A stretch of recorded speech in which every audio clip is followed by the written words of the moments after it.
Oh, weekdays. What a ball ache. Let's see if we can make it a little bit better. What's up, 1-0? Welcome back. Hopefully you had a good week. Hopefully you enjoyed the games. What did we end up with, actually? I don't think I even looked at the results for Sunday. What happened? Actually, like, wait. Nah, I was going to say we could, like, recap some of the EGC games. I think we can just, like, I think they all got cast, right? So we could probably just do our own KPMM stuff. Unless there's anything I should really be looking at. I totally forgot that we could do that because I like didn't cast on the Sunday. So like we technically could, but I assume you guys just want KPMM, smash straight into it, waste no time at all, blah blah blah. Because like what were the series? Like Marine Lord versus Wham, it was a Puppet Paw versus Louis, Vortex versus Beastie, Lucifron versus Anatan. I don't know. I'm kind of curious on some of those, but. Damn, what do we do? Like, I actually, like, I just got on, I was like, yeah, I totally forgot the EGC was yesterday. Okay, that's a concerning thing to see being spammed. Let me just go ahead and put you in a little timeout. Sending you to the horny jail, I guess. It's a little bit concerning to see that spam by someone who has Minecraft in the title as well. But sure. Bye. That was weird. Like, dude, I think the more concerning part as well is like legit that it's someone who's like from Minecraft that's making creepy comments like that. That makes it worse, right? Like, I'm not just imagining that makes it concerningly worse. Yeah, dude, I don't know, man. I was gonna kick us off with like probably Gully versus Sass or Scatterbrain versus GUA, but now I'm like tempted to check out some series on the weekend. I wonder if people have preference. Let me get this loaded in anyway. So we could do Scatterbrain versus GUA. Or we could check in on like Marine Lord versus Wham. Or like maybe BC versus Vortex. Need to do some FFA casts. Bro, I don't know if that's true. Like, I don't think people really give a crap about FFA casts outside of like a huge tournament to facilitate the storylines, because like when it's just literally a free-for-all game, it's kind of boring crap in my humble opinion. You legit like need, I think you legit need to have a storyline, right? And you need tournament formatting for that and so on and so forth. Gully Sass after, like, wait, so you guys do want EGC? Even Beastie just cast gold players in his chat. It's funny. Okay. But if that was true, then why does Beastie have more people watching him play a 1v1 than cast a gold free-for-all? I mean, like, we've tried doing what you said before. We actually done a lot of it. The hilarious part is when we went over to doing literally this 1v1 format, KPMM, the viewership interest doubled over what it was. You know, I've said I wish it was more that the community wanted, like, free-for-alls and funny content. But it's not what the stats have supported. Yeah, let's do KPM. We'll see how it goes. Maybe I don't know. I'm stroking my chin. Like, maybe we switch over to, like, do an EGC series later. We'll see how it goes, though. Like, we've got some lined up. We've got, like, Scatterbrain versus GUA. We've got Gully versus Sass. MSM versus Lash. Ahodo versus Ezra. GIF versus Mia Micah. A little bit of a light week, actually. Only 23 signups out of 32. So, yeah. I don't know. I'm a little bit surprised by that. I guess maybe some players want to have a break. Like, for example, like, you look at the bracket. You haven't got people like Numedan in there that normally would be here. Louis, of course, taking a break while he scrims for this. No Benjamin either. Actually, I just realized. Yeah. There's quite a few missing. No, I appreciate the suggestions. I'm just explaining the thought process as to why, like, we don't necessarily do it, right? It's like, we tried. Legit, like, if you can go back on my channel and you can see it. We tried a lot. With, like, I was like, I think this is the fun direction for the channel, like, for the community. And I think a lot of people did enjoy it, but like in terms of viewership, it was just like it wasn't even close. The difference between like what we do on KPMM versus doing community games is like it wasn't even close, which is kind of a bummer. Like I really wish it was the other way around, just because it's like more community focused, gets people involved. You get comical things where we're doing like, you know, different game modes. Like for example, we had one where the person who hasn't been fighting gets eliminated. We had like loads actually. I've lost count. We had like the blacksmith ×10 upgrade.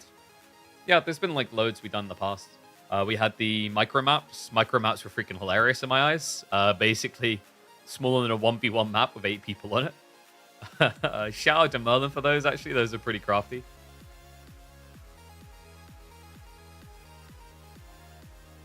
Well, you had CEX. Huh? Are you okay?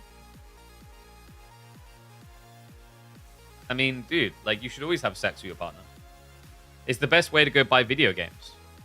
You guys know sex? It's your birthday? Birthday sex. Go down to the local CEX, buy some old school games. Get your hands on like a PS1 or maybe a Nintendo 64 game. I think we still have a few of those. Man, they started to turf out a lot of the old stuff though. I used to go in there, like I used to go into my local one and be dusting off some old PC games. You can't even get them anymore. You just got here? What's the problem, dude? I don't see the problem. He's just talking about sex. CEX. Like, what do you guys think we're talking about?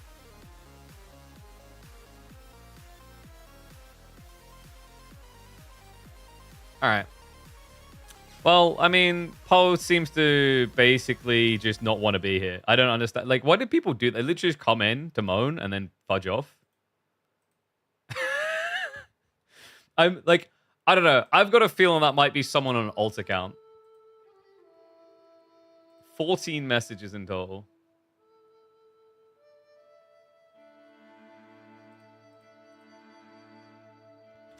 Weird. All right, anyway, let's get the game started up. I'm going to start off with GUA versus Scatterbrain. Not going to waste any more time on losing IQ.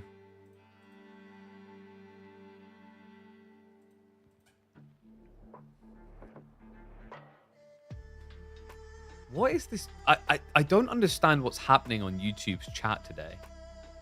Like, I'm confused. Twitch, you need to level it up, because, like, last time I checked, like, isn't Twitch meant to be the degeneracy point? Like, you're being outdone. You're being outshone big time here. Like, what the hell am I reading? Oh. I think maybe, like, some people in the YouTube chat need to just go splash their face a bit and then come back. Oh, my God. All right, I'm legit done. Like, I'm not going to respond. Hold on, so let me just get rid of this guy. Like, dude, I'm adamant that for some reason today, my YouTube channel is attracting the attention of a lot of 12-year-olds, and I don't understand.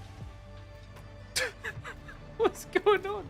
Yo, what's up, CB0T? Thank you for the Prime sub, mate. Welcome back to the Swarm. Appreciate it. Thank you, thank you. All right, so game number 1 this week. What was our starting map this week? I think I said Himiyama is what we went with, which I thought would be fun and different. So look at the draft. Tuklak? Maybe Tuklak, actually. I can kind of see Tuklak, but he did let Sengoku through, which is really weird.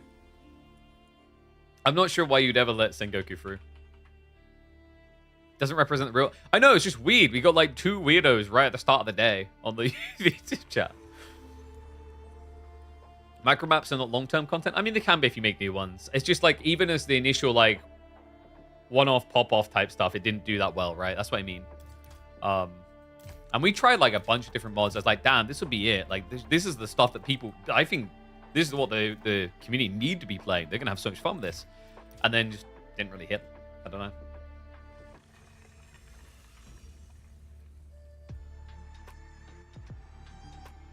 Oh, dude. My hand and my wrist is really screwed from climbing. It feels rough as.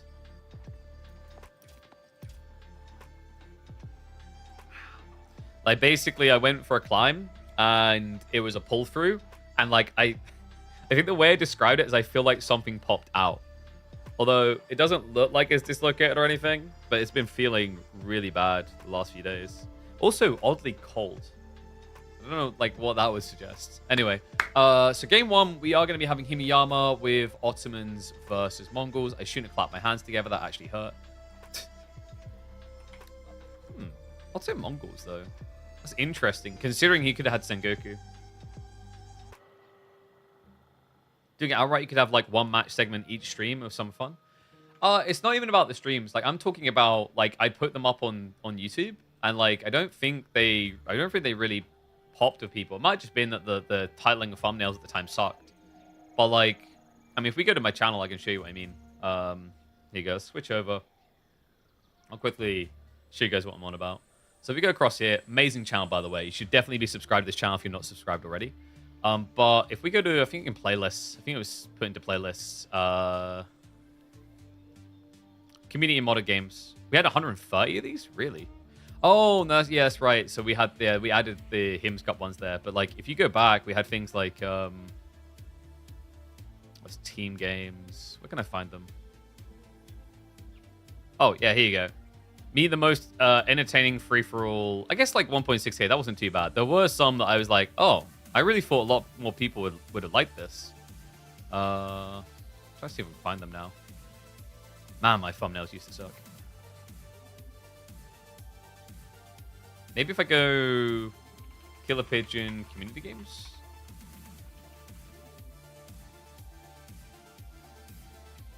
I'm not gonna find them now, am I? I like basically I remember looking at the time, I was like, huh, this didn't really capture an audience. And it probably was things like the thumbnail sucked, right? I won't be able to find them now. Maybe FFA?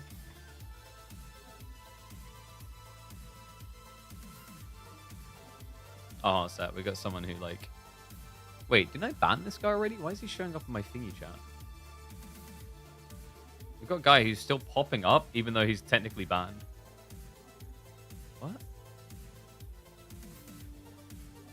Alright, that should be him gone now. Jesus. He's banned here, but he's showing elsewhere. So weird. Oh, yeah, like this one. I guess, like, actually, 2K wasn't too bad. But, like... Yeah, okay, there you go. There's my point. We had ones like this. This is 632 views. This is the Meat Grinder mod, and it was quite hilarious, but it didn't really hit. 1.2K wasn't too bad. I think at the time they were much worse, though, I remember. Yeah, you can only build one unit free-for-all, 700 views. I was like, eh.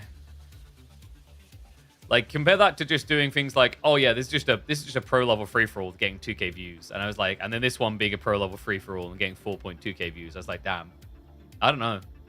Just felt like I was working harder on ideas for it to not pay off. You know what I mean? It was really weird. But yeah. So that's like a little bit of transparency as to why like things went the way they went and whatnot. In terms of like we don't really do that content much anymore. But I don't know. We're going to be doing very different things in the coming weeks. I'll say that much. I'm hoping to be ready for Friday for something special. A retro game, which should be pretty spicy.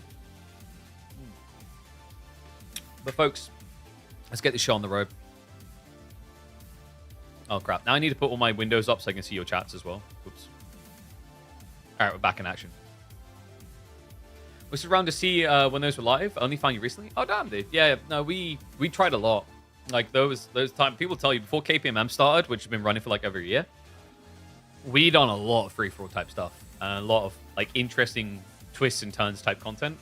It didn't see growth is the problem. I think in an ideal world, if Age of Empires 4 wasn't in a weird spot, it would have seen growth. But I think Age of Empires 4, it's very difficult to see growth full stop now, is the feeling I'm getting. But let's get to it. All right. The NA legend has returned. GUA is back in competitive Age of Empires 4. What and all, welcome back to the channel for a casted game. We've got him up against Scatterbrain, who's quickly becoming a deep runner in the midweek muster, the weekly tournaments we run. So let's see if the return of the man, the myth, the legend, GUA, is going to live up to the hype, or if Scatterbrain is going to continue to just plow on through those deeper stages like he's so consistently been doing. It's going to be Ottomans versus Mongols. Map is Himiyama, by the way. Little fishy pond. Dip your turn to center. Hope a shark doesn't munch you. Mongols is a classic pick on this map. Ottomans, I think, a little bit more maybe situational. Doesn't always come to mind straight away. But in the current meta, with this Civ just looking better and better, I mean, you could argue it kind of does, right? It's a pretty potent Civ. It's a highly desirable one. You know, we're bordering on the point where you consider banning this. Ironically, on the other side, you'd probably never ban Mongols. I'm trying to think if I've seen someone ban Mongols in the last year. Maybe like once or twice maximum. I think you're right. Also, I think lately the game is growing. I started 2 weeks ago with a couple buddies after watching Aussie in your cast. That's cool. I mean, yeah, like I think there's a new spring of players coming in with the DLC. I'm just become a little bit more skeptical about what my future in the scene looks like. Is well, like transparently say. I guess the comical way to think about it is Age of Empires 4 growing quicker than inflation? If not, a losing race. So, Spearman coming out from Scatterbrain just passively via the military school. A little bit surprised GUA actually went for the racks. Yeah, he didn't just straight up try to go for the dock. I mean, you probably could have docked into racks here. Because one Spearman's not that threatening. Okay. That I wasn't expecting that. The 10 villager gold pool? What? Did I miss an evolution of the Ottoman somewhere? I mean, he saves 50 wood doing this.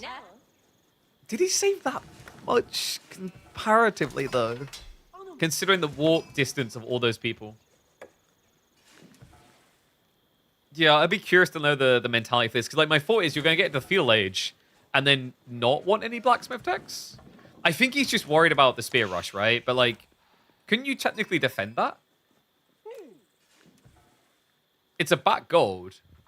I guess he just doesn't want to risk giving anything over to GUA.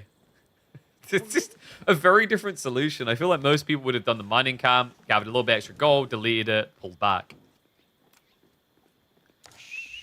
I guess maybe 2 to 3 more years max of active development before they go to the next sequel. Yeah, I don't know. We'll see if that's going to be the truth of the matter. It may just be Microsoft doesn't want to invest big into a new RTS, or if they do, they've now got StarCraft, right? And we know historically, years and years ago, Microsoft execs were obsessed with what StarCraft was doing. So I hate to burst the bubble, but it might be possible they just invest resources there. Really comes down to how quickly the companies fold into each other. Because when these acquisitions happen, they don't actually fold the companies in that quick. Like, there's a lot of independence. Like, you'll have, for example, Microsoft have an esports team, and then Activision Blizzard will still have an esports team for, like, the next 8 years, potentially. So, minimum address coming through now. Scatterbrain, just going for the expected play. Are we going to get the pond drop from GUA? It's looking a little bit unusual now, isn't it? He's gone up to 6 spearmen, and he's not been able to do anything with them. Like, literally nothing. Yeah, it's not like you force too much out of Scatterbrain. Like, yes, there's that weird behavior in the mine camp, but compared to spending on 6 spearmen, I don't know, a little bit rough. Would have liked to have maybe seen an outpost drop. The problem is, there's not like this S tier drop. You know, like the tree line split means that your opponent should always be able to get archers out. Deer Stone is going to now begin. So GUA, just doing the standard. We're not really seeing Silvertree ever. It used to be okay on this map, actually. Like, this isn't a bad spawn for it. Most people just won't gravitate towards it. In fairness, in this particular matchup, if you go for Silvertree, Supahi will easily raid you. So it's just not worth the risk.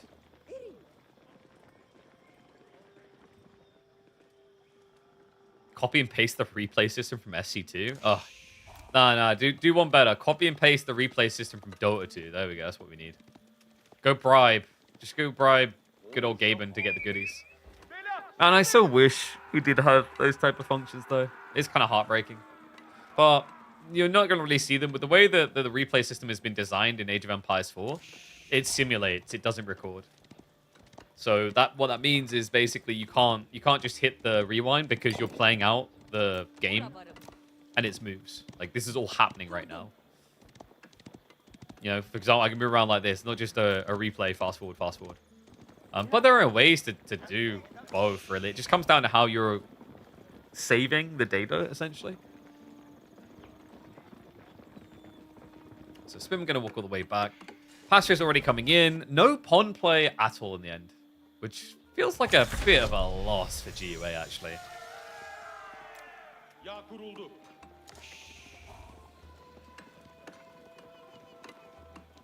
I'll get the blacksmith coming in. Talking about Golden Horde needing fixes? Whoa. You want patches?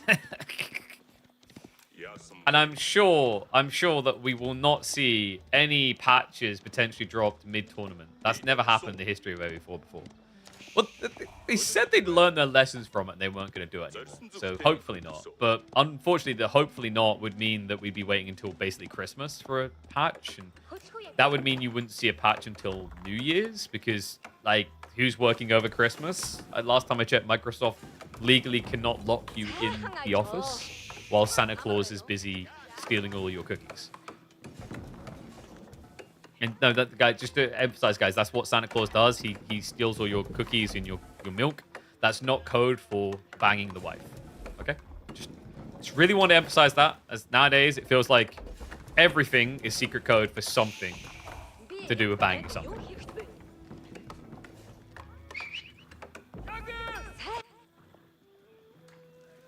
Alright, so we actually do have the Imam straight away, by the way. I wondered if Scatterbrain was going to wait, considering like there hasn't been a fight at all, and he's already blobbing army. But this is a 3D special. They love just getting the Imams even before there's been a single fight. I'm just going to go snoop and Spahi, already getting in position to try and raid the other side, but GOA got a pretty good spawn here, actually.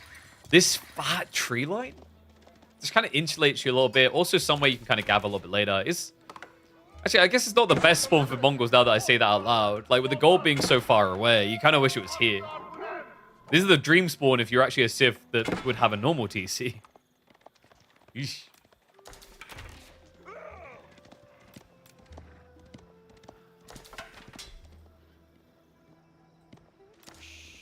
Alright, so GOA, decent amount of archers already. He's going to get the Khan Hunter for the extra range.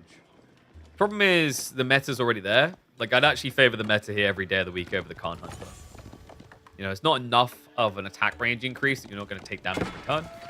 And the Ottomans can either just choose to juice themselves with attack speed or just simply get defenses.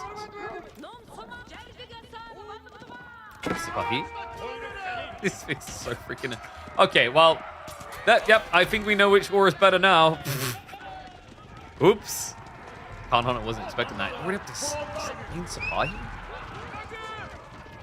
You know, everyone complains about like things like Kipchaks, etc. But I am kind of sitting here wondering how this has still been left as it is the whole time. Sipahi are by far the best light cap in the game. It's not even remotely close. And when you consider the utility around them, I think like the big problem right now is Sipahi. It's the healing. I think having the Imams in Age 2 is making them pretty ridiculous. Because you can take risks and then offset the risk entirely. What's up, Tafaz? Appreciate the raid, bud. Oh, God. I feel like GUA is on the clock here, folks. He's making a move, but good luck diving deep.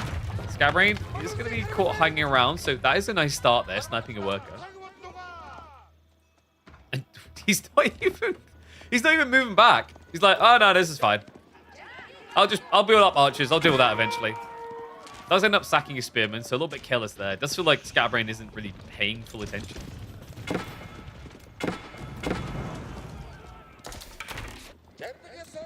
Same time though, GUA. I'm getting a little bit worried how the big fight looks in 3 or 4 minutes. He doesn't have any Kashyyyks to call his own.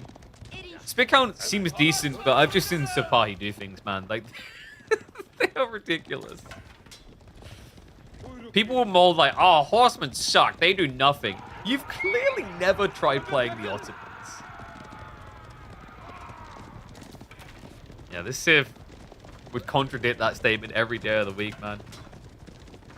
Look at him hunt now. Starts to move in. GUA with full retreat. It's got undermesh on the way, but not there just yet. It's bait to reactive. Bait to react, rather. Archer and Archer are fair. Yeah, but the aura makes it difficult. He does go ranged armor. Great move there by Scatterbrain. Just minimize the damage being taken. Pokes on him more. Does get pinched on one of the Sipahi. And now just starts to brute force it. Starts frontlining with the archers. Just to clear the way. And here come the Imams. This is the disaster point that everyone at the high level has experienced against Ottomans. Sweep straight through them. All right, well, I think we're going to have to pull one out for NA Pride and wait at least one more game to see it turn up. Because this looks pretty toast. Yeah, he's got a decent number of pastures at least. He's got his gold secure. His woodline is getting less secure by the minute. But now the map control just isn't there. And Mongols, they just suck without map control. Really not a Civ that functions in those environments. No, like, you want to say, oh, just go for the fast imp build, but that takes a gajillion years. How are you ever getting there quick enough? Especially when you know if you try it, this will just dive you. But Spearman is meant to counter it, and yet it doesn't. You guys notice that? A little bit micro expression. It doesn't really seem to counter the Sipahi. Scatterbrain, just not going to tech up, because remember, guys, like when you're in these type of positions, like right now you're probably looking and going, okay, why doesn't Scatterbrain just end the game? It is often easier to end the game simply by transitioning to the next stage. Castle Age gives you a lot more dive potential, whereas in the Feudal Age, you can end up hemorrhaging a lot of troops trying to go underneath for TC. Yeah, I mean, even in Castle Age, you can end up losing quite a few. But at least each of them individually last long enough and don't have direct counterplay. Like, for example, a TC-15 arrow fire with spears backing it up, pretty good against Scatterbrain's army. But you start diving men-at-arms in there, and Scatterbrain's army doesn't really have much. D-Ray's army, rather, doesn't have much hope.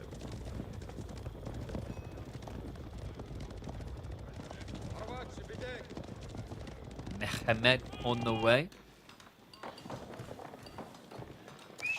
Part of me wants to fast forward this a bit. Because I am struggling to see, like, okay, so what does Due do now? His only option is to try a full dive. Could be a good time as well, because greedy Scatterbrain has sent all of his Sipahi in. And Mehmet has to be cancelled. Okay, hold on. There might be hope for NA. Does catch him out on the stone. Will just be a backup. Sipahi do move away. Failure to break the Uvu, though. I mean, surely you just come home and smash this now.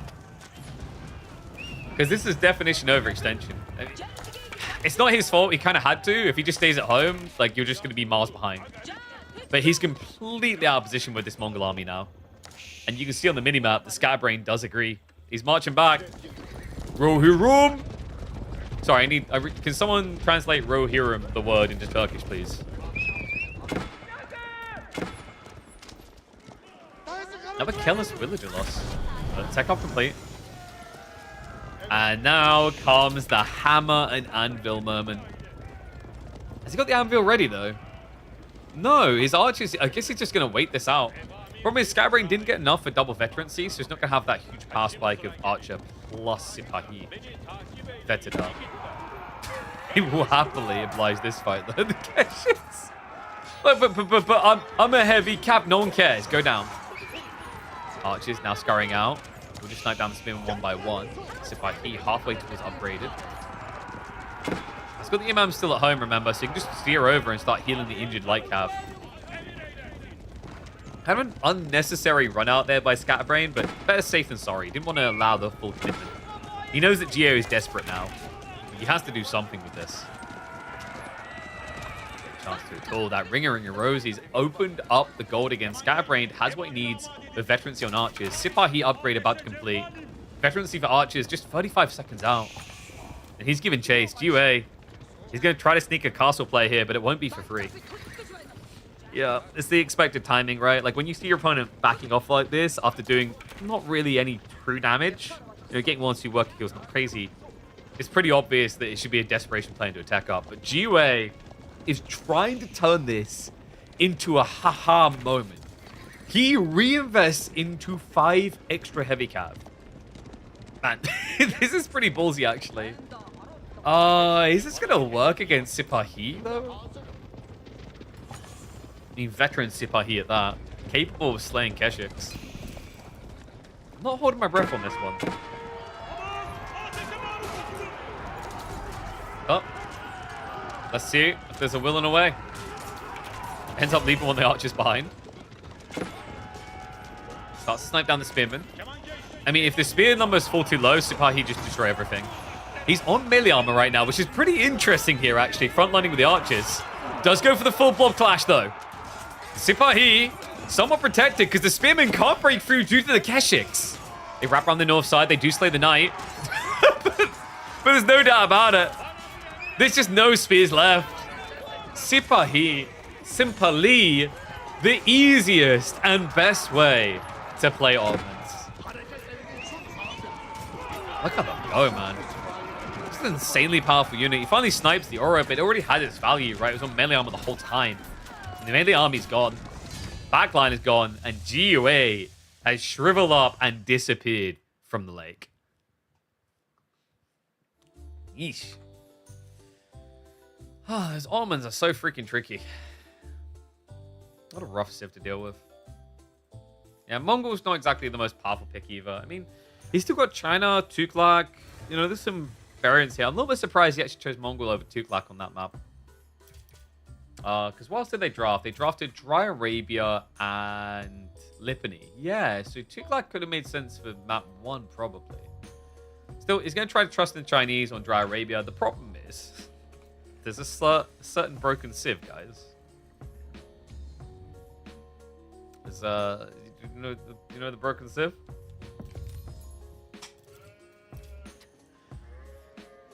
Dark times for Chinese mains in Age of Empires 4. There's a better red flag in the game these days, and it is the Art of the Ninja. Welcome back to a caster game, folks. It's Sengoku time up against Chinese. 2 civs at the absolute top of the rankings on tier lists. GUA needs to pull it out with a classic powerful pick in the Chinese.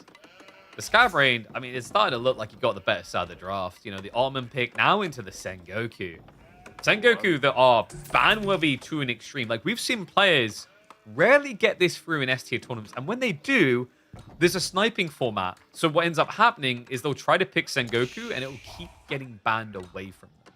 I think that's interesting, by the way. There's like a strategy there. If you guys remember, there's the sniping platform, or sniping systems rather, in certain tournaments like the EGT Finals, where for each map, you'll select 2 civs and your opponent will snipe 1.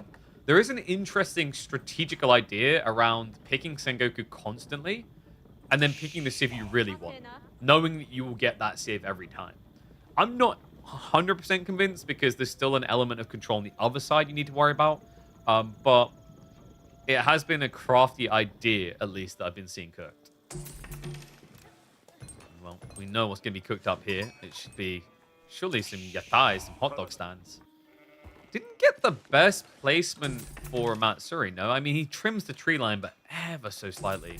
Does at least get the berries, though, which is really nice. Has already moved out towards the ball. Yeah, this is what we call an overkill yatai. Okay, this hot dog stand is at maximum hot dog capacity. Because you can only gather 60 food a minute. But he's exceeding 60 food a minute easily. I think he's got, if I'm not mistaken, it should end up being like 76 food. You can't get that much though. I know what someone's going to mention is like there is actually a tech that allows you to go up to 80 food. That's not the case. The Yatai Farm Gatherer tech for some reason lets this number go up to 80, but you aren't actually getting 80 apparently. It's just a visual bug. Hey, I just realized, isn't this like a series where GUA can just lose to Light Cav? So game 1 we had Sipahi, which don't think we want to say that word anymore in this cast. I think I vomit a little now when I say it. But this civ also has a pretty good cav unit, a really popular one, the Yari Cavalry, and eventually the Mounted Samurai afterwards.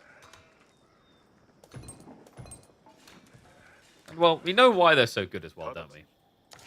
It's the fact they get enabled by a certain art of subterfuge. Wink. Was that subtle enough? Do you guys figure out what I'm talking about? It's gonna be the ninjas. Yeah, like there's no realm in a competitive game in a tournament series where we see Ryokan. It's Hoka on the way. Imperial Academy on the other side. A very fast Imperial Academy, actually. 4 compared to the 2. Why is Scatterbrain so slow by comparison, I wonder? Probably adding in the extra hot dog stand, maybe? Like, he's kept 5 on wood, so definitely feels like the intent was to get maximum hot dog stands. And no, the Matsuri touches everything. It's just not going to touch it deep. Alright, so once you build a second lumber camp, you will not be buffed. I mean, technically, yeah, it's not the greatest, but this is the trade-off. Like, you could have spent 50 wood more, didn't want to. Oh, you mean the Imp Academy? Of the tree line? Definitely, definitely. It, like, squares out to here. So you'll definitely catch it. You're hungry because all the hot dog talk? I feel like what we should really do is we should have to do the Mickey Mouse voice when we say hot dog. You know? Like, hot dog! This is what being a father does to you. All the crap that gets stuck in your head that shouldn't be there. All right, so gathering a decent amount of extra food here is going to get the first care package coming through in like, what, the next minute easily? This one will be probably 2 minutes away, 2.5.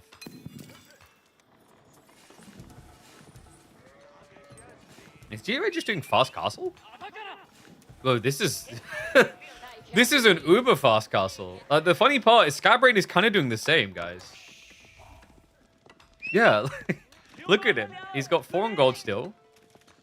He's only been taking with 2. He's already moved across onto berries. Does have the Tawada, so already getting 25% buff gathering rate. About to get 5% on top of that. How interesting. I mean, it makes sense as well because the ninjas on their own, the age 2, they're not that great, right? They'll eventually kill things, but they won't be able to go in and use their frag grenades to eliminate workers straight away. Like, they'll cap out, I believe it's 48 damage is the best they can do. So, not enough to kill. But if you maybe just hold off now and wait until you're in castle, the Grenadier boys are actually capable of eliminating workers on their own. Have to see if he goes for it. And if he wants to spawn, there is a really, really close location to the gold. It just doesn't really feel worth it against China when there's a village nearby. I guess the argument, though, is like you should probably spawn them because you'll be able to tech up about, what, 2 minutes from now? So it'll be off cooldown again. I don't know, it feels a little bit wasteful to not use it, actually.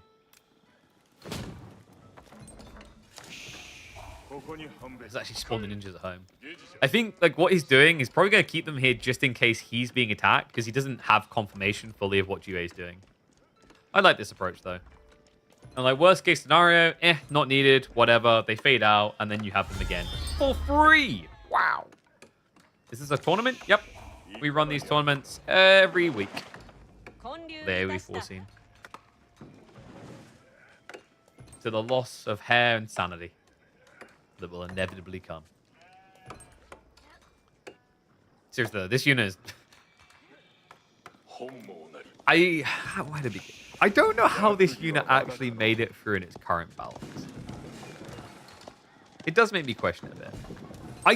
I almost feel like... I feel bad for the devs as if they really wanted to let it through because it's a cool idea. But inevitably ended up being completely broken.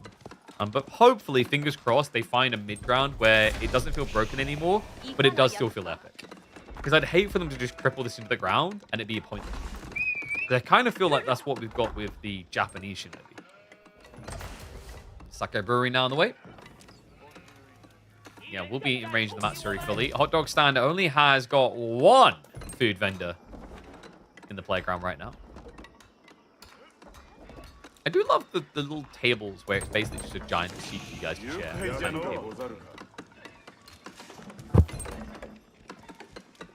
Although I'm gutted the chickens don't move. They keep doing this. They keep adding things like this, and then they never move.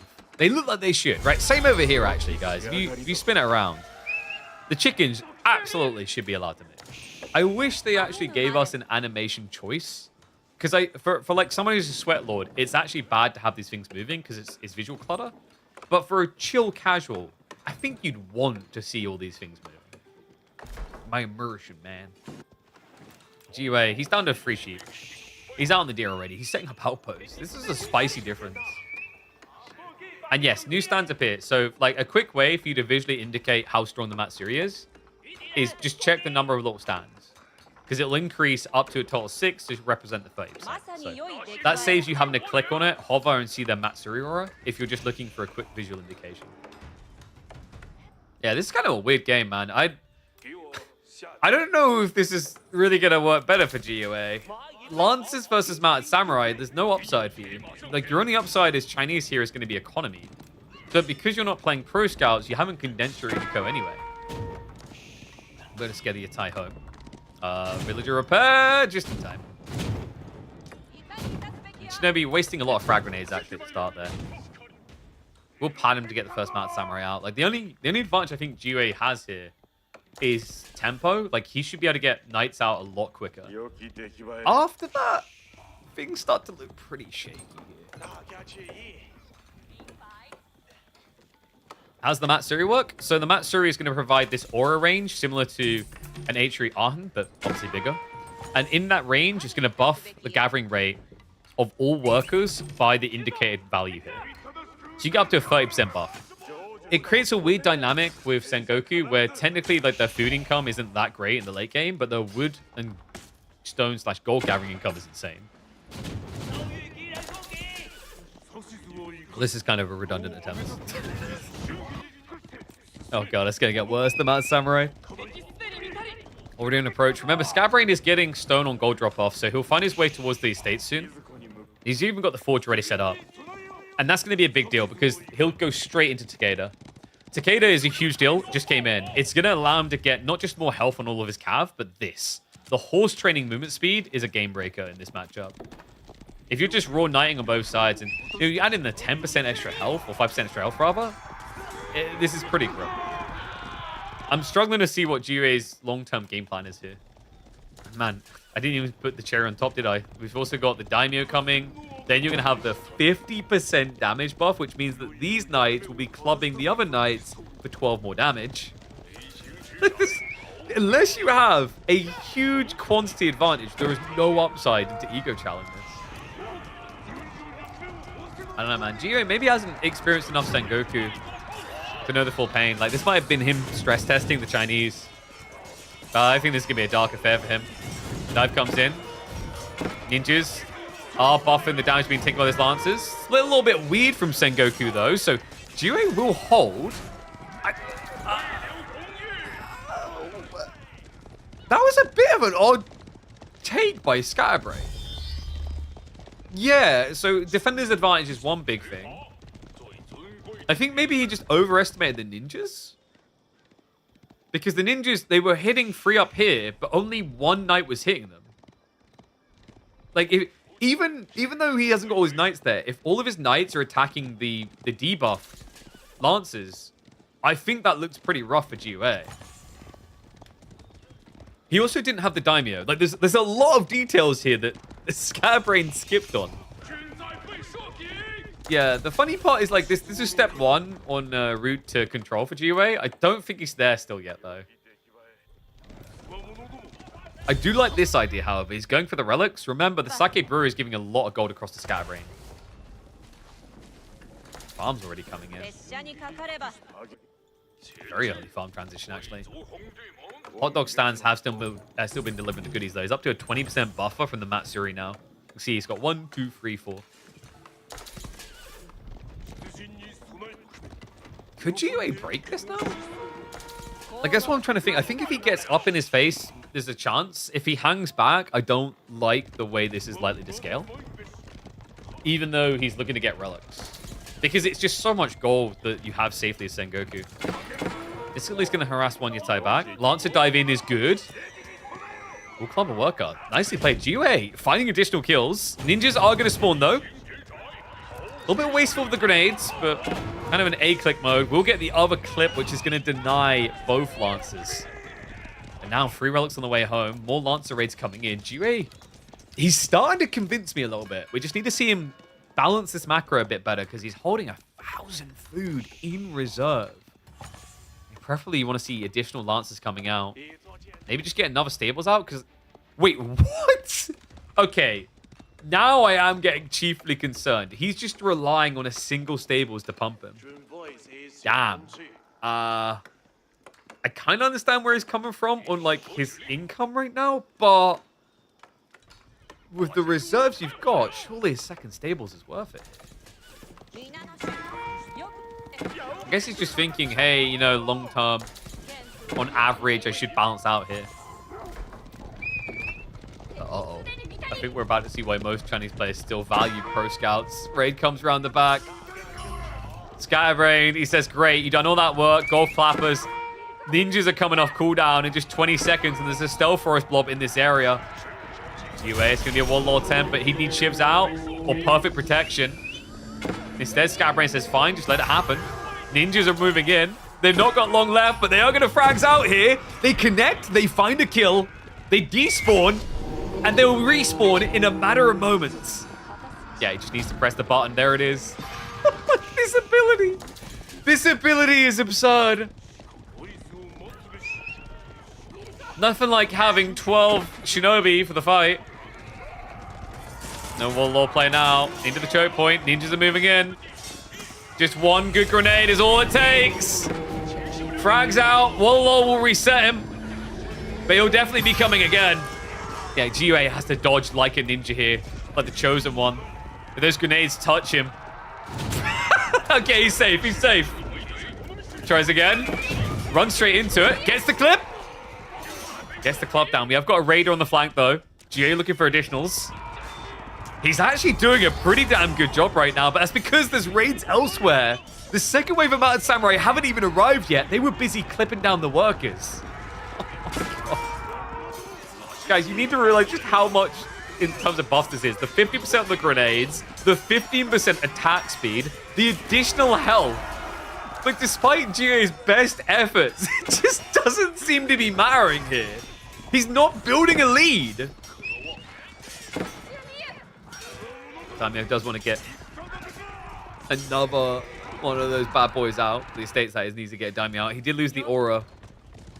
But tail end is, look at this. He's in the lead. He has more knights than GUA. Despite the great effort of the great NA legend, it just feels like he's now stuck on the defensive and he can't hold the locations. Not with Lancer spam. Now Frag's coming in. Just to slow it down. Mercy! Mercy! The knights are already quicker. This just makes their life simple. Oh my God. GUA is like, I don't need crossbowmen. I've got Wallalol. It's not really the same though, is it? Hey, you know, at least he's used all the charges of his ninjas. It's not like he gets more of them every 90 seconds. Wait a second. Oh, what is it? I think this is the thing that makes my jaw hit the floor every time when I watch this. I see players take really bad fights to their Mounted Samurai all the time, and yet I know it's still going to be okay. Because the safety of their economy and the way they set it up. You know, things like the Sake Brewery, the ninja buffs. The fact that the Mounted Samurai are just already inherently better.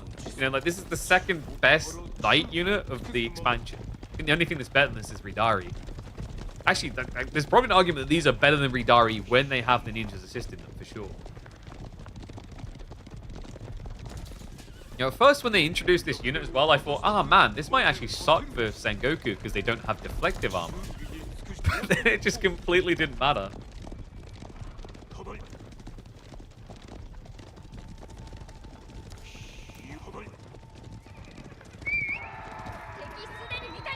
Dive coming in again.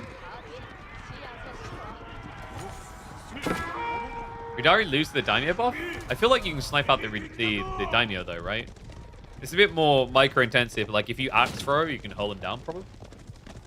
I haven't seen many Macedonian Sengoku matchups. It's hard to say. But here come the ninjas. No, no, guys, please. Please don't stack. The villagers? Wait, what are they doing? Knife beats grenade! Knife beats grenade! Oh, no, they brought friends. They brought a lot of friends. They brought too many friends. There's not enough bushes for all of us. Oh my dear God. Most of those bodies are walkers. All right, get out. GG. 07s for the great GUA. Another victim to the Sengoku ways. What a sieve. Oh my God, what a sieve. You know, balance in all things. I need some OS frogs in chat. Commiserations to GUA will be 2-0'd out by Scatterbrain. Let's see. What have we got next?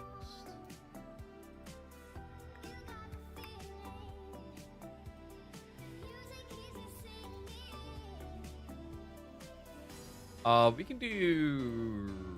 Should we do Jiff versus Miyamika?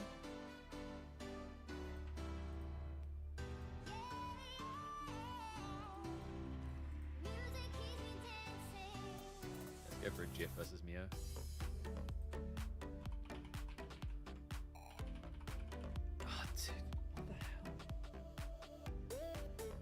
maybe like, okay, maybe my wrist isn't going to be completely short. Maybe it's just the cold affecting my arm where I broke it. Because I'm feeling it up my arm now. Do you need a blanket nerf to all heavy cav? I don't think we're there yet. We just need to fix the outliers and then see how the meta shifts. Because, like, Pro Scouts was a big part of why we were in a heavy cav meta so hard. So you need to, like, teeter-totter balance that first. Let's get the GIF music series up.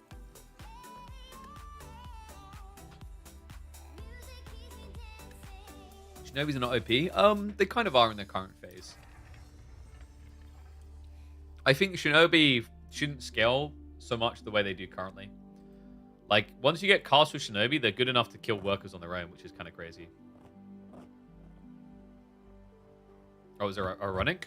What are you on about? That's a serious take. Japan #1 with food gathering. We should buff... No, why are we buffering Warrior Scouts? Look, guys, we're going back in history. We need to move forward, okay? We need to move forward. Like, Great Bombards. Those things have never been overbuffed. Maybe we should buff Great Bombards. Make Great Bombards great again, you know? Why has he got Lancaster? Why? Why are we letting this... Why is this Civ ever getting through? Why has he banned French and Ayu? I just can't.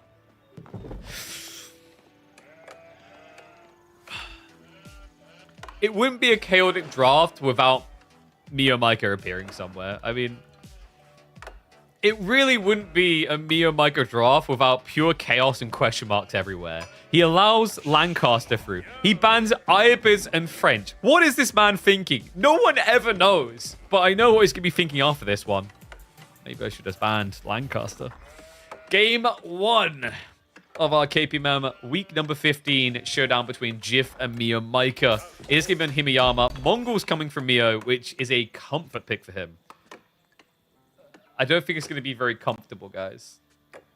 I really don't think it's going to be comfortable. Oh, God. Why? Why have we allowed this through? I think this is legitimately the most important Civ to ban right now. Maybe...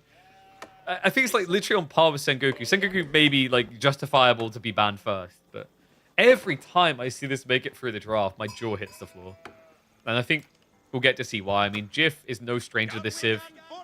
He began maturing, festering on the English, evolved into a Lancastrian boy like many before him.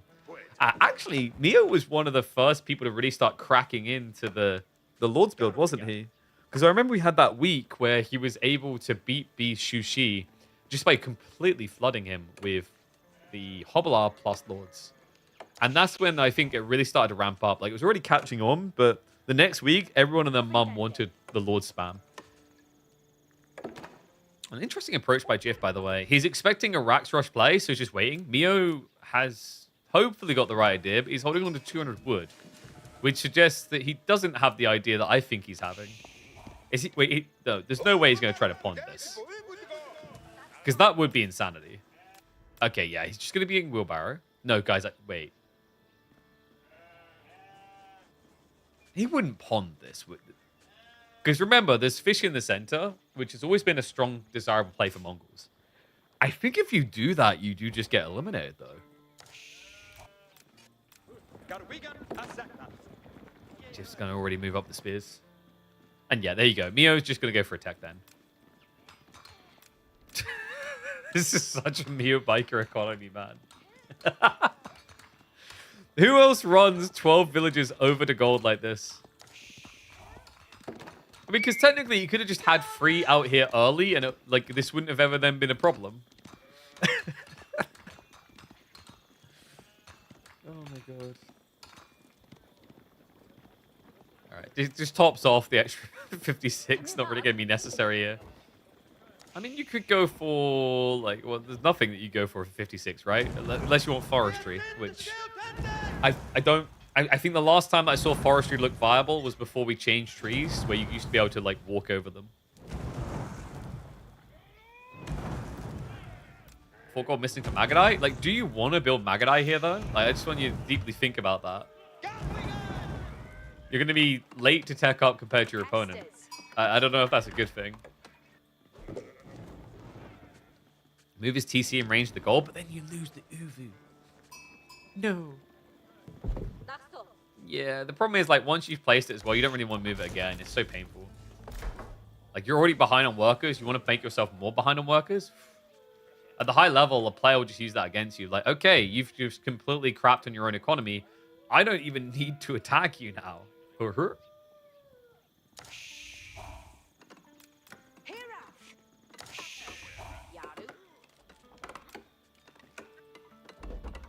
Jiff just prepping the stone now. Because, as we know, 1 mana is better than 2 for 3 reasons.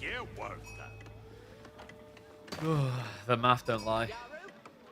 And you get up to 30 villages. If you still have your economy condensed on this screen, 30 villages is going to generate, via the villages alone, 180 resource, then the 40 on top. It's kind of crazy, actually, just how good the initial manas are now.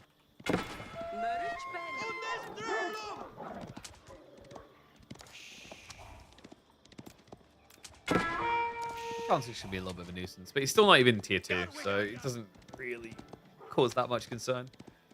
7 on the D star. I mean, he should still get back in time, and then just heal on the Abbey of Kings. Tech up complete. I wonder what Jiff is gonna do with this landmark. Seriously, I cannot begin to even imagine what incredibly diverse strategies you do as Lancaster in the feudal age. Oh. Oh, okay. Cool. Well, I tried, guys. Man, I'm going to be set up the tree line. 2G into fast castle? Whoa, whoa, whoa, whoa. We're watching a Lancaster game. Chill, not an English game. Wrong civ, wrong civ. What's a TC and why would you need one? Just build a house that people live and work out of? I mean, we might as well just call this Downton Abbey. The Downton Abbey build. It fits.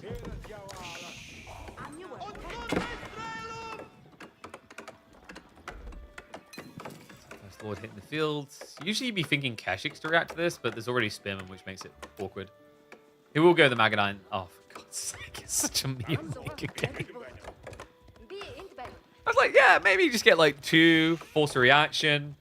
Mio is just going to ham fist mass Magadai, isn't he?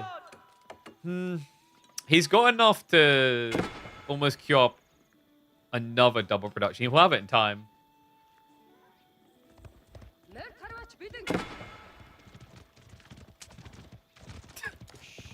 Moment of truth. He's got the resources if he wants to double queue again. Oh my god, dude. He's just such a Mio Micah's option. He's just going to try to cheese him. The problem is, the first moment you see these, you're going to be reacting with Hobbler. Like, Miyamaki could have made this some genius switch up where, like, hey, I've got Magadai, and then you just pivot Spearman. But he's just looking to Big Mac cheese him.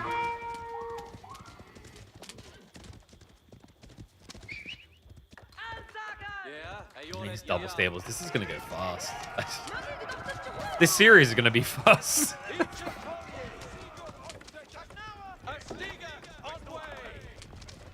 Come on, guys. We almost got him. Yep. Just, like, 60 more shots. Soon, soon. When can we just give this guy less armor?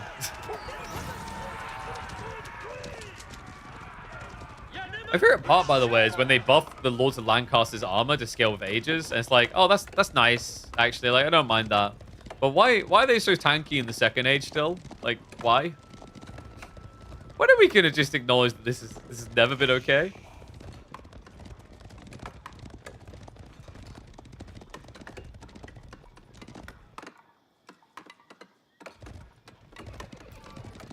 Maybe he can actually... What can he do here? Oh, for God's sake, he's just gonna try and fast castle. I'm confused. I thought like most Mongol players moved beyond doing this. Is he still trying to play classic fast imp struts? Because it kind of looks like it. Problem is, Miyamako should know this better than most. This Civ is really, really, really good at diving you the moment you try to go Castle Age. It only takes like 10 Hobblars to break that timing. A few more because, of course, we have got, you know, the Magadai as well.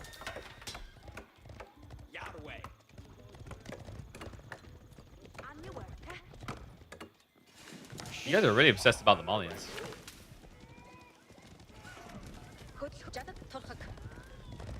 My flies aren't done? Joke's on you, I don't keep any insects as pets.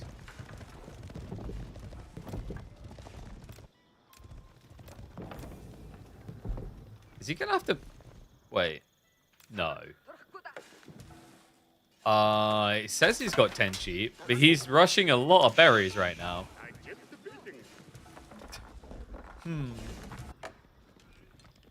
I'm hoping, for Mio Micah's sake in the series, he doesn't walk to the deer. Oh, God.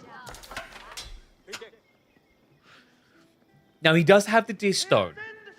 So movement speed is there, but he just discovered how many Hovelar is. Not just that, Jif is adding in Yeoman, which actually solves both Spearman and Magadai. I keep trying to find the positive angle for Neo here. I think he has to be really up in his opponent's face to distract to work, but it's just so impossible to do that with how slow Magadai are compared to Hovelar. Yeah, and also, if you're pushing your opponent's base, it means any damage done can immediately be healed.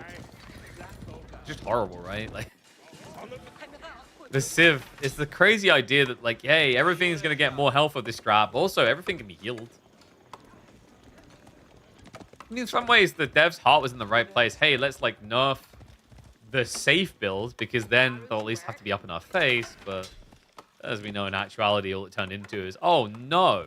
I have to be up in your face? How would I ever do that with Castle Age Men-at-Arms? Step read out. Now on the way. I mean, Jif doesn't know yet. However, Mio, with this type of build, I mean, the gold hasn't even been outposted. He's got 8 sheep left over, but between them, I think it's like 700 food, maybe?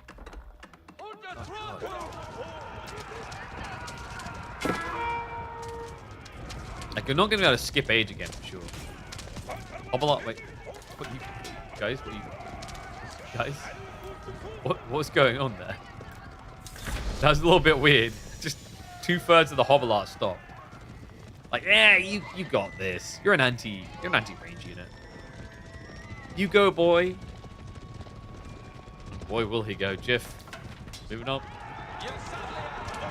How's Mongols age 3?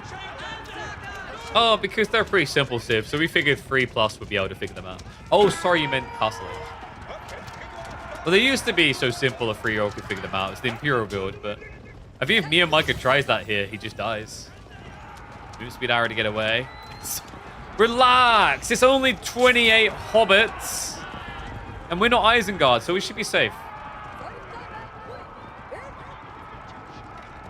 Spinman count at 14. Men-at-Arms getting added in now. Mio Micah. It still feels like he's trying to be greedy here, man. Like, why do we have 800 food being held right now? Instead of just flooding even Men-at-Arms or Keshiks.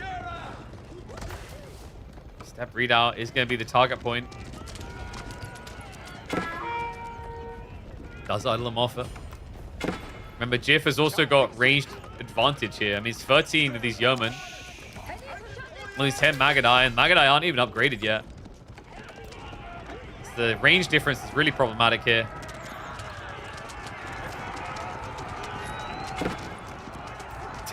This just takes so long to hurt.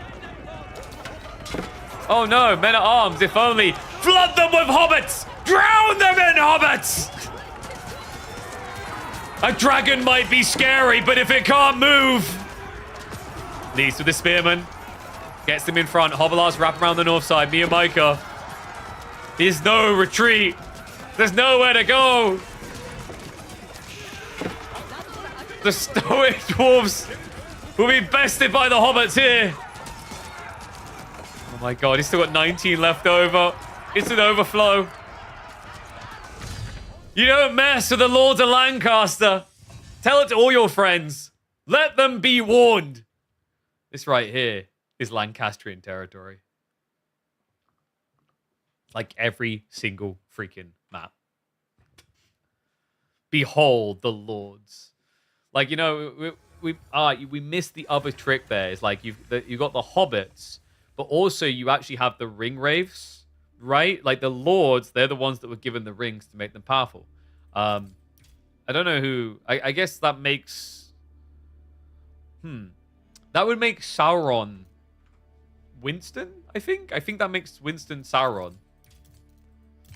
Because, like, the devs who created it, right? Alright, so game 1, right side win. Lancaster beating Mongols. We are getting Macedonians next. Versus Byzantines. So old versus new.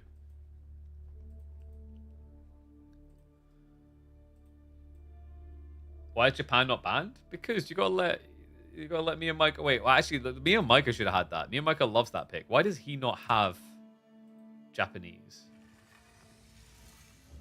Oopsie. Macedonians. Yeah, we said this to start, Johan. Me and Micah drafts real weird. All right.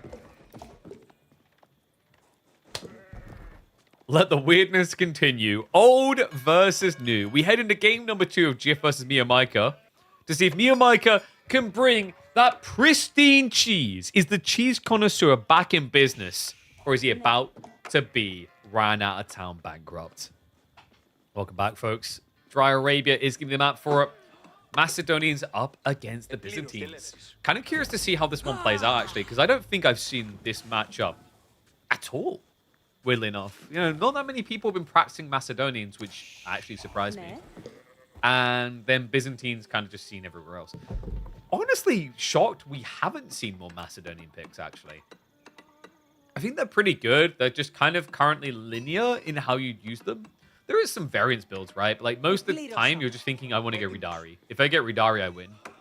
Like Ridari can even beat Cataphracts, right? That's how great they feel because of the movement speed advantage and also just like the damage buffs get kind of crazy. Same cost association, you'll win because Ridari versus Cataphract at same cost, you'll have substantially more Ridari. I don't know. It's definitely being slept on. Like even the Feudal Age actually, like Mass Varangian and Feudal is kind of sick in certain matchups. There are certain matchups you absolutely don't want to do it in. Like, I think Delhi versus Macedonians is really hard for that. But if you're against a Civ that doesn't have good answers to meta-arms in Feudal, so they don't have Knights, for example, or they don't have healing, then that's where the Vikings can snowball really hard. This is just going to be a good old-fashioned Adgan Mafia rush. What? Wait, this doesn't work against Limitane, no? Like, if Jiff wanted, he could just open Limitane and beat this, I think. It's a bit tricky long term because the runestones. Like the runestones will give an edge to fighting, but you know, the fact that you're going to pay 90 resources for your spearmen and then Byzantines will pay 90 resources as well, they balance you out. And then on top of that, they'll still have like at least level 1 system buffing their economy compared to yours. Jiff just chilling with the stone on the back. Yeah, so Gold just gets idled out, but he already has what he needs. He's like, I'll be back. Let me just set up the system. Wait, is he going to Presidium this? He actually might. That's quite smart. It's only a small 5% buff to the defenses, but it still wastes your opponent's time.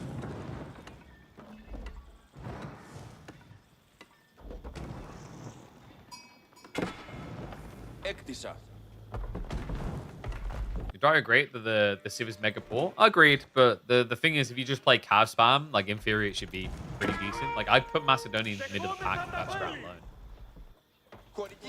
And if your opponent ducks up just a little bit, you know, you start to inflate into the Ridari count with a slight advantage. It just turns into one of the most snowbally type Civs I've seen in Age of Empires 4. Grand Winery going to be coming in. What's Mio up to? He goes in too bad considering you get free upgrades. Yeah, but it's not economical upgrades, right? So, like, with Macedonians, you're 100% having to win based on quality. Quantity is more challenging. The only reason you usually get quantity is because you maintain your quality.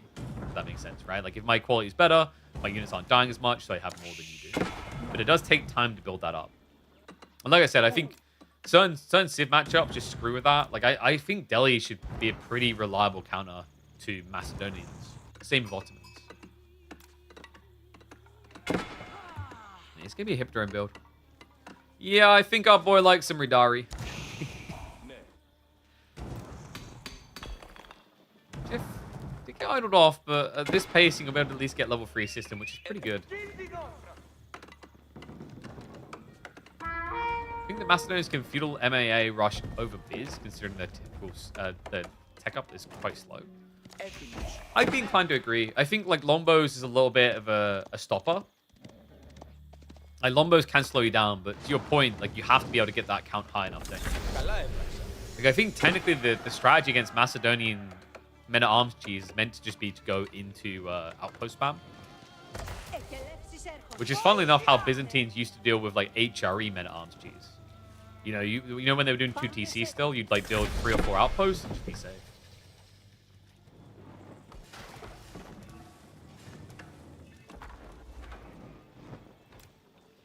So, yeah, H2, Varangian Arsenal already being set up.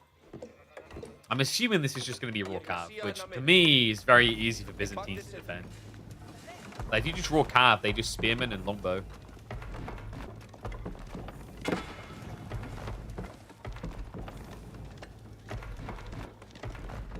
Varangians are immune to melee damage. Yeah, so like I think the interesting thing with this build that you can make Varangian still work is if you get to the Ridari champion, you can chase.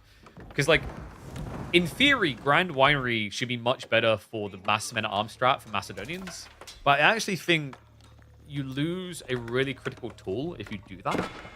Because remember, like you won't have any mobility. But if you actually go the Imperial Hippodrome, you gradually get towards the Ridari timing with the champion. And then, you know, the chair on top is if you get rid of it.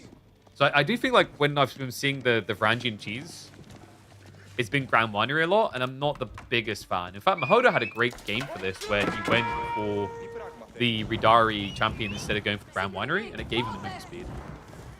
And yes, the Varangian are 90 food, 40 gold. And this is also a civ that doesn't have Expilatoris, so the horsemen can't get gold either. Which, by the way, anyone else surprised by that? That the Viking civ doesn't have the pillage villages tech? That does sound weird when you hear it out loud, doesn't it?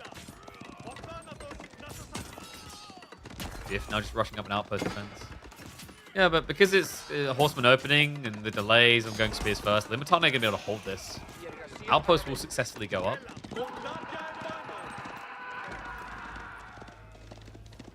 But guys, we are getting it. It's going to be the Varangian. Yeah, I just wonder, like, was it worth the Spearman opening? Is maybe my big question mark here. Also, God, we did not get to see the Ford Varangian stronghold build, but it would have been a long walk across the map. There's some pillage tech in the camp. You don't know what it does. If you go across to my YouTube and check out the most recent short, you'll see what it does. You're referring to, and I can't show you it because it doesn't have a war camp, which is another weird detail. It is Holtzvar? Is it Holtzvar? No, I don't think that's what it's called. I need to remember his name now. Something Varf, I remember. Palutzvarf, wasn't it? I still can't find it. But Palutzvarf, the one you're talking about, the way it works is like for every Viking unit in range, if you burn a TC or a landmark, you will get silver. 20 silver per unit. So if you have 100 angry Vikings near a building, the TC being burnt down, yeah, you will get that much. Like you'll end up getting, what does it end up being? Is that 2,000? 2,000 silver? Gif is dead? I wouldn't call him dead just yet, but I am a bit concerned with the way this Varangian number is in playing. It's landmarks or town center, the Poltzvarf effects, so Palutzvarf. So if you kill a 2,500 HP TC, you will get a mega ton of silver.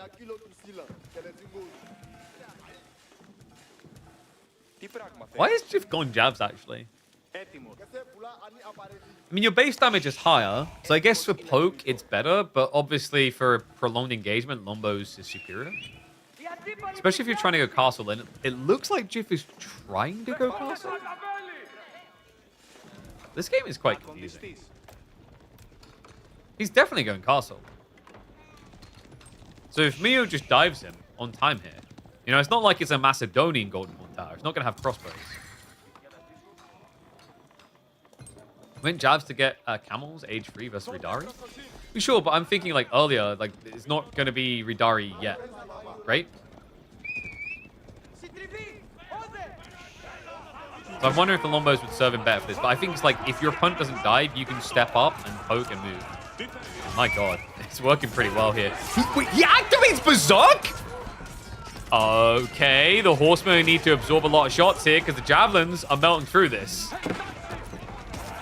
The Matane are being panic retreated here just to protect the Javelins. He dives into the angry Vikings. But, okay, nah. We're sending this cheese back, all right? Mature it in the fridge for a few more months. It doesn't have that poignant smell to it yet. Yeah, so Varangian Flood, that was more like a Varangian Drip. Yeah, why are you guys calling him dead? I don't know. I think Jiff, like, I think Jiff didn't really have to worry that much because of the random Berserk, in conjunction with the fact that the Varangian count wasn't actually that high yet. That was so weird for now me. You're my sugar daddy.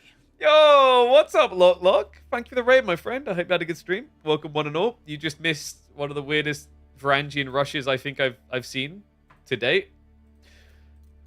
Yeah, let's move forward and purge that one from our brains, and let's get ready for another series. So I think what we'll go with next, let's do Gully versus Sass. Gully Deco versus Sass. What is Mio Micah style? Mio Micah style is teching up with 75% your workers, rushing 80% of your workforce to one resource at a time, moving across the map, and typically finding the most cheesy bulk unit type to get in feudal or castle. Mio Micah style. You also didn't wait for the Ridari commander. You can't though. Like to at least defend him on that element of like, if you wait for the Ridari commander, you are not going to stop your opponent attacking. Maybe you could, like, I don't know. I think maybe you could dive him at the right time. It's still weird. It's still hard.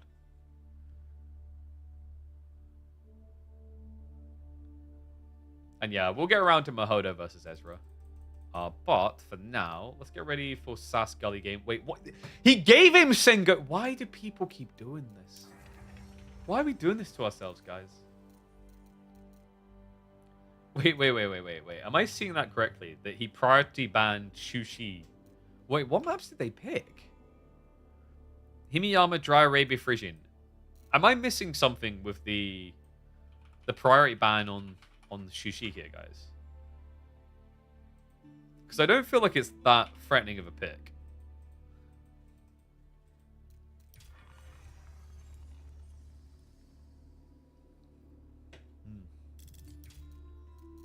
All right, let's have a look.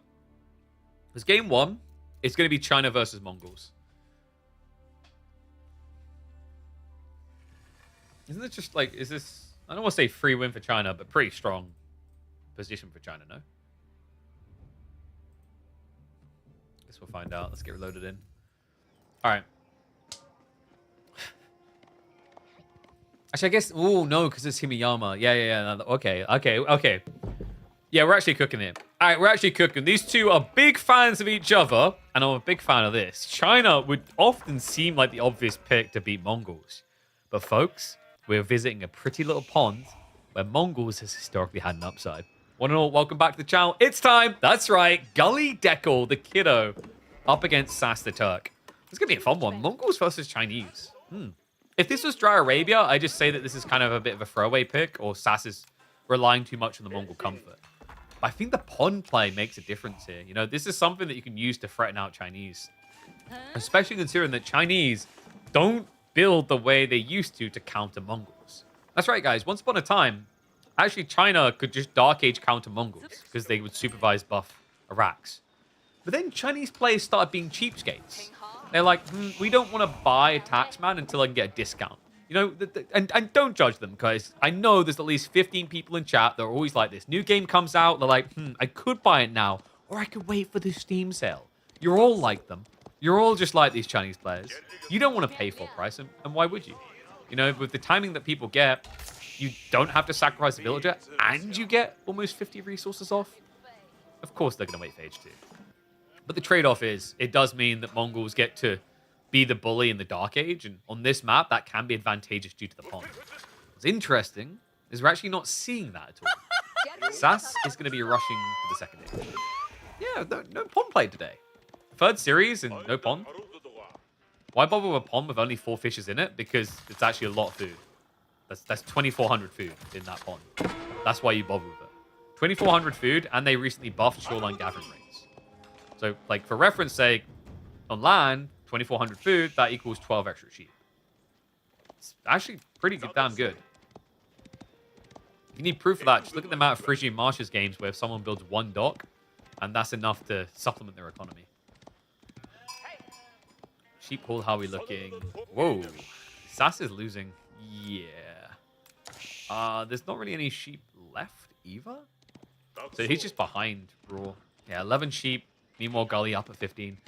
In some ways to be expected, China, they do have better scouting because they have better vision. However, the upside of Mongols and why they're meant to be a close second on best scouting civ with 1 scout is the Khan can move quicker. But this guy had a can't do attitude. I hate myself.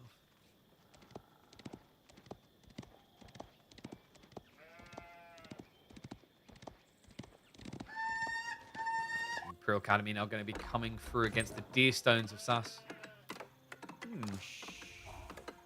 How does this play out?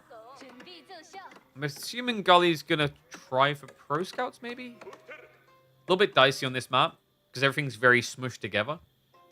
You know, the way to kind of think of the food on this map is it's like a MOBA. It's lanes. So you got central lane for the fish, which adds up. You know how those prima donnas are in the mid lane. They always like, I get farm priority. Someone gank my lane. And then you can't because there's a fishing boat here with an archer ship. And then the outflanks, you just got the deer, the boar, and the berries all lined up. You really can just kind of envision the lanes of a MOBA on this map. But that creates like a cool dynamic of how you shift around. It does keep everything condensed. It's like a very tightly bracketed. It's not like a full formation like on League or Dota where you go super wide. And that means that infantry comps can actually be more effective on this map than, say, a map like Dry Arabia, where usually you feel like you need to have cavalry to shut down Pro Scouts.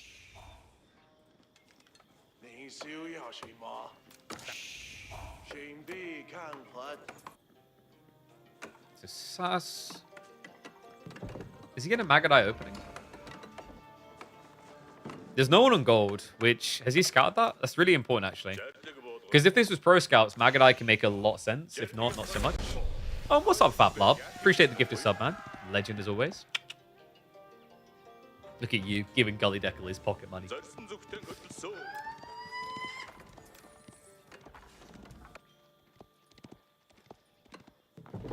And wait. Wait a second. I love how we nerf... Okay, wait. So, the nerfs to deer shoving didn't affect Gers? Alright, guys. We figured it out. This is the way. Mongol players start the game, build multiple Gers, move to the deer, push them all back. That was kind of cool.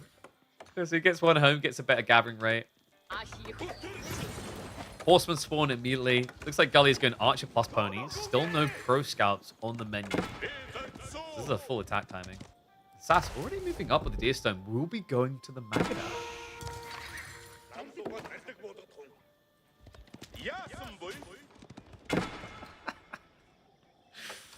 So the interesting part is I thought first it was a little bit of a loophole because it looked like he had to push it, deploy, then push. But if you guys saw in the end what happened, he pushed it, deployed, and then it got pushed again. So I don't know if you need to keep pack unpacking to actually reset the aggro timing.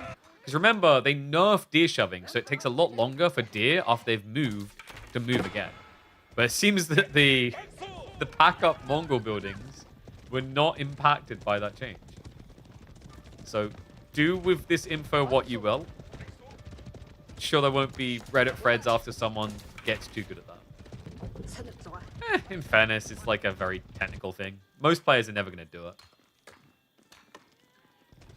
He says, give it 2 months, everyone's doing it.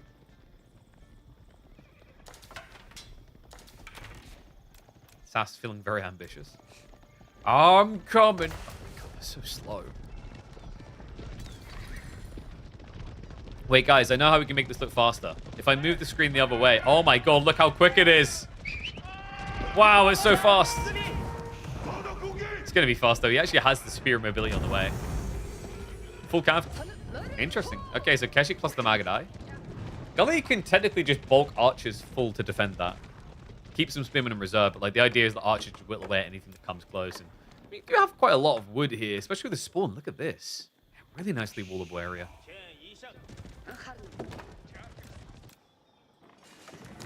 I wonder if he rushes Steel Arrow. Steel Arrow would make a lot of sense once he sees the first Keshic. I don't think he actually did confirm it yet, though. Wait, why is your imperfect? Excuse me? Hey, what do you got in your purse? I got no money. I got no money. Give me all your money. Please. I think he's panicking. He's got performance anxiety now. The more we watch him, the worse he's going to do. Gully, stop bullying your taxmen. What the hell? What? Why are you doing this? I just want more wood. The wood is important. All right, fine. Don't know how long that was fully going on for. Back to the taxing. Would be nice to actually see a Steel Arrow timing soon. I'm surprised he actually hasn't started opting for blacksmith at this stage. The funny part is, like, you were confused you weren't getting gold. Now you have 258. Please tell me. Wait, are you pro? You are pro scan, yeah. Okay. So Sass should end up being a bit more happy about this. Like, his comp makes sense.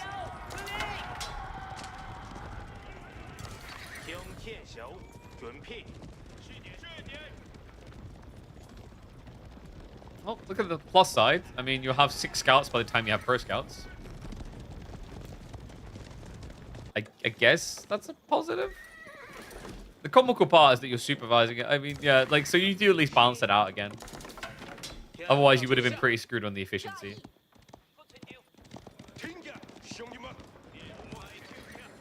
Free KP coaching? Yeah, let me give you, like, a free tip. Okay, so this is a crazy little secret I'm gonna reveal, okay? And like, you know, when you win S tier tournaments, I get an earnings from your winnings because of it. But Imperial officials are actually infinite percent more efficient when they're able to move. It's a crazy mechanic, but when they start using their legs, they actually do a lot more. Now, dead people can't move their legs, so we'll want to move quickly while we can. By Sass. Not being a 1-for-1 though. Oh, that's less of a 1v1. Wait, what? Gully? Oh no! And he catches the scouts coming. Come on, this can't get worse. Surely. He's bringing the army home. I mean, Magadai are big snipe, but that delays your pro scout timing. The idle time is painful enough. And you can see Sass, what the real target is here. He was already starting to stockpile before this. He's still holding reserves. Like, he's thinking about castle. All right, we're 10 minutes in, and we kind of have our first deer drop-off. Kind of. Yeah, it's going to get a little bit closer now.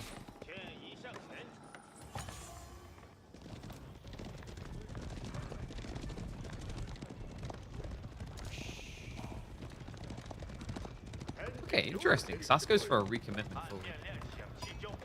I guess he lost quite a lot in the dive. And if you tech here, China can actually mirror you. It's one of the biggest infuriating things about playing against them. Is you get into a position where you're like, I have a tech lead. Woohoo! And then you realize they'll always just mirror the timing. Because it's kind of ridiculous how fast they ramp up. Especially once the first deers get dropped off.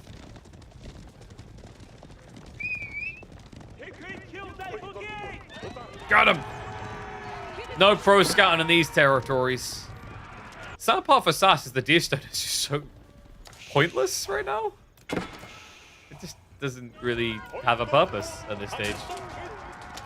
Nagadai will get the snipe. Keshik. Oh my god, wait, what? Gully? What? This psychopath just runs past the Keshiks. Does trap one at least. Man, that was ballsy. I can't believe he done that. I mean, in fairness, it's actually a pretty good trade. He killed a Magadai, lost maybe 2 archers plus a scout, and killed a Keshik as well. He's Barbican now. That's going to lock in his gold. He's thinking about castle. It's pretty bad for Sass now, no? He hasn't really done that much damage in the end. Despite the opening looking like it should have been vile and so valuable. I think that dive on the TC just cost him a bit too much when he could have edged it. He's got a bulk of archers coming, but problem is Gully already has the archer lead. And Barbican also removes a little bit of the panic. Like, you don't necessarily have to rush the age up as quickly. Because if you stay in feudal longer, you're now going to be building a worker lead.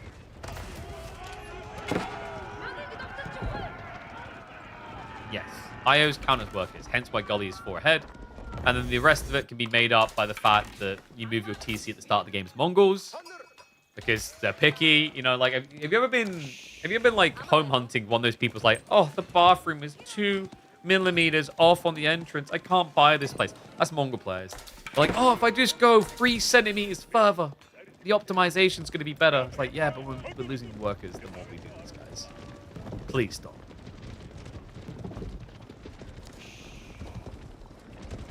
Deerstone is finally actually going to get used. I didn't think I'd see the day. However, Gully is about to see castle.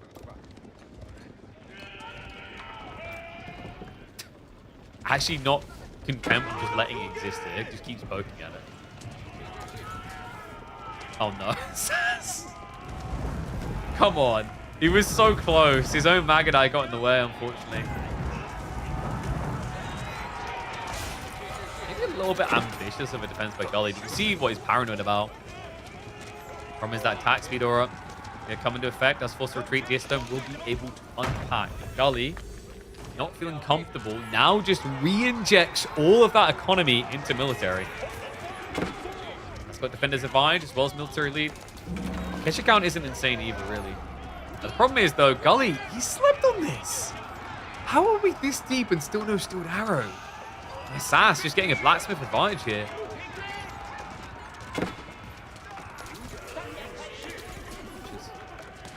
Really doing as much damage as they should. I'm actually quite concerned for Gully. The blacksmith slip up may have just cost him dearly.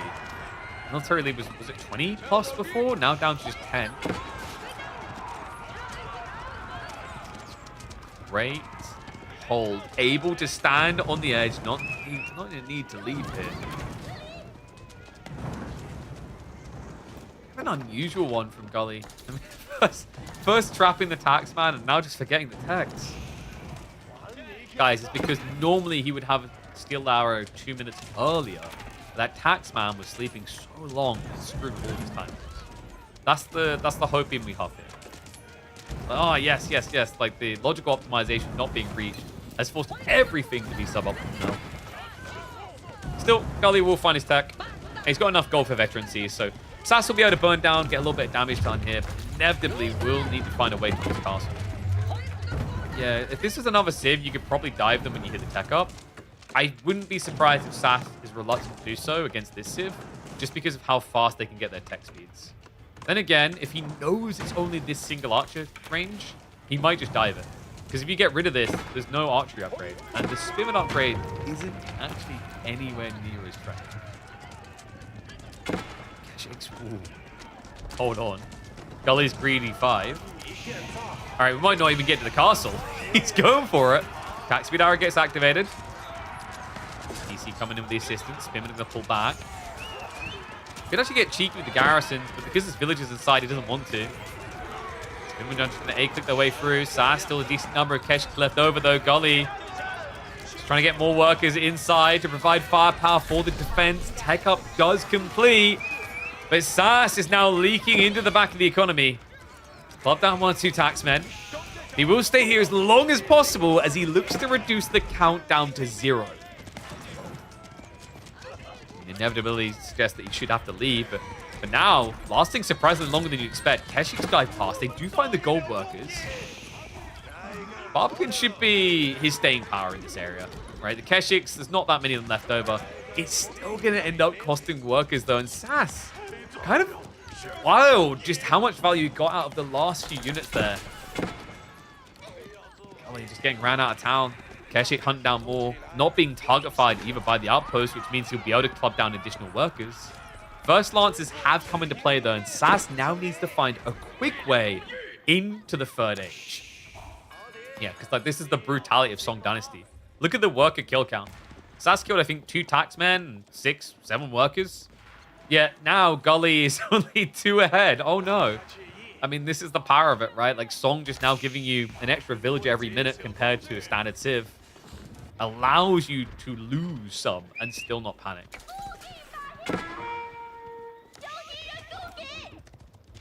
That's not much of an army, so I'd be quite surprised if we saw the Kurotai play here. Because Kurotai makes sense when you've got like 30 army or so. Whereas he pretty much reduced himself down to nothing. Just a handful of archers, a little motley crew. Then again, he is bulking.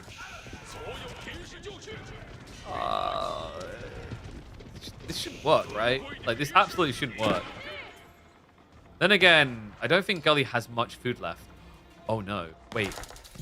Oh, no, no, no. No, look at what Sass has been doing. He's just been naturally eating the deer. He's moved to the boar as well. Okay, so Gully, like, you'll get him out of the base, but I don't think you can counter-offensive much here. Let's see. 4 Lancers heading in. I mean, in fairness, Sass didn't switch into Spearman.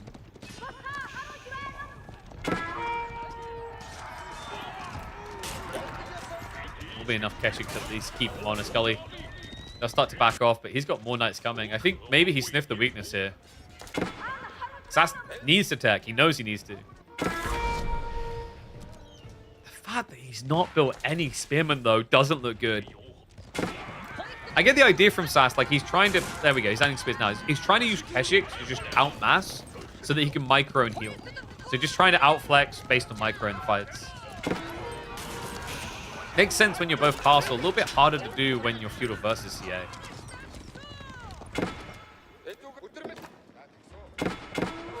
This Tear Stone is just the best outpost ever. It's all the information it's giving for free. It's like, oh, yeah, Lancers, Lancers, Lancers. He'll know the moment the Gully stops producing just heavy cav.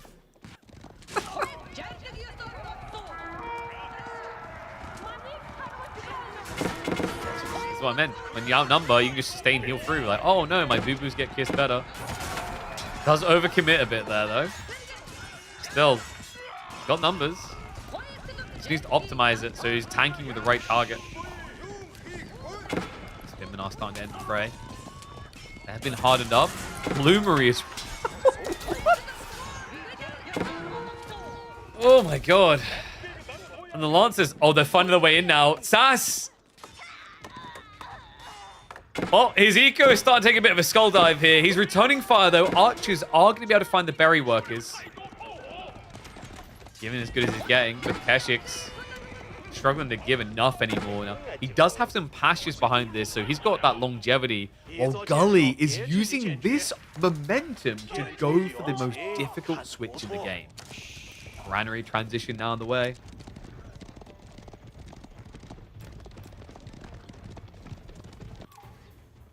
And Gully, what are we... He came for the boar and the deer. Oh my god, the Keshiks are coming though. Gully, please. No, Gully, the workers. They've got no HP. They've got no HP, Gully. Just, yeah, stab him in the face. Stab him in the face. In the ear, everywhere. All right, there we go. Brings the Lancers in, but now the Spearmen and Keshiks. The villagers will scramble away. What is going on? Gully, without textiles, is combating heavy cav with workers. No, I can't. That's the entire worker lead. What are you doing?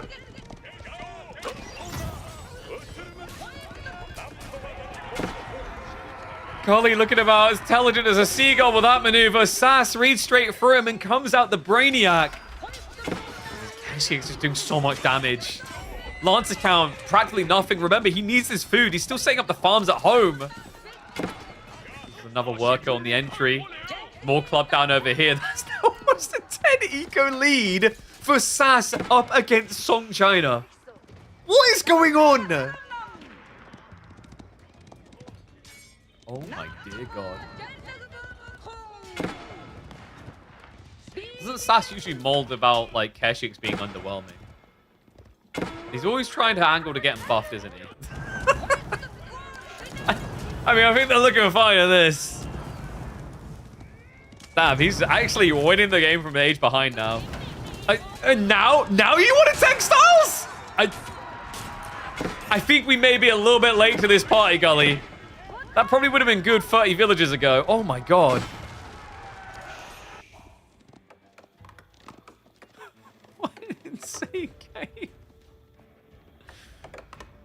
Well, I said surely not Kurotai, but Sass, you know, that was a long time ago. That's when we were down to like, what, 10, 50 military.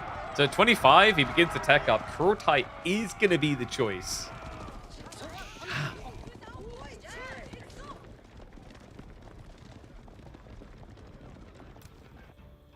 This is looking pretty rough. I mean, China hasn't even protected themselves. Like, where's the wolf?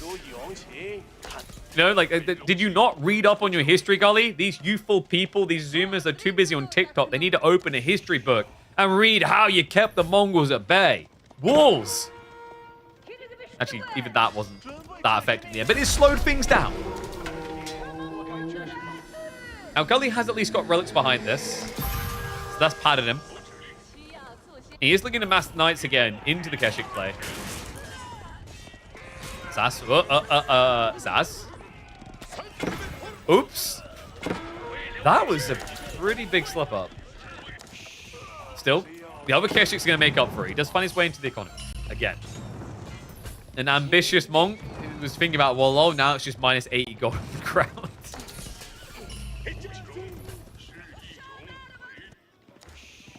Let's start adding crossbows.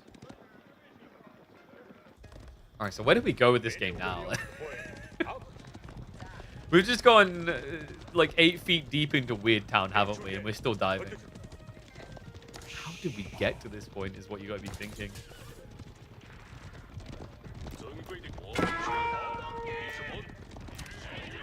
Doesn't he scout out the crossbowmen? Oh. Why don't he react to... Yeah, he goes his own crossbows. Funnily enough, Sass only added 2 crossbows ever and then stopped. So maybe it's meant to be some sort of bait and switch. It's got extra Kekiks coming. Well, low. Nice idea, but Sass is looking... Yeah, I think you needed that on a delay slightly more. Like, if Gully's in the base when he does that wall low, Sass has to react to the Lancers first. Maybe he catches him off guard and you pull him in range of the wall low. Instead... There's going to be that poor monk in trouble now. So another minus 80 gold per minute as it sits on the ground. Lances go for the dive in. This game just keeps getting more chaotic. Not going to find the economy though, but if he gambles left or right, he could hit big here or small.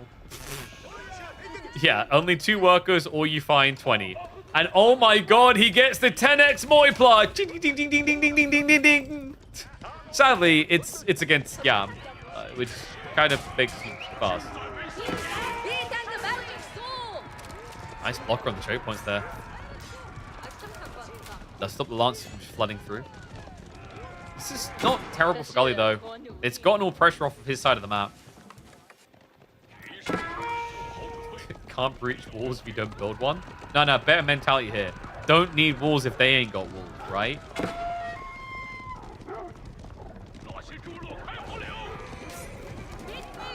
Villagers be slower or people and horses? I think we should give villagers a stim ability that makes them lose health but makes them temporarily faster. This is a completely original idea that has never been done before in RTSs, and I think it would be a good addition. We could maybe even have it so that that temporarily increases the villagers' attack speed as well. Maybe increases their gathering. Now, this is going to bring me back to the indentured servitude civ that I talked about before. Guys, I don't think they'll ever do it because they want to keep the child-friendly ranking, but conceptually, the idea of having like a civ where you have overlords, and if the overlord gets sniped, it frees the workers is kind of cool, right? Like, this was an epic idea from Yuri's Revenge. We need it in an Age of Empires game. Just literally rip the lines as well. They just out loud go, "We're free! We're free!" And then start hitting people with pickaxes and shovels. Ah, that was a good game.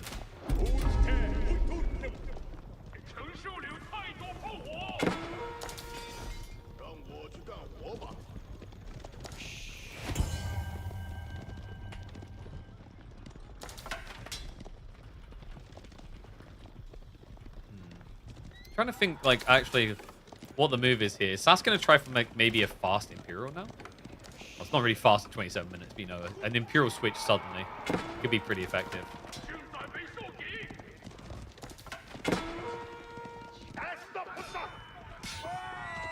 I mean, it kind of feels like that's where we're going, you know? Food sources on the map have started to dry up, so you're going to have to rely on pastures at this rate. Still got the boar over here, though, which barely got touched. Now I'm riding horses 3 times faster than a person on average. Hey, whoa. You don't know. For all you know, I could have the same bolt, part of my economy. Okay.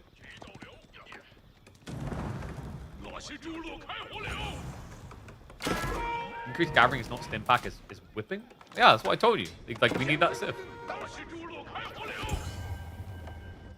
You know, I've said the perfect nerf to China would be when their taxmen get killed, everyone in range riots and takes their money back.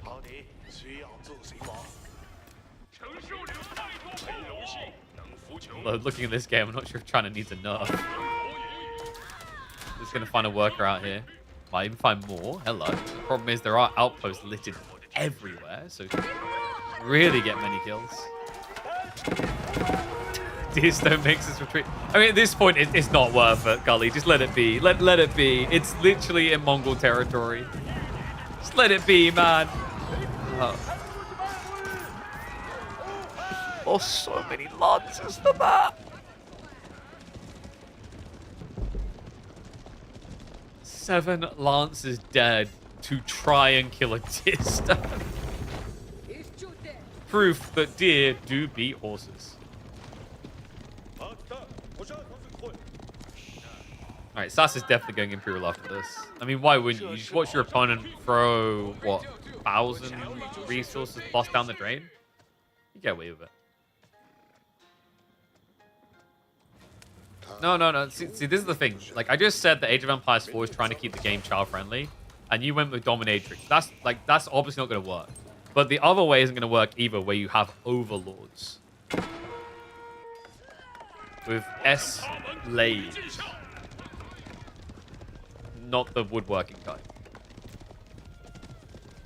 I am, like, you know, basically, for those who don't know, it's the type of thing that you probably would have had in an Age of Empires 4 game, but the devs intentionally try to keep things PG, so they don't get a higher age restriction, because they think that affects sales. I would love to see the science behind, like, the studies behind this to prove that it actually affects sales, by the way, because I feel like most parents don't give a damn, but maybe that's changed now. Like, when I was a kid, my mom was like, look, here's GTA because, well, like, if I don't, at least if I buy it for you, I know that you've got it and that it's happening. If otherwise, you're just going to go and borrow it from someone. And also, there was plenty of game stores that absolutely were selling to people underage. Like, imagine you run a game store. It's already hard enough to make a living. Are you really going to decline sales based on age? That's just not happening.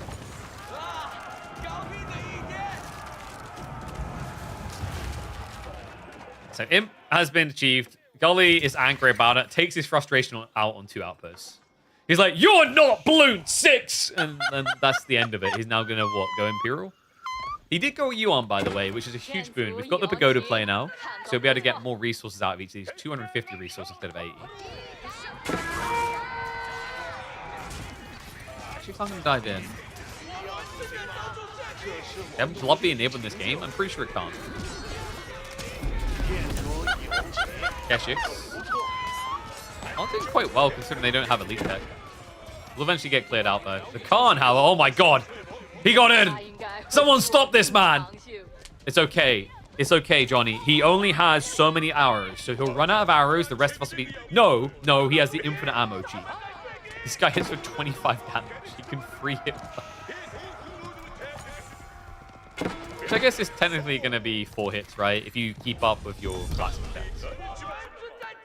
Still burning through. Does find the gold. Spear Blob is looking to move in with the crossbows as well. But remember, this was a Cargonet build, which means freebies are on the way. He already has a nest of bees. He's getting a bunch of Magonite. Oh, boy. I think we know how this story goes. Yo, what's up, Fawn Tiger? Dude, you legend. I just saw that. Thank you for the 5 gifted. What up? My boy Fawny. Ain't prickly when it comes to the donations. What a legend. Thank you, buddy. Damn. Are we about to see Mongol donation? Mongols being given a win. I mean, you wouldn't afford it going into this. You're like, oh yeah, surely China has this on lock. But Sass is making it look anything but. He's an age ahead. He's almost got military lead. Their economy is tied neck and neck. And there's really not much upside currently for Gully.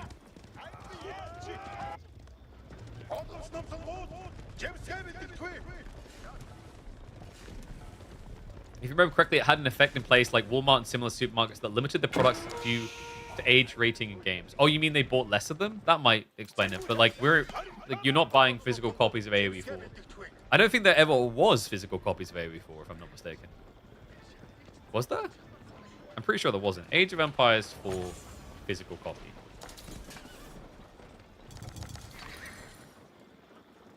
I guess actually no. I guess there would be for PlayStation and whatnot though. Maybe.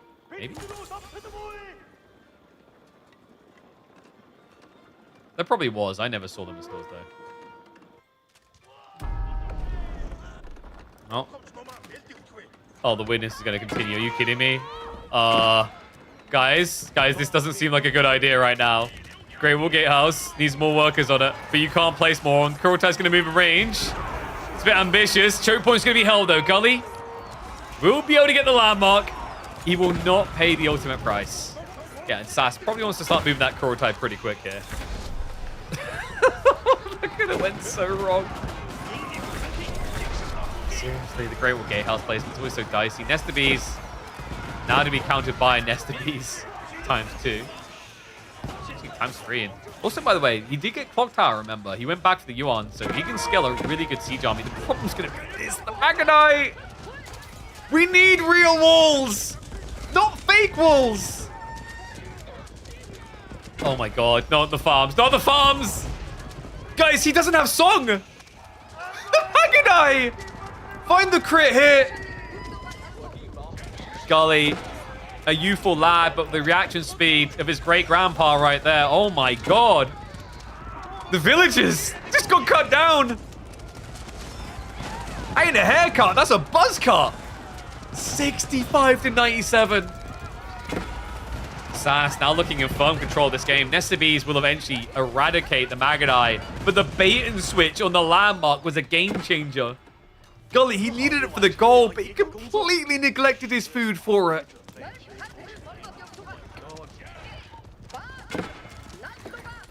Collector's Edition was a physical copy. Was there a Collector's Edition of AoE 4? I can't even remember if there was. I never saw it.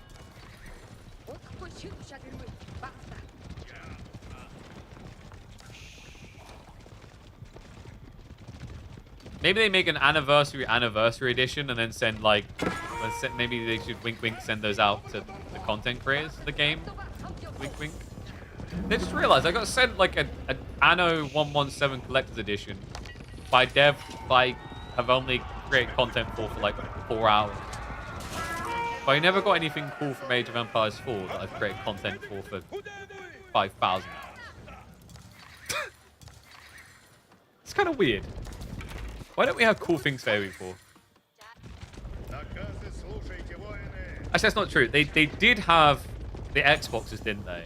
But I do remember they sent it to a bunch of people who didn't even cover AoE 4. Yeah, so Sans is just trying to bulk the premium. We've got Mass Magadar on the way. Still bowstring, biology. I mean, he's just trying to stay ahead of the technologies here. He's going to discover the full walls up. No, what is a Mongol player to do? Maybe just walk in the north side where there's a gap. It's going to be difficult in STBs, of course. Probably a good point to start thinking about cannons. I think Gully's big challenge here is going to be gold. The pagodas help a little bit, and also securing the 2 4Ks. But you could also argue Sass has a similar gold issue here, no? He's running out fast. Yeah, they're actually similar in terms of vein access remaining, or at least the quantity on them. I think Sass has like an extra 2K. But obviously Gully has taxes and relics.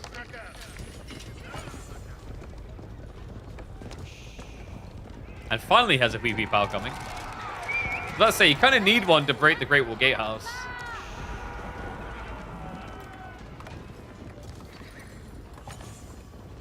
Oh, you mean the digital collectors? Yeah, that doesn't really count. Like you know what I call digital collectors edition scams? Like, wow, I'm gonna pay more to not get anything cool and shiny. Why?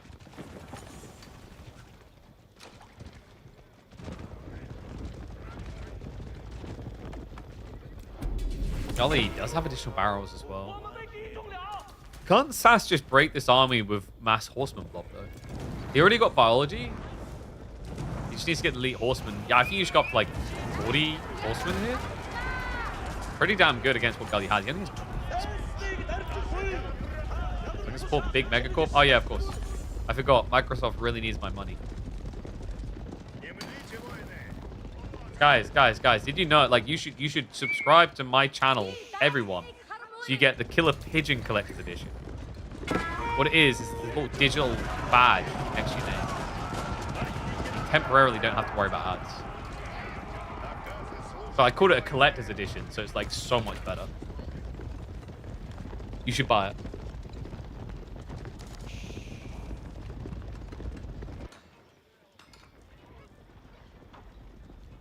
I think the big problem here for Gully, by the way, is like he's good to defend, but he can't just defend. We're down to 5 minutes on the stage. It's like, he has to actually come out.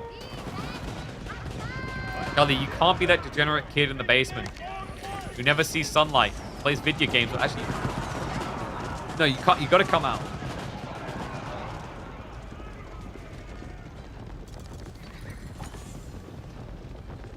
Another problem here is like Kurotai actually bounces back into the game pretty strong now. Yep, look at the DPS. Magadai hitting for almost 20 damage. Horseman's base up to 17, and yes, it does buff bonus damage, remember.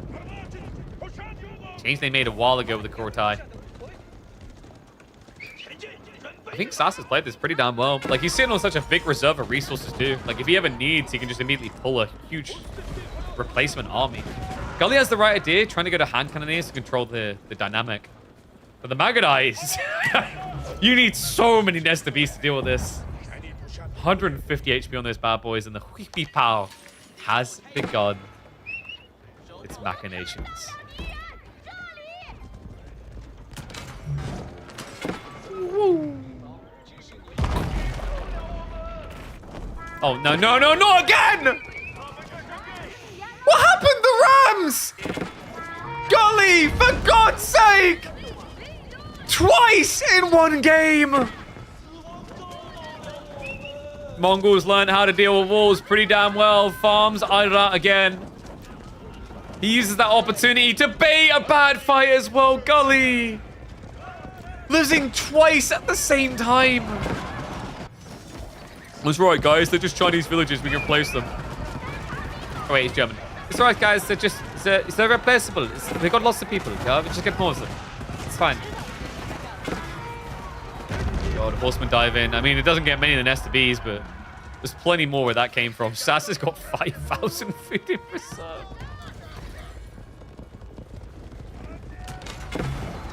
Nagadai.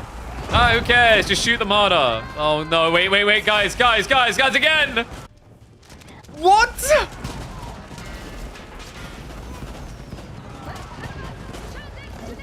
Oh, my God. He was distracted by the Magadai.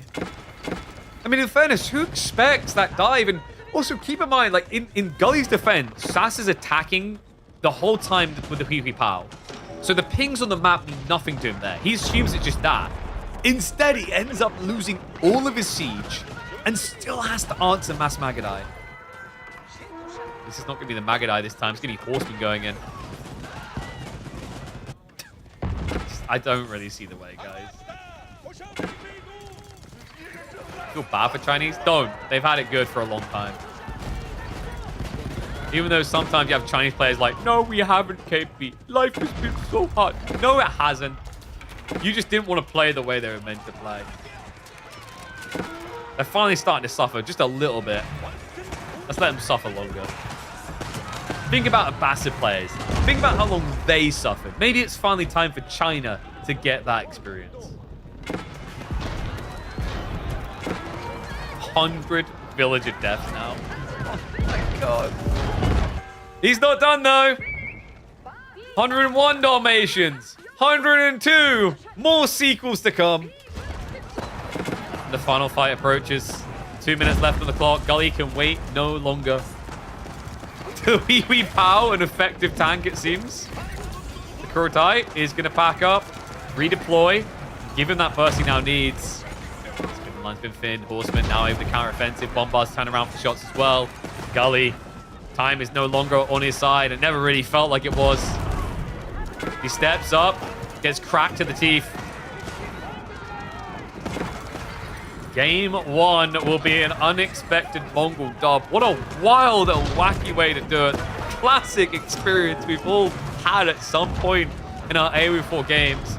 Magadai slipping into the farms to ruin everything.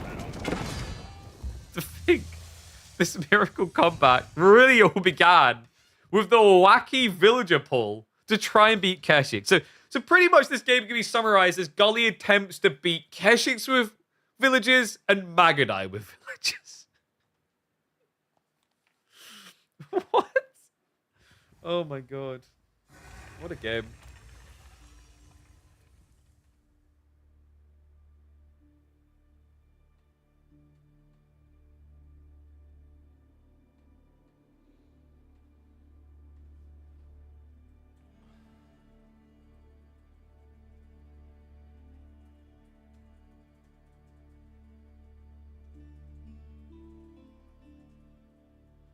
Just got that one. Chinese peasants aren't afraid of anything, but they should be. Oh my god. Villagers aren't that effective versus Mongols, but the important part is we now know that. And we have to thank Gully for that, because if it wasn't for him testing it, we wouldn't have known for sure that Chinese villagers are not good at frontlining against cavalry. So thank you, Gully, right? Really, really appreciate that he was willing to take the hit for that so we could all learn. All right, next up, we're going to Frisian. English versus HRE. Oh, sorry, did I give Gully a point back then? Yeah, there we go. Whoops. I put them the wrong side. All right. Frisian, English versus HRE. I mean, Gully's been making this Civ look pretty good recently, actually.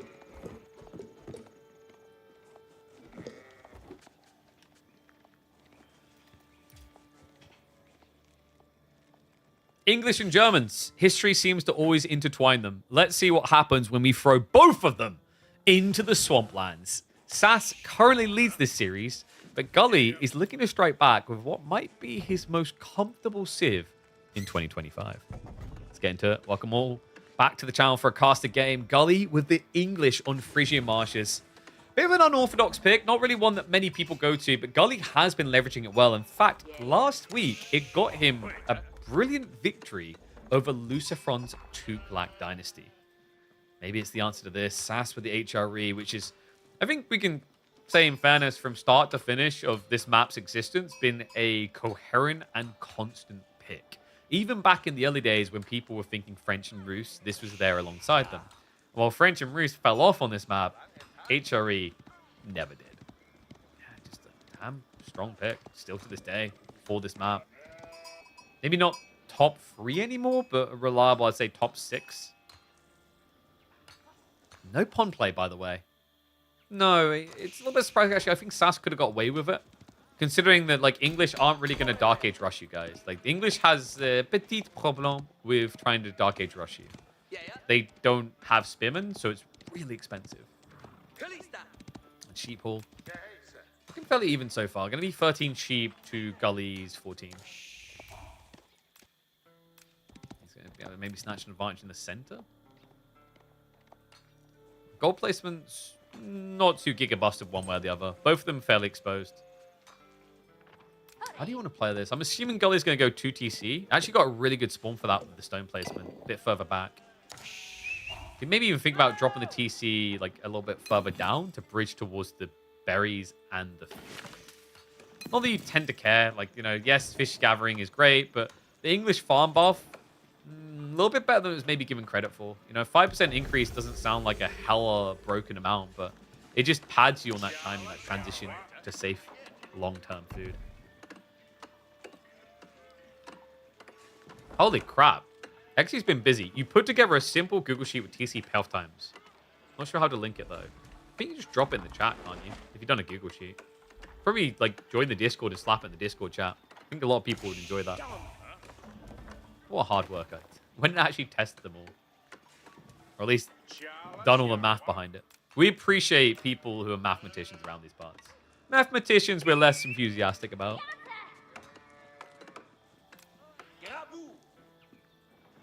So 2 TC confirmed. I'm kind of tempted to fast forward a little bit because it's 2 TC. You're not really expecting them to do much. I wonder what's going to happen on the other side. Like, maybe we just see a fast castle from HRE.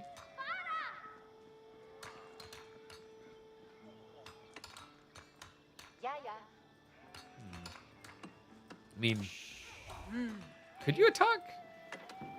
Wait, no. See, sorry, he's just 2 TCing himself. Okay. I guess that's one answer to English TCs. And you do have a really good economy with Arhan Chapel. In theory, HRE should be better for this, no? I'm a little bit worried about the safety dynamics of both sides, though. It's like English just build a landmark that protects them. Your castle landmarks don't protect you. And the farm transition is a lot more expensive. Now, yes, you're getting a 35% gathering speed buff on that. Great. Meanwhile, your opponent's getting a 50% discount on the farm costs. I think it balances out quite similarly, though, because although it's a 50% discount, which is bigger than 35% gathering, you do have to remember that the gathering is not buffed, right? So you have this awkward issue for English of, like, I'm not buffed on wood gathering, but I need to get all this wood. And then in conjunction with that, like HRE, they'll buff the wood gathering, but then they'll also be gathering better food until you are deep in castle. Because when you're in Castle Age, English get 30% more gathering off of farms, but that's still going to be slightly better for HRE. The negative, of course, is going to be once you're past about 10 farms, 15 farms, your drop-off efficiency drops off the face of the planet because you'll be further away from mills. Like HRE is slightly higher cost at 10%. Yeah, but the point is once you mass farms, you're less efficient. Like English is much more efficient once you're at Castle at 20 plus farms.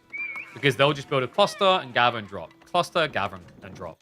Whereas you're going to keep building more and more farms in this little aura. And also, if it turns into too long of a feudal, you won't actually be able to buff that much anymore. So it's a bit of a weird one with HRE. They do at least have a better bounce back than they used to because of the monastery change. So that you can now turn monasteries into buff buildings.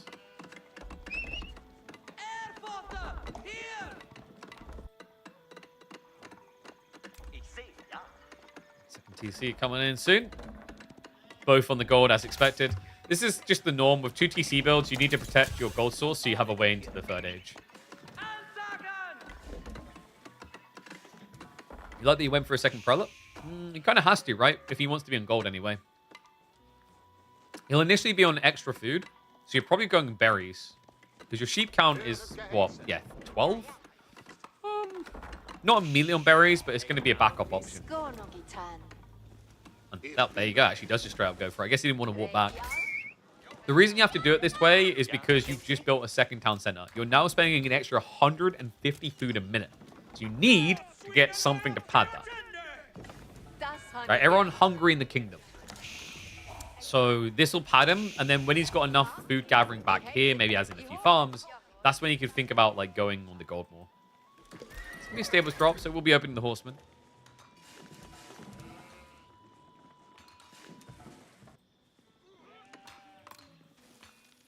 Farm cluster's already coming in. Remember, this got buffed, by the way. 5% per age over what it used to be. Still caps out at 30%, does it earlier. So it's already at 25% buff gathering rate on these farms. Look, we English like our Weetabix, okay? I have it every single morning. That's why they work so hard on the farms. They know what the British people want. Not going to eat any of those crappy oats, though. I don't understand how anyone does that to themselves. Psychopaths. Ugh.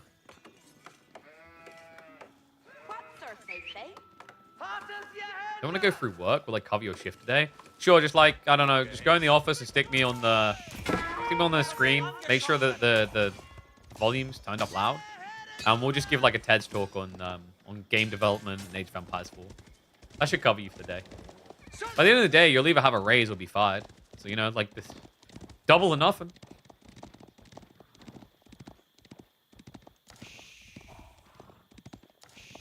You're working from home today because you're sick? Oh, you're so sick. Yeah, I can hear the coughing from here. Oh, boo you. That's such a shame. So sick. Laid up on the couch. Laptop. TV turned on. Beer to your side.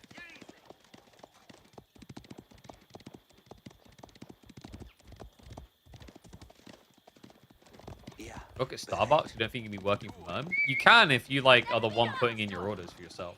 Think about it.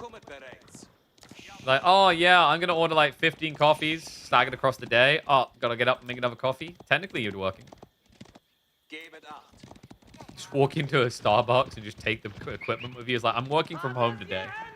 Wait, come back.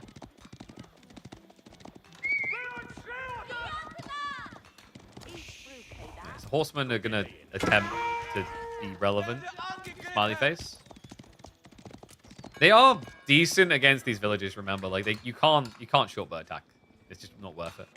And we are gonna get the quicker timing. As expected, like SAS, it was all about tempo. We said about the idea of fast castle, like you should be quicker because the Aachen buff is much more impactful at this stage than the farm buff later on.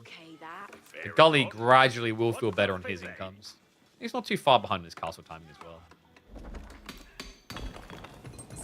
SAS will get most relics. That's not entirely true, though. Remember, you'll build a white tower, but that white tower will also be a production building.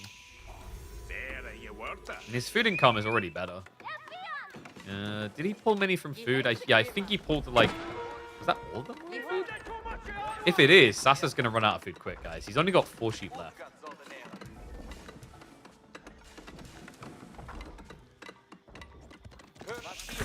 KP on the big screen at Starbucks. Yep, you're definitely not getting a raise when I start going, man, this Red Bull tastes so good. Unless, wait, does Starbucks sell Red Bull drinks now? I know that's like a Dunkin' Donuts thing.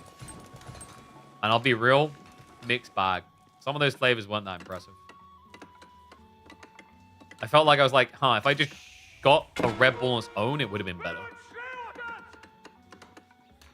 Good white tower, by the way. It protects both the golds. Not so great for the farms. He's going to want to think about walls in a minute or two. Wait, Starbucks has its own brand of energy drinks? Is that true? What? Alright, I think Starbucks is getting overconfident there. Oh, no, it brings up the double shot espressos, which isn't really an energy drink, is it?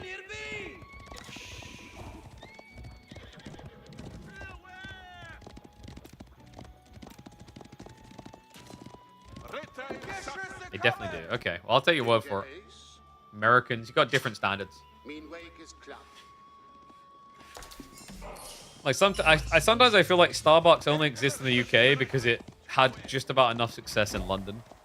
Most of this country goes with Costa.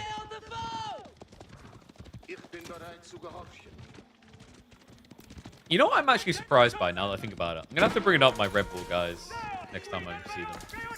Why did they never make a raspberry lemon flavor? I feel like raspberry lemon is like the freest win for flavorings. That's coming in. The king should eventually lose this. Might be able to snipe the prelate beforehand, then just eat his face. No, okay, he's gonna walk away. So relics on the way home then. So SAS 2 relics already being netted. Third one now to be picked up. Gully is racing for this timing. He's got his own knights coming as well as monks. Remember, right now, though, Sass has a food problem. He's on berries, and then he's out. So he's only got a handful of farms, 10 in total. Well, Gully should be looking to add in a third farm cluster soon. Let's be honest for a second, both have bad coffee. I mean, I think all coffee sucks, so I'm not the person to really ask.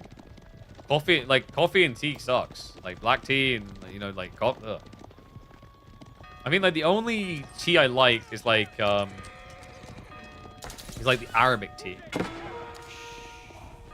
The Arabic tea I was kind of impressed with, but that's more of like a herbal one. And almost kind of caramelly.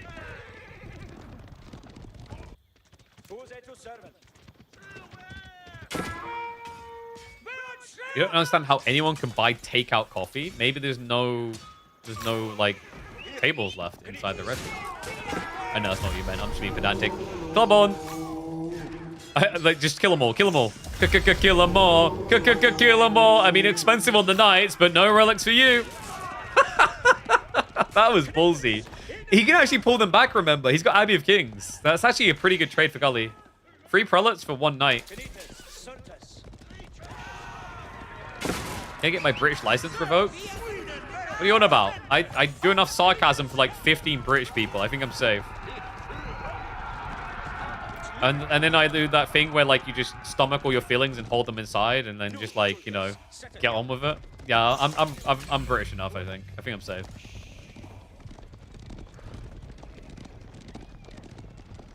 Oh, and we usually mock French for running away in video games. Dude, I'm so British. I'm safe. He will pick up the relic though. That's 4 relics if he gets home. Gully has something to say about it, but good luck getting through. Way too many knights in his way, so we'll get pushed away. Sass, not too bad a position now. 4 relics obtained. Gully, farm count isn't crazy yet. He's only now adding in the 3rd farm cluster because he was so content on trying to stop that timing. Starbucks is kind of flopping around in the US too because it's gotten so expensive and the quality's bad. But that's the truth of like most things. So like, if you ever want a lesson on this, like look into McDonald's. McDonald's is not a food company; they're a property company, and that's how they remain profitable long term. Whereas I think Starbucks is mainly leasing; they don't buy the buildings. If I'm not mistaken. But like Starbucks does have difficulty understanding different cultures, though. You can have a look at how they failed to reach the South African market, for example. Same, I think, with Australia, but I think they still have some presence there. Because, like, if you think about it, Starbucks' whole operation is you go in, you buy coffee, you leave. Whereas a lot of European countries and, you know, even, like, you know, African countries and whatnot, it's not simply a transactional action. It is a cultural conversational action.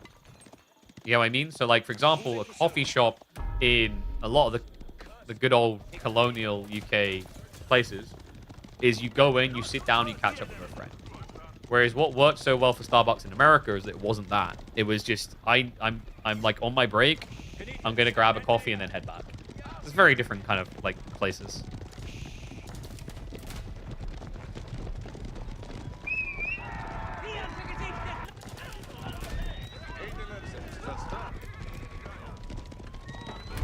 Which actually, by the way, is kind of weird now that I think about it, because America has like a really big obsession with like dining restaurants. You know what I mean? Which Britain and a lot of other countries don't have. That's weird, isn't it? Now that I think about it. Just didn't catch on with the coffee culture.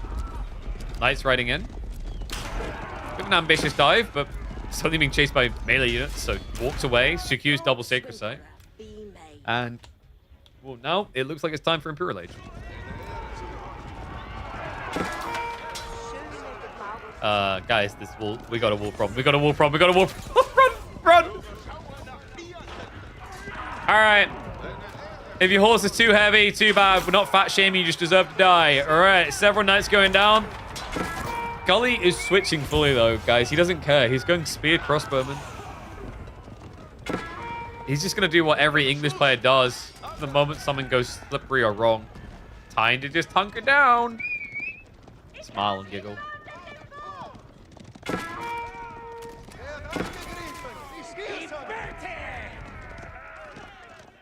Alright, so this is kind of tricky now for Sass, isn't it? Because they both went 2TC, he's not going to have this, I have Schwabia, and now I have 40 more villages. They're going to be pretty much on par there. What wouldn't be on par is if Gully is able to justify Wingard, he can get better quality units. He has got Outpost coming up. That's also going to give him the attack speed, I remember. And I think, did he go for it? He has not gone for Network of Citadels. Someone beat this guy with a stick. Gully needs to experience old school education systems where they beat you with a ruler. These new gen kids, they just don't know.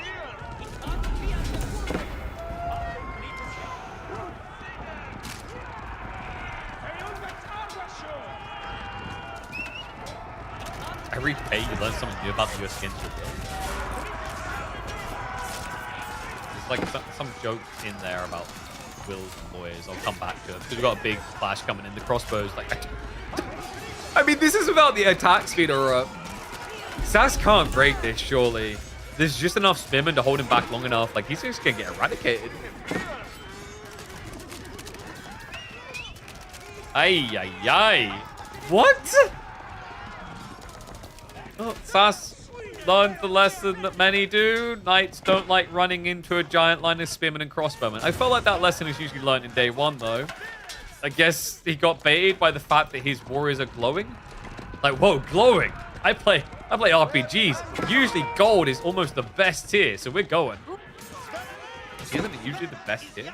Epic? Oh, no. You can have green for legendary. Now, there you go, guys. That's why he lost. He wasn't glowing green. Working difference. I don't know, man. Has he been producing all times out of the TCs? Because he shouldn't be this much behind. The worker lead is growing for Gully. And the farm count. Oh, my dear God. Okay, this is ballsy. Especially now that Sass is going mass horseman. If he gets caught with these southern farms, everything could fall apart. Yeah, but Sass needs to build enough army is the challenge. He's so far behind on military after this. Spearman. Oh. Guys, the glow is not good. Okay? It's not like one of those Discovery Inspector games where, like, if it's glowing, you can, like, click on it, like, oh, wow, this is a clue. And then the clue you're going to get is that it's probably going to kill you.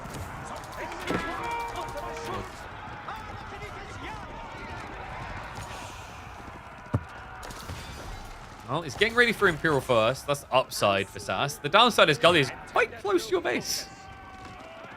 What are we building houses here? Ah, yes, of course. It's just a classic English feeling, really.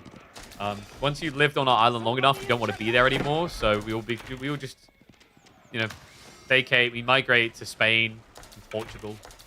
This is just Spain right now. You guys want Spain in the game? As close as you're gonna get. Keep drop book Sass. Do you need to cancel this? I think he needs to cancel this. No, Sass. He's trying to brute force it. With the attack speed, though, come on. It's network of freaking castles, man. You can't mess with it. Army gets a race. That's going to be a rematch. He has to cancel the castle. Sass just lost almost every perceivable lead. You know, he's still behind on workers. He now doesn't have a tempo time for Imperial because Gully can attack him. His big upside is still the relics, but like everything else is starting to look a bit grim here. God damn. All right, Mango's coming out will scare Gully off. I imagine you now just start thinking about Imperial. And he has actually baited a meta arm switch, which feels really bad for Sass considering that Gully already has so many crossbowmen and archers.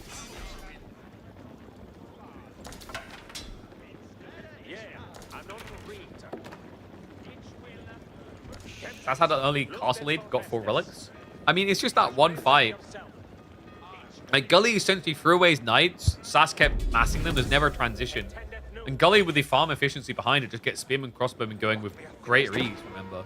Like, you can build a spearman and a crossbowman, and you still come out cheaper than what it costs for one knight. And this isn't a minework build, so your knights aren't even gigabuff.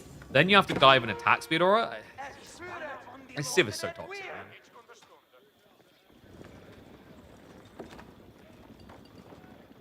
Imperial time. I think he might bot shear this. Yeah, yep. He's down to 5 minutes on the clock. If there wasn't a Sacred Site, then Wingard could be pretty cool. But it's not as impactful as the Lancastrian one. Can't believe this. The lead that he's built, man. I mean, from a game that felt like it could easily have seen Sass going in first, and now this. With 5 minutes left on the clock, actually does get the decap, so Sacred Site is gone. Yeah, Sass kind of giving that over for free, but he has got... sorry, Gully giving that over for free, but Sass has got bigger problems now. Much bigger problems. The size of this army. Castle drop. Again. I feel like we've been here before. Can we stop trying to castle this gold? Worker's getting sniped. He has to retreat away from it. Mangoes are going to move up, so that should give him the breathing room. Men-at-Arms line is fairly thin, but these are longbows, damn it. Longbows! It's in the name! Long bows!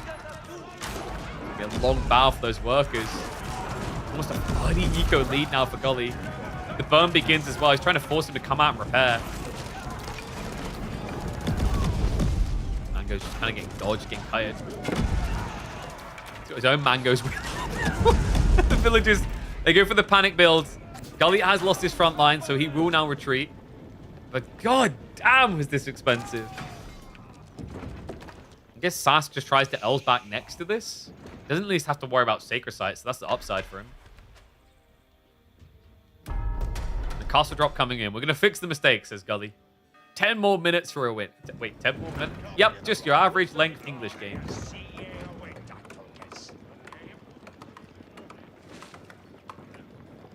I feel like the real issue is food here. Well, yeah, like, you're going to burn through your food quicker around your Aachen anyway. For this type of build. And, like, HRE... I mean, well, Gully just kind of hit on the head. Like, HRE in general doesn't have much in late game. They got one addition, which is the Black Riders, but, like, doesn't feel like something you easily get towards. Like, you have to go really late in the game. If you think about it, HRE's advantage in late game has always been speed. They get there quicker than any other Civ on average. You're like, you know, if you're an Imperial Age, you really want to be building Men-at-Arms. Yeah, you can, like, flood them, but they're not really kill point units. They're more like they survive. Whereas HRE tries to make them killers. Compare that to English, where they're actually survivors with the armor class, right? And then you have some behind it to enable them. And let's not forget, English is low-key one of the best late-game civs in the game. I say low-key because we kind of forget it these days. We don't see it that often, but the attack speed buff is huge. Like, this ability here, this aura, is so damn impressive. And that Elsbach does not feel that is the opposite of oppressive. That's your retirement home. That's like, okay, guys, I'm done with war. You know, like, that's like you're the capo and the mafia. Like, I'm giving it up. All right, I'm going back to Europe. Go and get myself a nice little villa. The world is yours, kid. 8 minutes away from a Gully victory.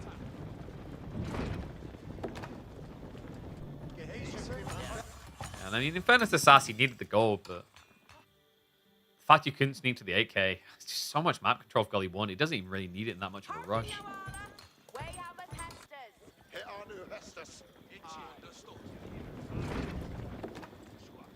We do finally have it, folks. Network of Citadels! Woohoo! Oh, boy. What a fun and not completely toxic and oppressive game mechanic.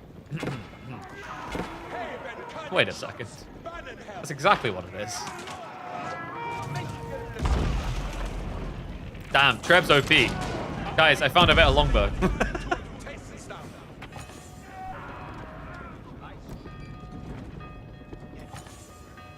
How does Sass win this now? Oh, he might actually be able to play adjustable crossbars. I don't think he's queued it, though. These mangoes haven't been upgraded. Adjustable crossbars might actually be his best friend, but it's such a risky strat when you're pushing. Because when time isn't on your side, if your opponent sees it, they just have to switch horsemen once. And let's be real here. It's English with how many farms? Oh yeah, just 46. Yeah, 46 farms is ample for a horseman switch on the fly. Alongside the 8 faps. Ah, yes. Good old English economy back before we disconnected ourselves from the European Ethernet port and floated into the Atlantic. It's been a while since we've actually kind of seen it flourish like this.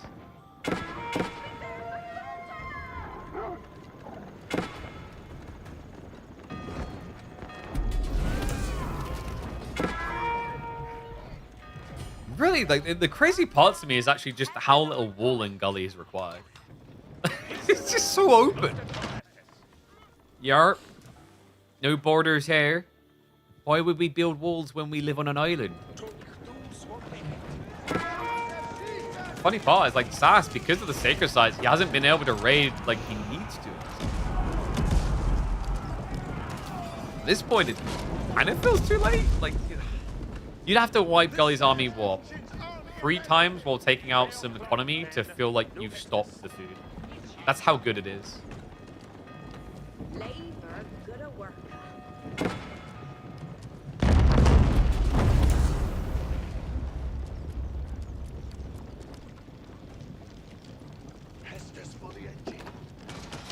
Stop planting a bunch of men at arms. They need to be born soon. It's a thin line of them. The whole battle wave. Man, it's gonna get taken out. That's adjustable crossbars. Alright. Gully has something to crap his pants about. Problem is, those mass mangoes ain't gonna feel as great against the Berkshire. It's all on the trebuchets to deliver there. Can't slow them down. Gully now to birth out the men-at-arms wave. Remember, mangoes are pretty nice against mass English men-at-arms just because they don't benefit from all that armor. Yeah, turns out like having more armor doesn't actually help you against giant rocks. If anything, it should do more damage.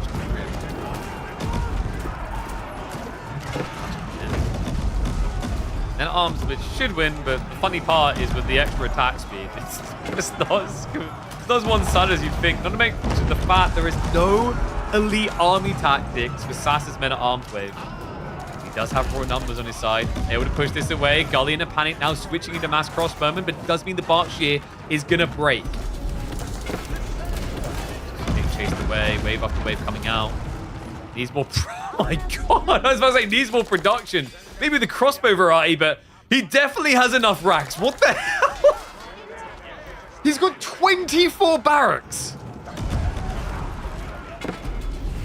Yeah, so we're pretty much at the stage where he can lose all of his men-at-arms and instantly replace them. Of course, just your normal. Wait, what was a town center from Sass? Okay. He's trying to build his own raxes. We didn't really use this space here. The horde is finished. Sass, he doesn't have the military lead now. Oh, no! There's not much to hold this back. Men-at-arms starting to reach towards the mangoes. Forces them away. 5 minutes left on the clock. 66 crossbows. All right, guys. This is going to be an uphill battle. We're going to have to remortgage the house. Has anyone got a spleen we can sell on the black market? We're going to need every piece of cash we can get here. He did get rid of the Berkshire, but doesn't seem to matter to Gully. Do we have cannon placements at all? We have one. Only one, though.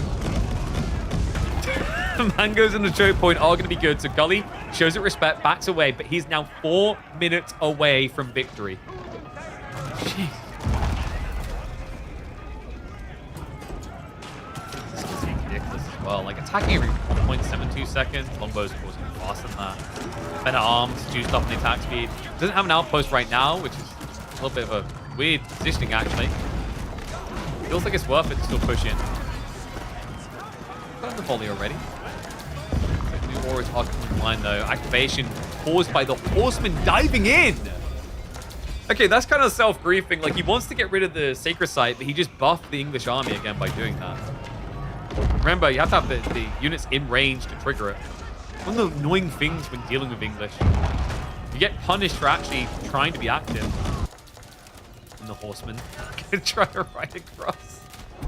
Alright. Decap begins. Men-at-arms will be able to stop that, though. His at least going to pause the timer at 3.5 minutes. So Sash is trying to buy vital time with Pony Wave. Crossbows left behind to try and deal with the push in though. Sass, now that he saw the men arm shift off, he goes to the mango push. Horsemen are going to pay the ultimate price. And the Mighty Cat rather working against him. Some workers are going to get sacked, but that's not a bad thing. Gully, he has too much economy still.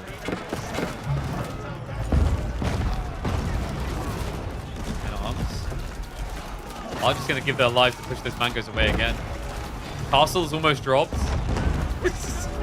It's one hell of a meat grinder, man. I mean, I'm impressed Gully's still getting such good exchanges considering it feels like he needs the body so often. The second wave of MAA now coming in. The mangoes, they didn't pull back. It's the gap close. Sass looking for the retrieve. It's not going to be that simple. Somehow thread the needle, but ends up losing a Treb. Should be a mangonel going down. Gully neglects it, goes for the Treb instead. So just looks to protect the castles.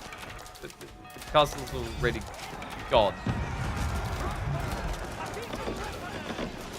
So Sass's army. Oh my God. Yeah, we finally have elite army tactics. How many meta arms died before we got to this stage? Is anyone keeping count? Where's my math guy in the back? It feels like he lost 100 plus on this stage.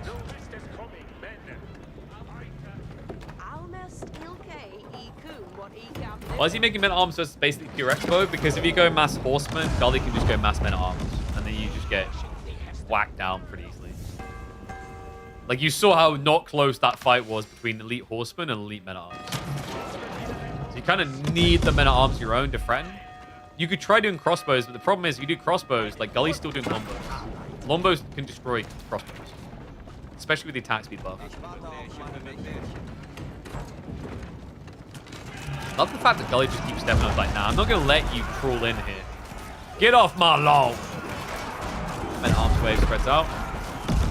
Not long. Need long, though. We're down to 1.5 minutes. This game is almost over. Gully just needs to hold on a little bit longer. There's no pressure coming on the other sacred site. It's all in here. Sass with the desperation towers to try and creep in. The Trebs just keep denying him. Gully. Feels like every time a wave gets cleared, there's instantly a new one. Ringing the bell. Signals time is running out for Sass. It's a trickle of troopers now. Sass, he can't walk back is the problem.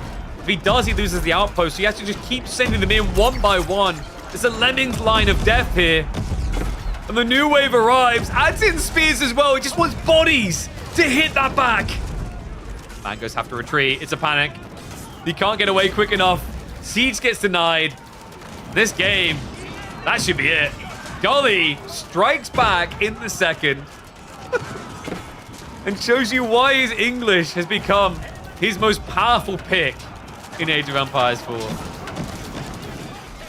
Ironically, against his previous most powerful pick, I mean, this man loved HRE. He featured on our channel as making top 10 by abusing it on the ladder. And now he's providing oodles and boodles of English abuse to all of his opponents. Good God. I really don't know how I feel about those type of games. You know, like I look at that, I'm like, I don't know if I really want the meta to go back to this. Every series you have a new most powerful pick? No, you were HRE a long time ago, then it became Malians, and now it's English. That's it. That's just been this. How's it every series a new most powerful? That's literally like, that's your story. Feel for the little HRE boy. Then you went Mali for a while, and now I see you using an English spammer. Does that, chat, does that track? Is that like an accurate representation of Gully's history? You never play 2TC except in... Well, like, sure, but you play a lot of English. No?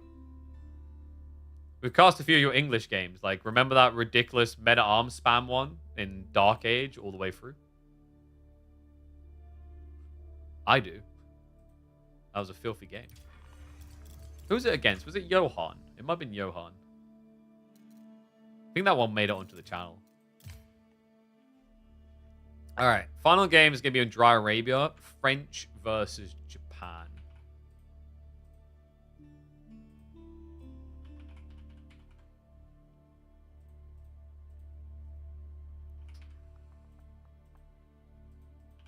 Arabia. All right, let's get started up. True historical English army composition. Well, yeah, we're missing the boats, guys. You can't be really truly British if you don't have boats. It's just the rules. I don't make them. I just enforce them. He banned IU. Yeah, we didn't first ban it. Let's not make this like a me or Micah situation.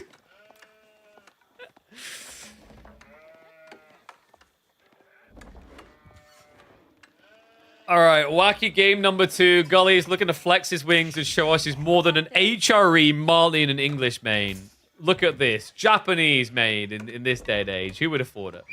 I mean, this is still a good civ. Welcome back to the channel, folks, for a caster game between Gully and Sass. Japan to try and close it out, while Sass goes to a classic pick for him, really. You know, if you think of like civs you resonate with Sass, I think Rus, French over the years has hit pretty hard. Mongol's always been there for him. And then obviously, you always think of his Ottoman pick. It's his favorite civ after all. But French, I think French are on the rise, guys. I don't know if I'd say it's clean cut against Japan anymore. There was a time where French actually felt like they dumpstered Japan because of the crossbows. But even before that, it was the other way around, where like when French tried to only mass knights, they'd lose to Japan because their charge wouldn't do anything because deflective armor. I think nowadays, like I still kind of lean a bit more towards Japanese with these aggro builds. Like this is a great spawn for it as well. It's 4 gold. Sass is rushing with 5. He actually takes it seriously. He's like, okay, I scouted him coming. I know it's a 4 gold. I will not be able to do the wheelbarrow build. I'll just take what I can and go for a quick age up. First spin on the rise. We'll just make him get the shivs out. I want to be quick with that, son. There's more problems coming because Gully is going for the unthinkable. We rarely see it these days. Japanese outpost rush. Yeah, kind of surprised actually how rarely we see this. We often see the 2 to 3 spearmen, but then people just go for a tech up. He's taking this the next step. Is outpost even good? I'm unsure. I guess if you get it like close enough to the tree line, it's not terrible. You could try and double outpost, but with only 2 spearmen, that's really risky. So yeah, he just goes to the deer instead. That makes more sense. So I think if you drop it here, you're annoying, but your opponent can work around it. But here, if Sass doesn't want to pro scouts, it screws him. If he does want to pro scouts, it still hurts. And also, it gives you all the information. So like, this is something that Sass will want to and have to address in the second age. I don't think Sass got enough for siege engineering either, did he?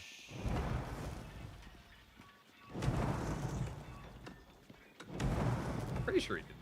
Siege engineering is 125 gold. Yeah, so he won't be able to afford it.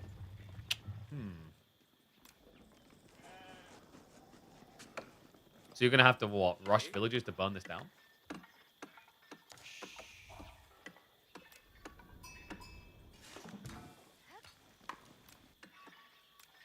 I mean, if he was going to do it, usually you do it before the outpost goes up.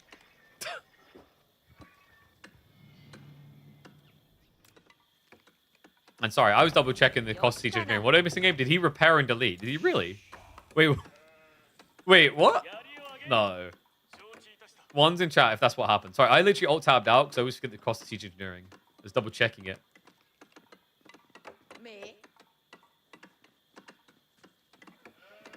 I mean, it's almost like you forgot you're not playing against Mongols.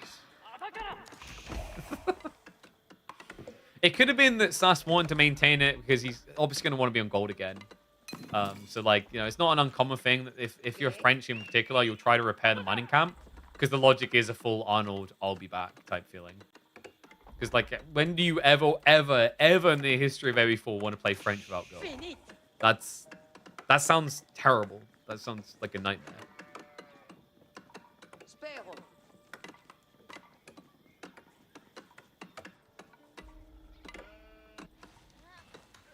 First off's coming in for Gully. Yeah, pretty nice one. Set it up perfectly so he's going to get the farms around the back. You can even just wall this small area so you can gather from the back farms first. Even got a nice spawn for the deer at the back alongside the berries. Gold's the only risky endeavor, but that's what makes this outpost so good. Is your opponent can't rush raid you on your forward goal. I think Gully, like I wonder, is he going to go for fast castle here? I mean, 6 on gold looks a bit weird. There's no way this is Pro Scouts. That would take the cake for the day. But it does feel like he's gathering gold a lot quicker than food. And it might be because he's a little bit paranoid about a raid coming in eventually. Doesn't have much food, though. 7 sheep in total. So full switch onto the berries. Is he optimizing the castle? Like, he's got 2 on the Kura. An outpost is coming up. Yeah, so this is 100% castle.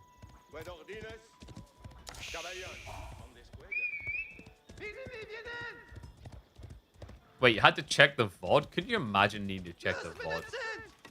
If you subscribe, you don't even have to do that. You just drag the bar now. It's crazy the technology we've got these days. Villagers are going to have to rush this, though. Horseman caught him off guard. Wait, did he creep up? No. He ran by, didn't he? Unless he went super wide with that. Gully has got more spearmen being built at home, which is going to be absolutely fine to defend against horsemen. And the archers, of course, aren't going to be quick. Sass, in the meantime, is going to resecure gold on the south side.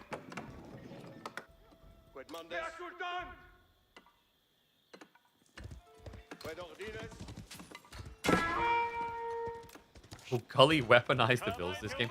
I think he's got a better chance against horsemen. If he does it against knights, I'm gonna Alt F4 the replay for everyone's sanity. I don't think I want to be reminded of that game number 1. French horseman? Yeah, this used to be like a classic to clear the outpost. Wouldn't be surprised if that's what it's going for here. When you have like 6, 7, I think usually like 7 to 8 horsemen's the safe point. If you're a scout, you can burn down the outpost. And it's only 2 spearmen. Let's go for it with 4. The only gamble is like if fortifications was on the way, this feels really bad for you. But nice micro, does get the hit. Gets back in full follow-up shots connect. Good position with the archer though, and yep, it does work there. So Gully's still not able to get the kill. Ends up losing a spearman. That was sick positioning by Sass.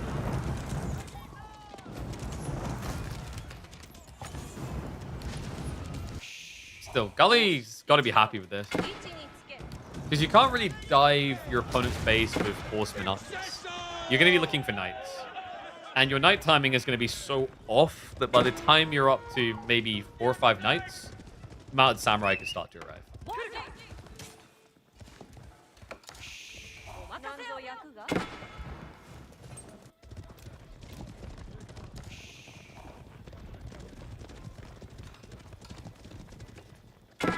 French horseman looks so bare bones? Well, yeah, it's because if you're a French player building horsemen, you should feel bad about it. Why are you not building a knight?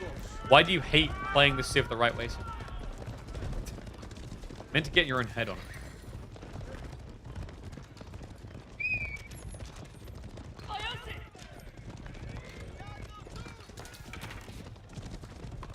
Wait, what is the 67 mean?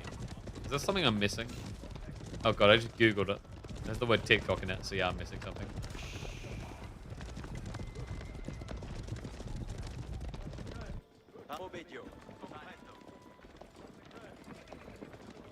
Is this a meme I should know? Or have I avoided something that was worth avoiding? I'm just going to trust that I've done the right thing, not discovering it. Probably. Oh, nice. Shout out for the drop. We asked for it. We actually got stats in the Discord now of all the TC payoff times. That's cool. Thank you.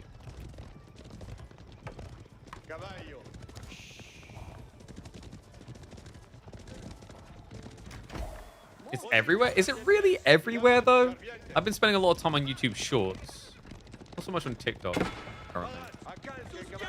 Maybe that's why.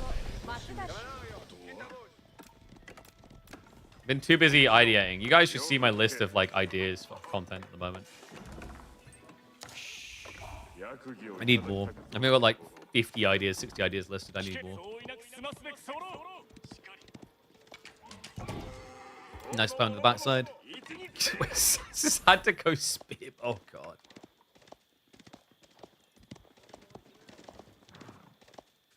Wait, so your nephews who are homeschooled don't get internet access know about it? Like, what happened? Did Jesus communicate it to them via religious Wi-Fi? Like,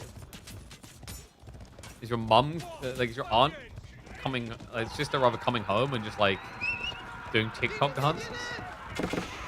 Literally, jeez. Okay. Jeez. Talk about a successful raid, though. Are you kidding me? Pony's paying off. That's 4 worker kills. Gully, a bit gullible in positioning there. Didn't keep moving the workers. So 5 eco down. 7 overall. Warlord's going to come in and fail. Good intercept there. Sass, despite the fact he's stuck without Knights and Age behind, has done some serious damage here. Good lord.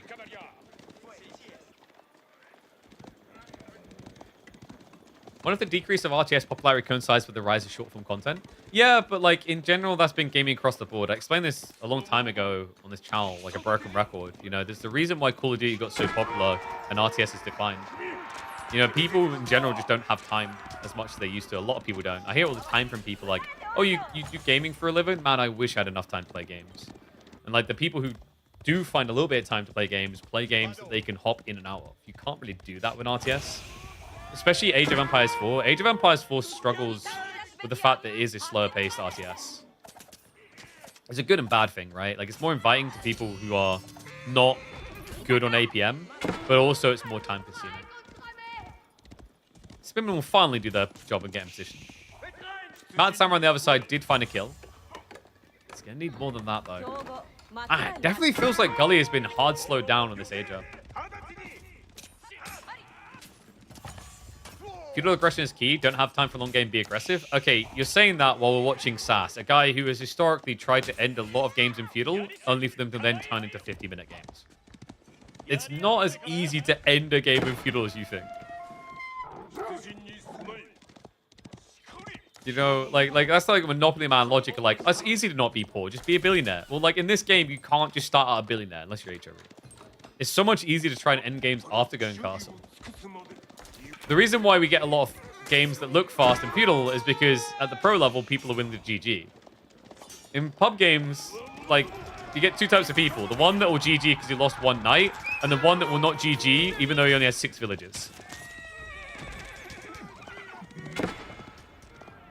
You know, or as I like to call it, the Kill Yardy game. Okay, so Gully is switching to Yuumi, which actually is not a bad idea here. He's kind of struggling now with the initial Mount Samurai losses. Like, it's very hard to inflate when you're taking harassment like this. But Blob Yuumi beats everything. Even the Knights, actually. Especially now that he's got the +2. That's pretty sick timing. Gully has gone for the Yorishiro TC. Yeah, so he's not falling behind on work. He's actually going to shrink the gap.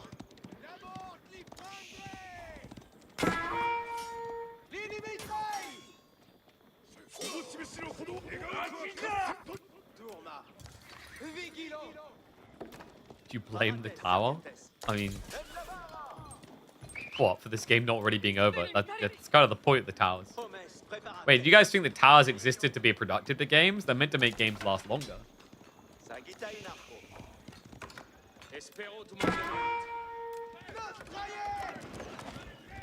mean, it makes sense if you think about it as well. We've all played tower defense games. What is your objective in tower defense games? Is it not to survive as long as possible? Like a cockroach? You all know what I'm talking about. It's the truth. Knight's just going to poke at the backside. Gully really has been getting pummeled for this deer play. But now that he's on to Yuumi, he doesn't need as many people on the food exposed. Yeah, I still don't understand the sushi ban, actually, over, like, Japan. That's the one that's puzzling to me. Is like, for those who don't know, the opening bans that came in, it was Ottoman sushi ayabids. It's a little bit funky for the sushi. So Sass has clearly been seeing something or cooking up something that's got him worried. Let's club down, shrinking the lead. Still, mirrored players here. Sass does make his way in with another knight. He's playing wider and wider, though. Good God. It's like going from being a kid playing in the football goals that are like the width of your hands, like a hockey goal, to playing full-sized football goals. Like, good luck stopping shots from always going in. Just like you should on a free kick. Sass is going to get his wall up. Samurai. Numbers aren't insanely high, but remember, the role isn't to just dive a direct fight, it's to raid. Sass is looking like he's trying to get ready to tech up, but this isn't exactly a great army upon tech up. No, it could still lose to Mass Yumi.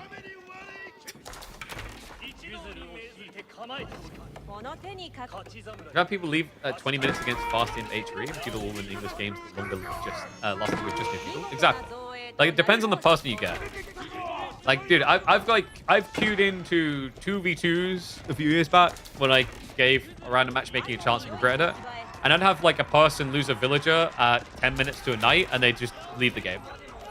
And then you got other people that literally, there's no way, like you're beating them to the point there's no way they can come back and they don't GG. You never know what kind of maniac you're going to get in a game of AoE. Now this is a new level of maniac. Sass, come on. Oh no. This is what I was worried about. Vet Yumi ambush him. There's no running away. He sacked some of the spearmen to buy time. Getting ready for his tech up, but this can quickly now fall apart. Raid on the backside is going to be good, though. Club's down a few more.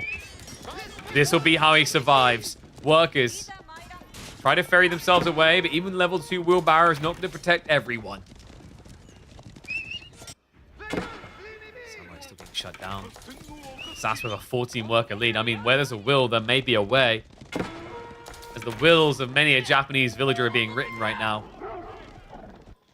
And it says something along the lines of, nobody gets any of my property. Ha ha ha. Wait, Sass? Wait. No! No, no, no, no, no, no, no, no. No. Surely. He just got a freebie! What?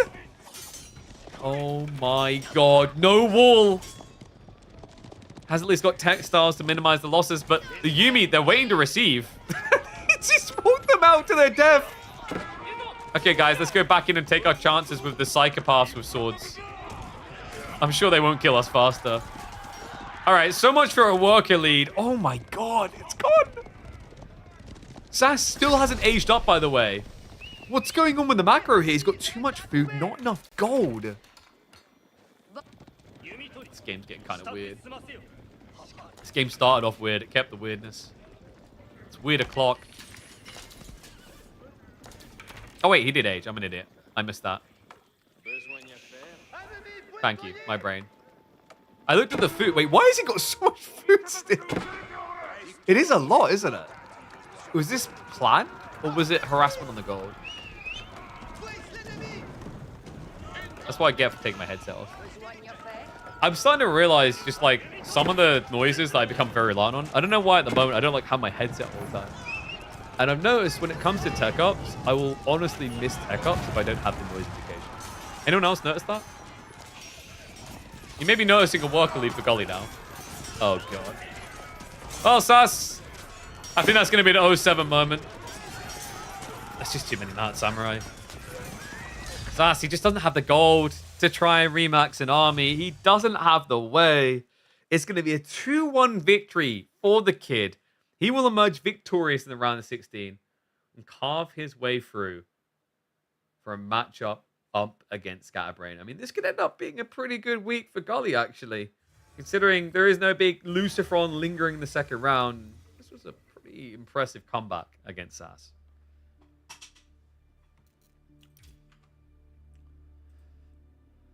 Oh, my brain. Dude, like, seriously, I had my headset like this, and I didn't hear the tech up because of it. I don't know why, I sound really muffled. I think it's because I've recently started turning down the feedback loop of how I can hear myself on the mic.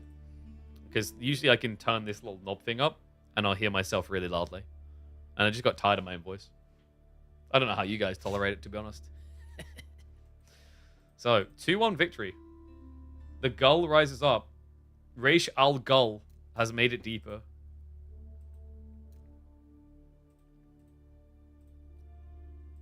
Let's see who else we've got now. So, we can do Mahodo versus Ezra. Or we can do MSN versus Lash. Choices. What do you think, guys? Oh, dude.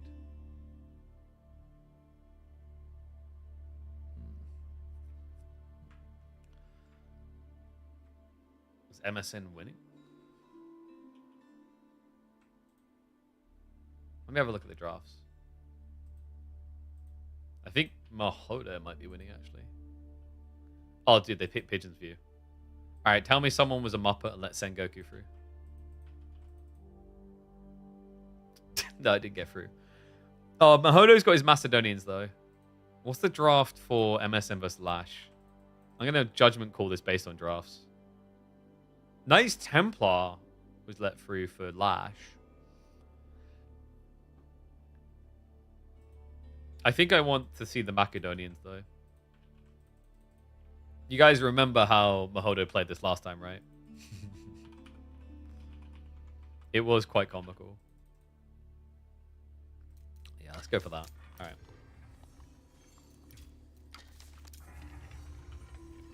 Mahodo. Oh, dude, I hope my wrist is okay for Friday with the... Actually, I guess my wrist won't be very important for Friday with what we've got planned. That was very cryptic, wasn't it? Now you're like, what does that mean? I'll have to wait and see. Okay, so game 1 is going to be Tuklak versus Japan on Himiyama. That's kind of a funky matchup, actually. So we're finally going to get fish, right? Like, someone has to fish. Like, these two civs on a map with fishing, I'd be shocked if someone doesn't fish. What's Friday? Non-AoE 4 content. It's the big surprise. It's the new content direction. Oh. We'll be doing something that involves me playing the game. And the game will be different than an Age of Empires. Eyebrows, eyebrows. Oh. Because we're going to be actually taking a drastic switch up where 2 days a week are not going to be AoE 4. But it is going to be hella fun, I can tell you that much. All right, guys. Let's get ready to go. Finally, the pond will be fished. Japanese versus Tuklak. It has to be inevitable that people want the sweet, sweet fish. Welcome back to the channel. This is going to be a fun one. We head into Himiyama. It's back. We brought it back. We had to bring it back. I feel like you guys just been missing out with this one.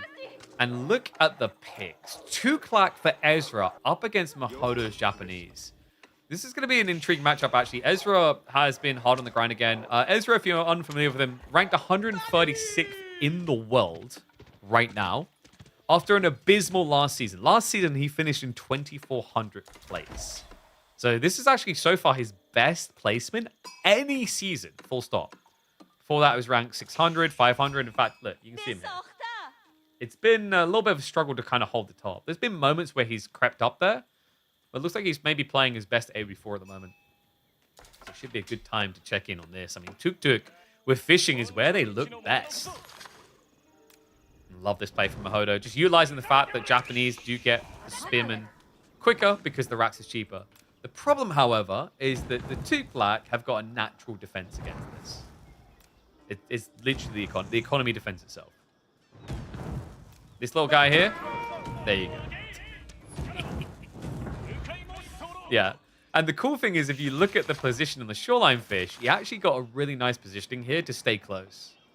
So yeah, Mahodo, he's just going to have to bypass, probably going after the goal before Ezra can gather that up. But this means that Ezra can, on delay, start building into Spearman himself. We have got the filthy elephant scouting. Ugh. And a rush out to gold. Okay, so he doesn't want to build spears at all. Yeah, he just wants to take his free economy win and go to the next stage. But Mahodo ain't going to let that happen for free. Guys, this is an outpost rush. Yep. It should block when you have arrow slits, but prior, no. And the other problem here is if Ezra sees it, yep, just pull the fishing boats. I don't think this works, guys. Nope, that doesn't work either. Further back. Keep going, keep going. At this point, Mahodo's like, is it even worth me building this thing? Wait, he's going to go again? No, that's in range. That's actually in range. I'm like 100% that is in range. Yep. Okay, you can try one more time and die, or you can just go, okay, there we go. He's finally realized he's being too greedy. I actually think that Ezra might be able to reach with one fishing boat there. No, not this one. This one. This one I think can reach. Maybe. Maybe not. Hold on. Has he got it? I think he's like less than a quarter of a tile out of range. So, outpost will go up then. But this is a pretty underwhelming outpost when you think about it. He'll be able to stop 1 fishing and 2 once he has arrow slits, but that's it.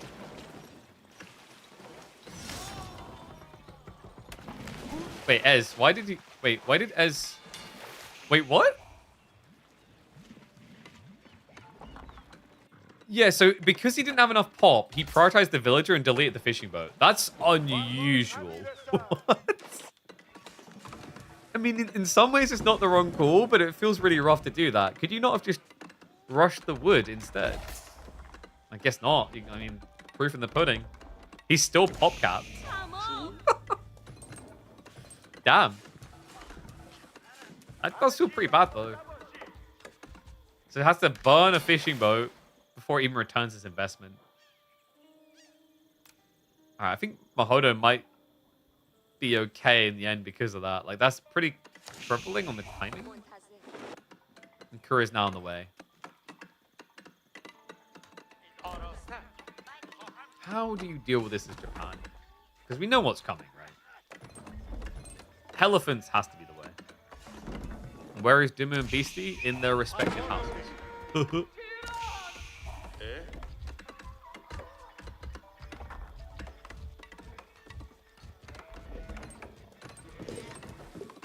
Ezra did... No, he made 1 extra work elephant, right? Or did he just... I think he just used the initial one to grab sheep back. The problem is, like, if you're going fishing, it doesn't really make sense to scout with worker elephants. You're not going to have enough economy to get fishing boats at that point. He's going to rush across the tree line now.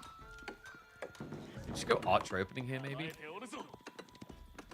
Japan almost teched up. Moves across the tree line as well. Wonder if Mahodo just tries for a fast tech. Has a decent spawn for it with the back gold. Berries on the ford can be exploited fast. And then he's going to have some eventual farms, plus the 10 sheep. There is a world in which you just kind of fast tech here. And that would then give you answer to things like elephants. The Mount Samurai in particular are just the easy answer. You can even do things like going for Onimusha depending on what your opponent does. Meet the first elephant.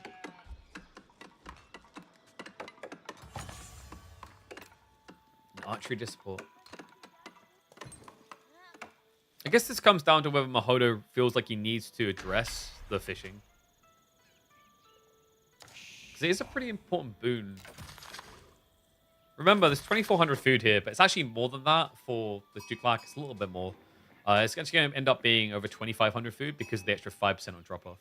This is what makes Tuklak so good with fishing, by the way. They just get an extra 5% for free.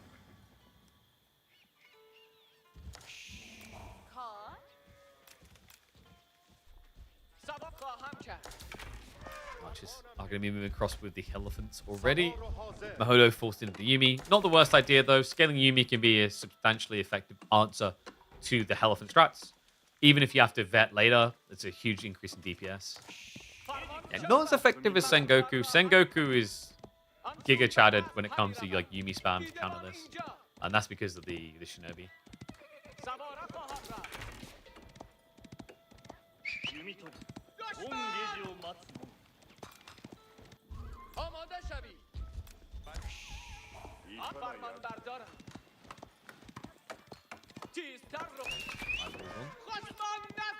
It's one of the annoying things, actually, is like archers are more effective on this map because of the small tree lines. It's much easier to raid in. Same reason why knights are so good, actually. Like, French used to be dominant on this map because they were just sneaking on your economy from every angle.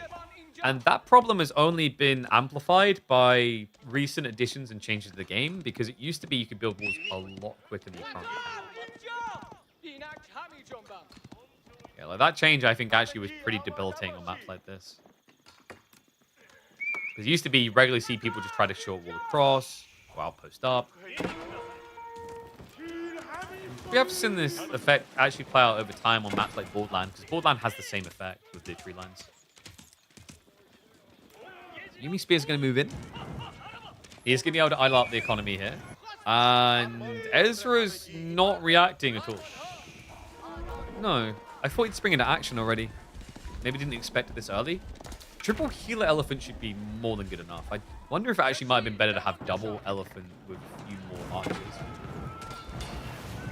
Yeah, because the idea is like this small count of Yumi shouldn't be able to insta-kill you anyway. So the healing should always end up kicking in. Yeah, he's using up the Raider elephants now. Directly answering what he's facing. Why is he so reluctant? When your opponent hits for 50 damage, it takes 2 volleys, so technically the healers should be able to absorb that. Backing off a lot. Okay, just baiting him in for the Raider elephant. This man comes out like a psychopath. However, I don't know if that was worth it to lose the dock. A little bit unusual. Now the Spearman will dive in. Raider elephant able to pull back. Oh, but we have Spearman. We should surely win. We're gonna win. Wait a second. Hold on. Hold the phone. I don't think that's how that works. The heal elephants. You can't bring down a single one. Maybe at the end here, but if you just target heal right now. Oh my god, greedy from Ez. Didn't pull him away. Does end up losing the archers in the back. Okay, I think Mahodo got a little bit better at that than he probably should have. But the healer elephant death at the end.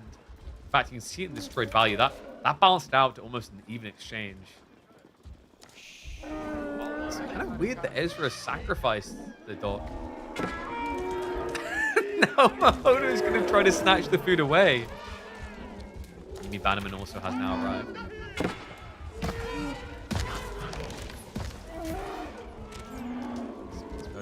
But healer elephants actually could easily dive this. Remember, healer elephants get bonus damage against buildings. They get double damage.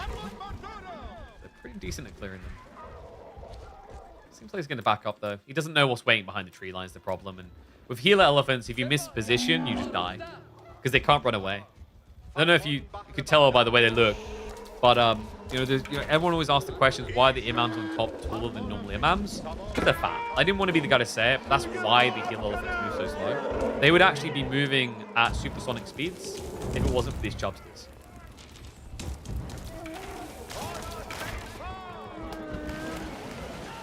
There's a villager coming in now. I think he may have misread the timing though. Berries have also been snuck. This is one of the big negatives when you play heal elephants like this, is you're just not really going to be moving on the flanks. But the cool thing is when you go for the Raider elephants, you can just sneak 1 or 2 of them away from the main force and get a lot of damage done. Like if one Raider elephant turns up here, he could easily net 3 kills if he gets on top of the stampede. Why are we trying to kill the Raider elephant? Wait, isn't this a harder target than the heal elephant? Yeah, he has twice the armor. Ambitious. Yeah, like a little bit surprised he didn't just straight up go for either the archers or the healers. Probably worried about the Raider elephants a bit too much. I mean, you should be worried about them, but in that siege situation, it's never hurt them.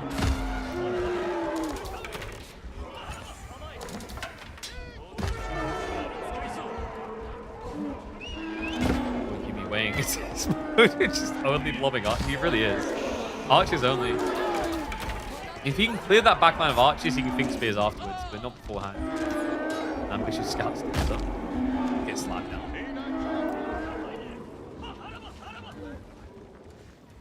But it's fine, guys, because if you build enough archers, you can counter heal elephants. But in the meantime, this is definitely not infuriating to play against. This is petty frustrating, you know? They just don't die.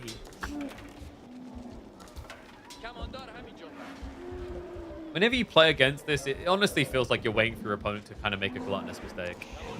Once you get castle, I agree. Like once you're in castle, heal elephants are less of an impactful force. Because the reason, and this is where you'll understand the frustration that people have with this, is it doesn't scale. The healing doesn't increase when you go from feudal to castle. Which is a bit of an oversight, really. I mean, you can technically get herbal medicine to increase it, but at 440 gold, we don't really see it. Because also the thing is, in Castle Age, damage burst goes up to the point that you can start eliminating units before healing. Nice thing. But like at this stage in the game, when you're a feudal, honestly feels like you have to work overtime to kill these things. But just build spears and catch it. You see exactly in this game why you can't do that. Like Ezra just went straight archers intentionally. The whole goal and what makes Heal Elephant so good is the effort it requires to deal with them allows your opponent to always just go ahead. That's the concept behind why they aren't reasonable. In a game about counter types, it warps the nature of the counter system. Props to him. I mean, Mahodo, getting to that point, the castle is the way you win this. Archers trying to fire down that backline before he loses the spears. Mahodo might want to consider investing in a few more pokers because the Raider Elephants are getting frisky. Goes in for the dive. Does garrison the spin to get them away. We'll be able to deal with that Raider Elephant on the backside, but it does end up losing a worker for it. Doesn't even get the kill. Come on, this is happening again. Workers are in trouble. Raider Elephants are headbutting down a few kills here. That's the healing, man. It just takes so long to get through. Finally, a healer elephant goes down. That's 1 out of 3 dealt with. Mahodo's still reluctant to just reinvest fast. He's so focused on micro and the Yumi, and it's costing him a lot in the process. Most of Ezra's forward archers, but guys, there's just so many more coming. They just haven't dove into the base yet. If he can get rid of this healer elephant, he has a snipe point. There we go. Now it's just 1 left. This is where you can deal with the plan. But the cost has been high. The other time alone, man, he's been stuck losing resources the last minute. Like, good job, boys. Mission accomplished. We're going home. We'll get the other healer. Yeah, I think Ezra done decent damage, but I wonder if he could have done more just looking for the economy with 1 or 2 of the Raider Elephants. Like, Mahodo took a hit, but he hasn't fully taken the knee. He's only down by 7. I say only. It's quite a lot at this stage, where it's like 15% of your workers. I think if Ezra just deals with the flanks, this is easily over. Just stop this.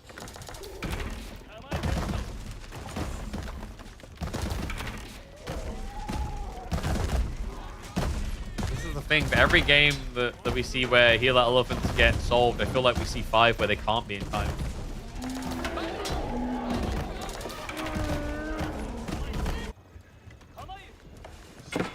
Mahodo does have ample spears this time, but the trade-off now is, you know, the archers. You haven't really resolved that issue. I think Ezra could actually just consider an age up. He's forced to full reinvest, and he's still bigger on force. Instead, he does decide to go to heal.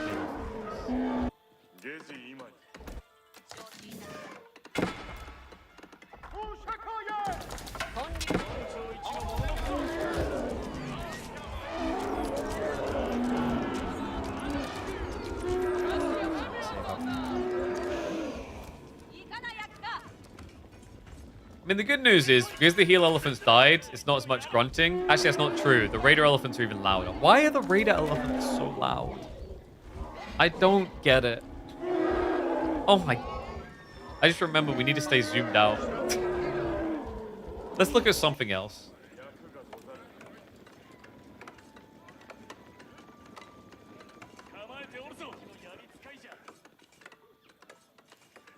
Tech up. Not realistically happening anytime soon for Mahodo. He has way too much gold gathered now. But, you know, Ezra has a problem here, guys. Castle Age, Cha-Ching. 2 of the worst Castle Age landmarks to choose from. Less Cha-Ching. But he's going diff. Compound of the Defender is coming in. Okay. This is the least exciting. This landmark just never gets chosen. Even though I think there are situations where it's 100% better than House of Learning. Like, House of Learning doesn't really have many techs in it you want, other than, I'd say, situationally Candid Drills to buff your men-at-arms, late game Neza for the Spearman, or Mahoots is the one that can be appliable. Compound Defender, on the other hand, will discount the cost of your forts.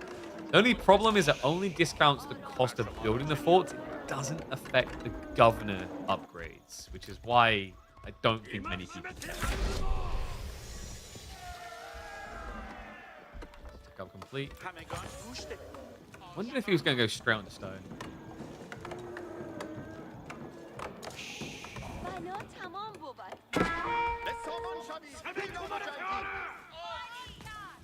Wait, you played what Civ first time? You played what, the Compound Defender? I would say COD is broken.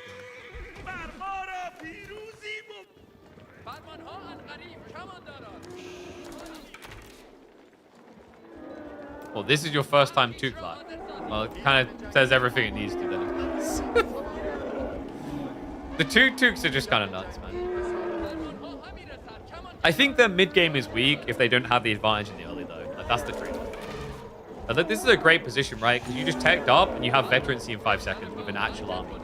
This is how you play Tuklak advantages. They have huge value in the veterancies because how fast they get them. No Civ in the game can get veterancy.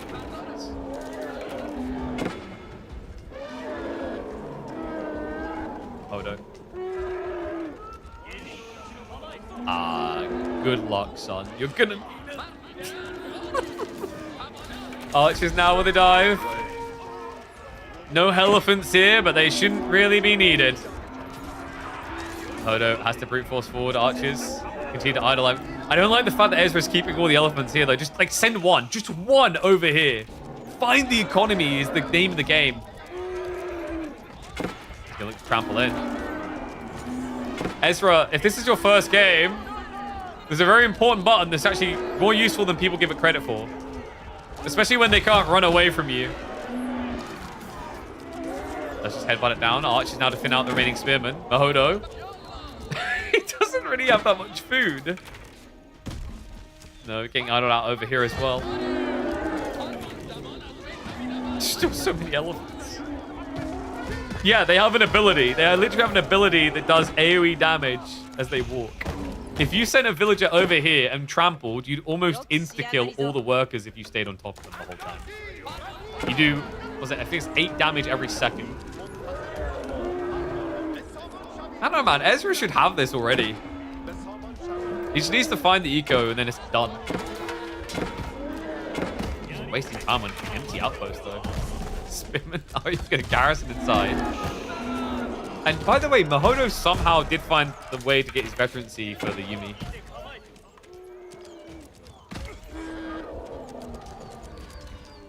Yes, reminder people, do use that PCS link.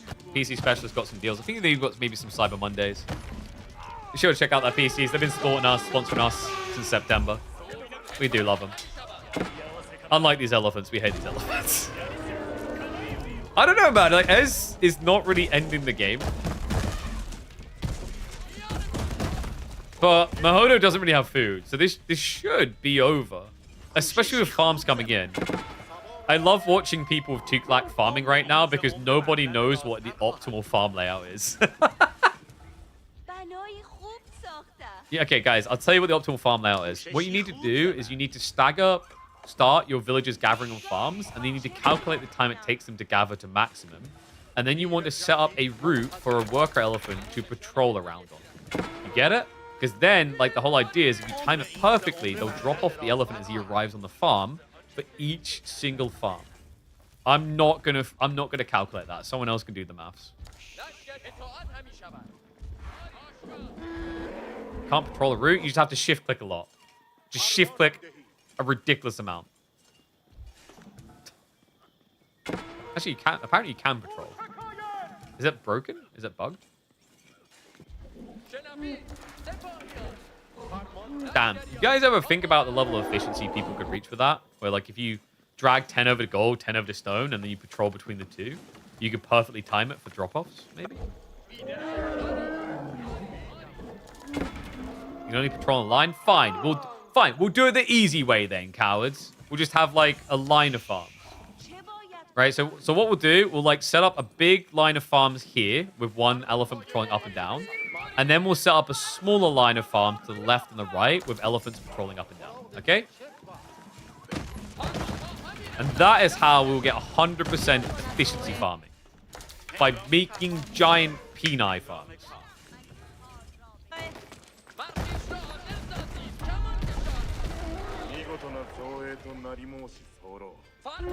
Nice. Ez, he has at least started to pick up roads. Mahodo is stocked with downloadmorespears.com. Has added in more farms and has the daimyo effect. Ah, Ezra also did go for the carrying frame. Or rather, the woven baskets. So he's got the extra eco-inflate off of elephant economics.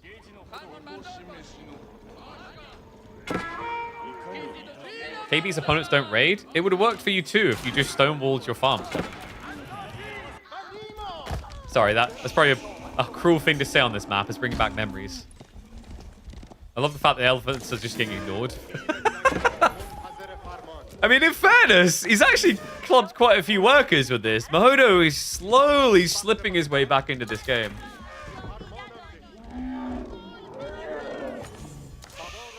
Stonewalls don't help if you don't notice the rams. That's exactly what the elephants are for. More elephants, damn it.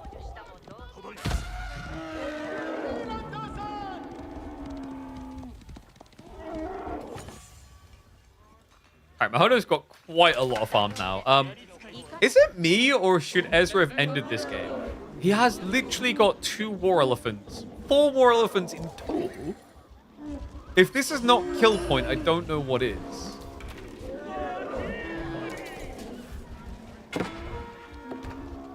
This is way too slow. Like, you're actually slowly just losing the game like this, right? Like, look at the workers. Oh my god. They're not war elephants. They don't count at mad samurai. This is not complicated. Elephant equal win. Go. Instead, we're just slowly losing the game in the corner. Only the 2 knights go down, but at the end of it, Mahodo now has a surprising 3 worker lead. Are we finally going to see ballista elephants? I hope for Ezra's sake, no, because we would then turn into what is starting to slip away from what should be an easily winnable game into a completely lost game. I honestly think that the Springwood elephants are probably... Are they the worst unit of the expansion, chat? What do you think? I think they might be the worst unit of the expansion. I'm trying to think if there's worse. Maybe they're good in free-for-alls, I don't know. I haven't seen them used as free-for-alls, but Springwood elephants are really, really sucky. Because they just... Oh, man, in theory, it's cool, right? It's very hard to kill Springwood, but they're really expensive. And it's not like they're that much better in any other stat department, right? They don't have better DPS. I feel like you'd always rather just have double the Springwoods. All right, we've done it, guys. It's go time. He has waited long enough that Mahodo now has Onimusha. Why do you say Shinobi? We're talking about bad units, not good units. Shinobi's one of the best units. Okay, Sprinal placements, TC Fire.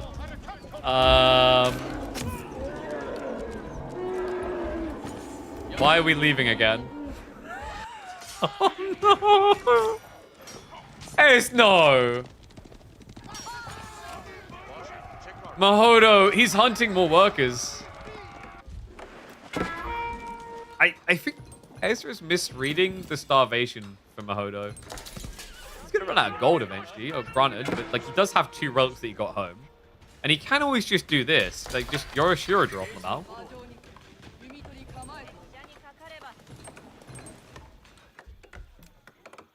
Sorry, are you trying to like like watching this back? So wait, you come in here, you watch this back like, can someone just give me compliments, please? Look, you either want to win or you want a head so big you can't get through doors.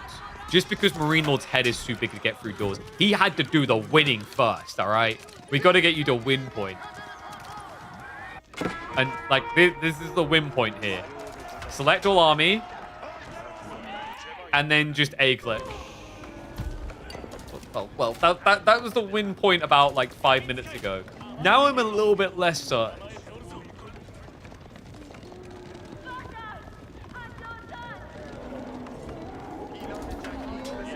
It is still 6 worlds, but Lady Crossbows came to play. The Onimusha count is pretty good. And he doesn't have healing like a Delhi player would with War Elephants. Steps up, Mahodo. Baits him in. He's genuinely losing his military lead to static emplacements.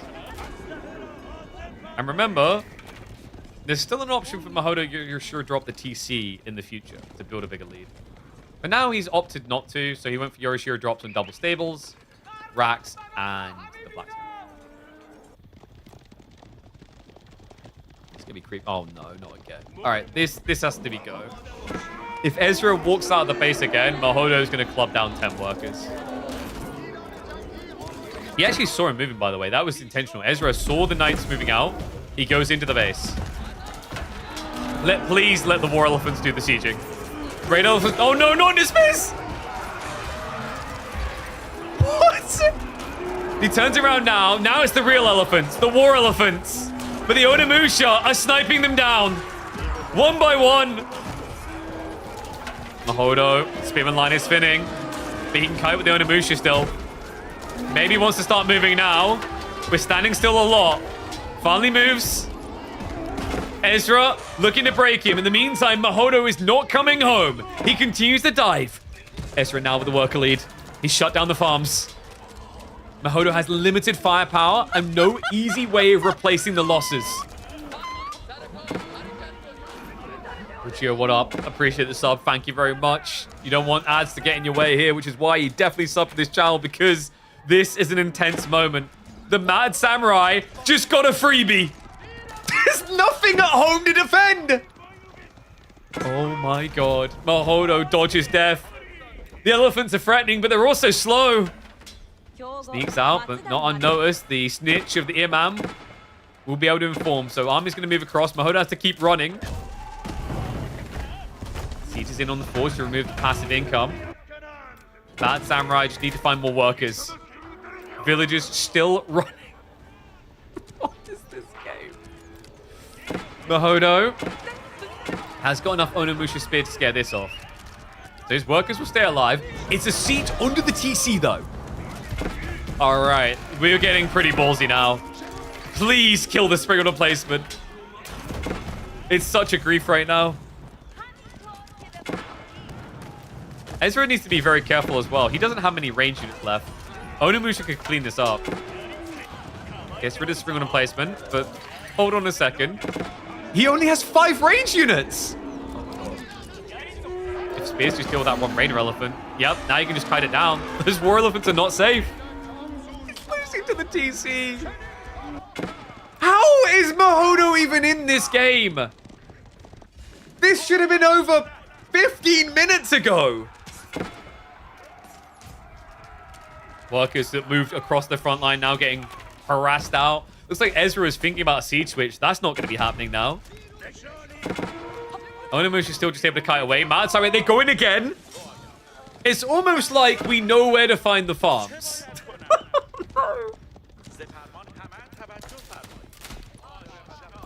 Where are the spearmen going? They're just leaving the whole time. Also, when are we going to use a... I'm spitballing ideas here, but would it be a good idea for us to build a castle on the farms? Maybe. Maybe we could have afforded that, like, 3 minutes ago, but it feels like it would be very difficult now. War elephant's failing him. There's no range left. We talked about this Onimusha, a great answer to war elephant play. Ez is somehow ahead on villagers, yes. Looks like he actually... Ooh, he did catch him on the south side. Okay, so well played there. Sniped him before he can move out. But, hold on a second. We've still got Mad Samurai. Oh, this is pure messy. And I love every second of it. So Mad Samurai, they are riding blind. Ezra sees them, should be able to chase them away. So he does have a worker lead.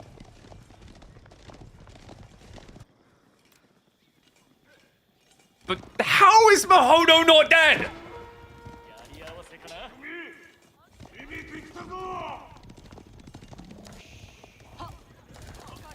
Like, I'm just... Can someone maybe go get a Ouija board? I think we might be talking to a ghost here. Mahodo should not be alive at this stage. This is ridiculous. What a goddamn monster.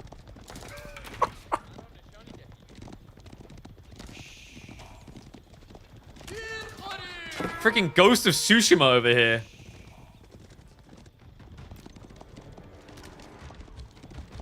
Now, idle villagers for Ezra has to get them all home. Idle army as well, not a good sign. Mahodo, of course, has substantially more farms. Oh my god, 46 farms. Ez, he only... Okay, he's at 39. That's not too bad. I think he expanded on the north a bit. Yeah, it must have been. Doesn't really look like 49, does it?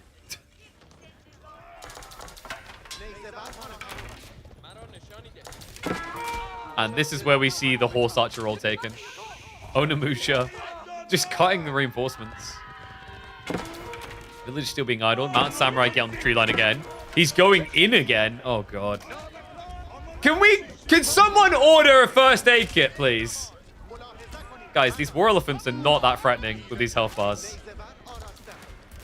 Yeah, so he just idles the eco. It gets mirrored.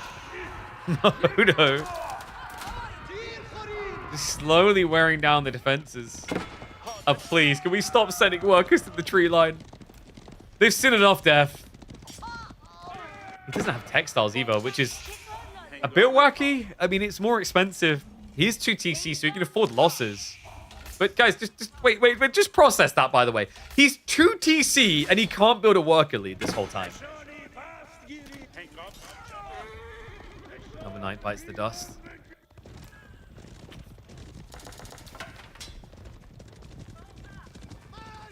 Ezra is suffering with some serious commitment issues at this stage.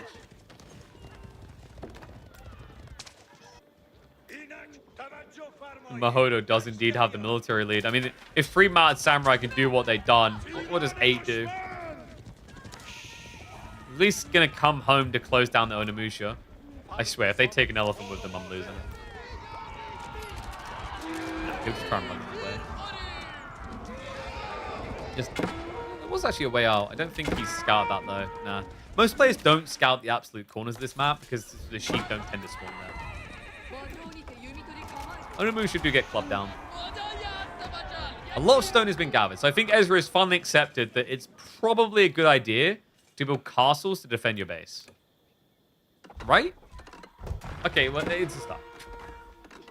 We'll ignore the lack of stone walls, wood walls, castle drops on the farms, which, yeah, there we go. Let's say they would make sense, because remember, there is a governor choice, which gives you food for every farm or house in range of it. Who's meant to be building this, though? I'm confused. Okay, there we go. He just forgot. The worker elephant's going to be building it. Who needs a hammer when you've got a giant hoof? Yeah, just like thump the nails in when you stomp it. This game's still going. I don't know how it is. Like, I'm going to be real with you. I think I'm losing brain cells. I can't afford to lose. This has been weird. I don't think this is the usual Tuklak Japanese experience past the 15 minutes. Ezra with his apparent first game of Tuk Tuk. And we've done it. It's miracles. He's discovered the W key. Well, actually, it's Q and then X, but he's done it. We have walls. Deep breaths, guys. It's stabilizing. Ez is thinking Imperial Age. I don't think that does anything for you, really. Tuklak may be the worst civ in the game to rush in with now that I think about it.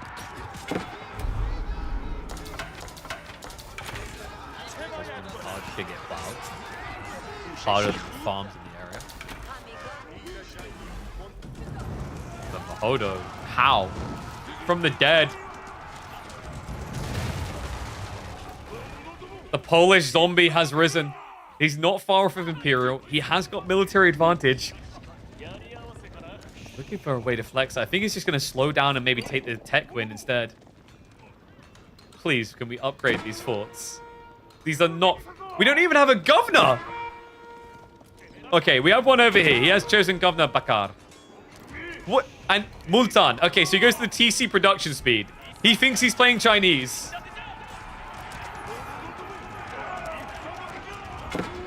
Another burn. I think we needed an upgrade here. Well, Japan OP. Who else can build a castle, destroy a castle that quick? And this is why you upgrade them. But this is why Combat Defender kind of sucks, guys. It doesn't discount the upgrade costs. Like, this is what I mean about Tuklak's landmark choices kind of just suck.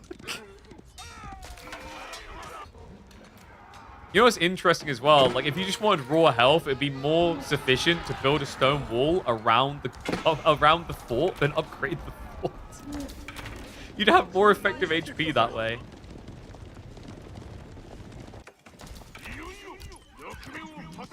Now the gunsmith. Yeah, like, rub it in, Mahodo. Because, you know, spearmen were already killing the forts quick enough. Now we have to have cannons. Yeah, these things are less of a fort and more of an abort. It just takes so much stone to make them good.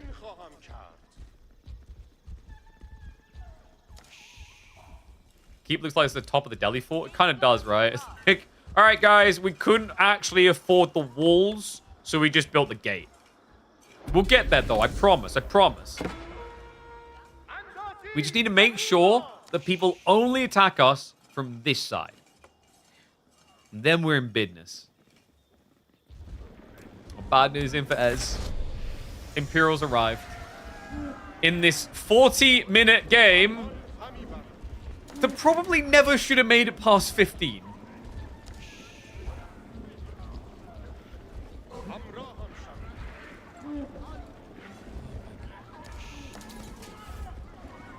Hey, guys, in fairness to Ez, it's his first time with this Civ. It's definitely going to be a memorable game. Ezra, can we just stop sending people here? This has been the most cursed tree line in the history of AoE 4. It's almost like you've got a mod on. If you come to the tree line, you die! Exclamation mark. To a 2 HP knight. Yeah, just build a... That's it. There we go, Ez. That's the solution. Build a third TC.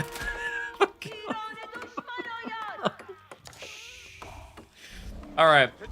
It's fine. He's attacking. What's the worst that could happen? It's only elite Yumi, elite spearmen, and Nagayari spearmen. Nothing bad can happen here. Unless we leave with a crossbow. Oh my god. No, this is not a fight for you, War Elephants. Get off my lawn! Respect the spears! He's dead. Like, he's so dead. Horseman raiding as well. They just can't cut a break. I mean, he did pull the War Elephants back just in time, actually. Credit to him. But the Yumi alone are a real threat here. He only has one War Elephant left, and he's leading with him. All right, well, yeah, we led a bit too hard there. To Valhalla, to Indian Valhalla, my friends. I don't know if I'd say you're going there, Elephant. Only the Spearman was fighting, and there's no fight left. This might be the most absurd Tuklak game I've watched. It's not even because they won.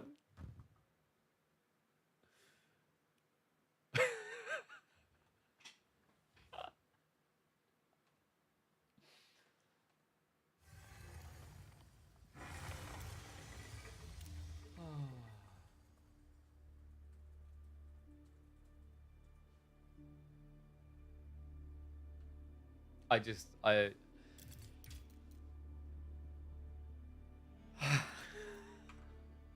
It was enjoyable. It was mind-boggling at the same time. I don't know how Japan won that. There's so many details in that. Oh, bless him. Ezra's first Tuklak experience. He may want it to be his last after that. It's like when can you imagine, bless him, Ez just doing that. He's like, I don't get why everyone says this Civ is broken. It seems pretty crap to me. All right, game 2 is going to be Marlian versus HRE, which I think Marlians have been looking better in recently, right?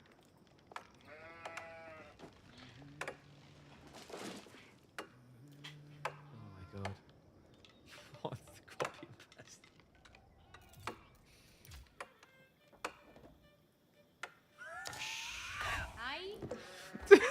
Ezra, he gets the most grim loss from Tuglak ever, and now this is a legacy. It's copy pasta like that in my chat.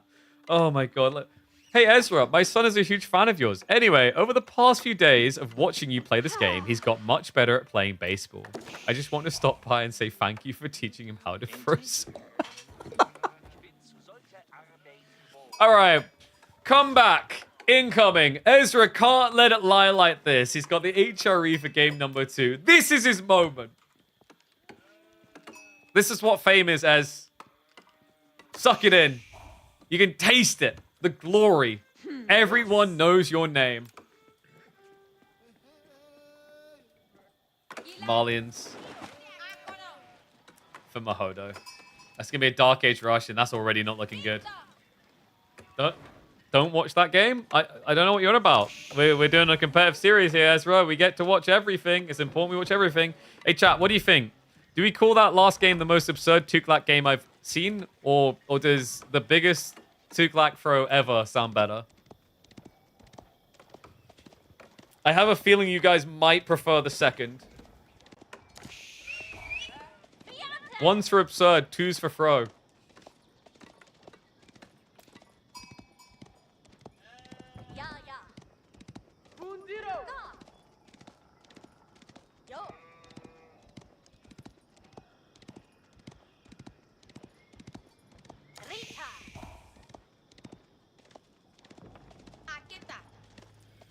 So, what do we do now, Ez? Because we will do Spearman, and there's an outpost. So this is kind of the one, right? Like, I feel like most people don't even want to do this anymore. Like, maybe 1 Spearman, because then you bait your opponent to build like this. Did I say thank you to Puccio for the sub? I think I did. Thank you very much, mate. Appreciate you. Random people, the subs always help, so tip of the hat for everyone who does generously donate. By the way, guys, like, don't be too hard on Ez. If you want to see more tragic gameplay, you're just going to have to tune in on Friday when I've got something special cooked. Because I can beat it. Maybe not an AoE4, but we'll beat it.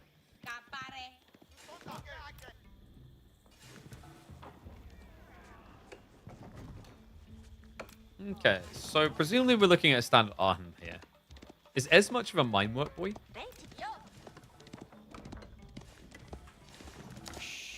I mean, mine work, like, you can maybe beat Malians with Mass Knights in Castle. I think he's pretty micro heavy though if you go that way.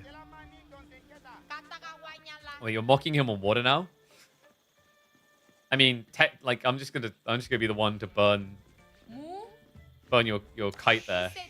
Technically, Himeyama is a water map. There's water, and you did play it, and he beat you on it. Technically, he beat you on a water map.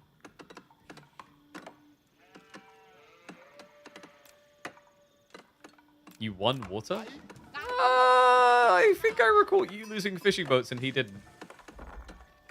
And whoa, it is going to be mine work. Okay, so presumably this is going to be like a fast castle night strat, or is he going to just all pikes it? All pikes isn't a bad idea here, actually. So far is usually the way that Mahodo and most Malians want to go, so it shuts them out. Like, actually, there's like some really good timings around mine work, but you do have to get damage done. Like, if this gets static, if nothing happens in the game, the Malians will feel better progressively because of the ranch, the passive gold, etc. By the way, am I the only one that thinks that Tuklak deserved to have a fishing elephant? That should have been a thing. Disappointed. Could have even given a little poker stick so he could still attack, but it would be melee range. Oh, that would have been incredible. I'm so bummed out we didn't get that. Things we missed out on, chat.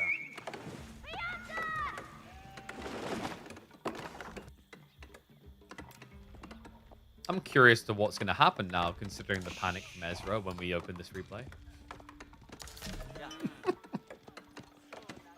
Stroking my chin in anticipation.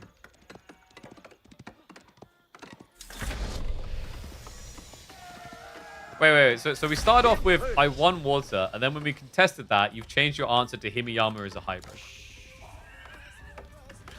We are backpedaling so fast. Oh, mate, you backpedals like this, you should become a caster.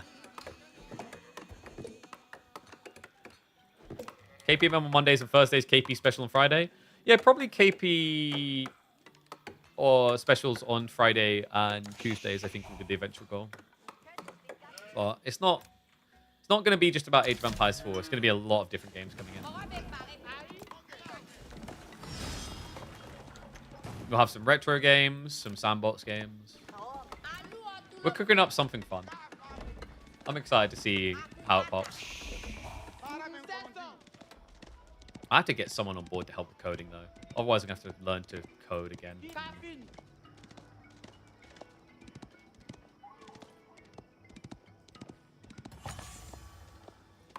Okay, so all pikes hasn't been taken yet, which is no surprise. You want to get the first few units out.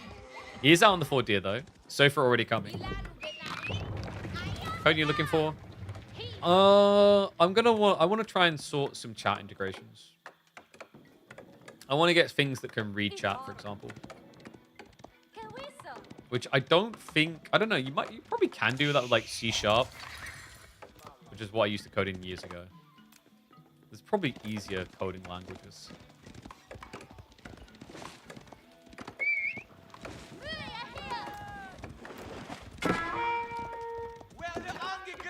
Now let's just say that the goal with what we're trying to do on the coding side is I want to give ways for chat to be able to interact with things.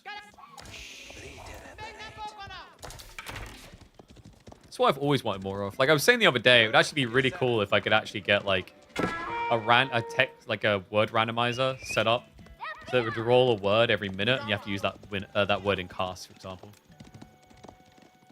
Any thoughts on the new ban method on EGC with pick 2 and ban 1? I'd be curious to get players' feedback after the tournament, whether they prefer it or not, if they like the snipe system. I think there's some exploitable ways to play around that's intriguing, like, you know, letting Sengoku through and making your opponent pick every time as a ban to guarantee your other pick, for example. Anything an IRC library can reach out? Yeah, I assume so. But I'm wondering, like, I mean, relearning coding is basically going to be Googling other people's stuff, right? So it's like, okay, what's being coded in the most? Is it Python? Is it C#? Etc. Because as we know, being a good programmer is being a professional Googler.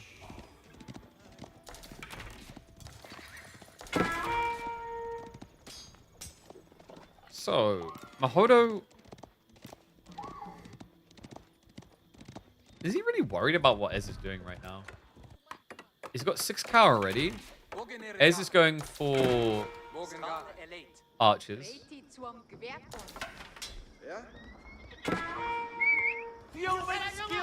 just going to keep an eye on this for a bit.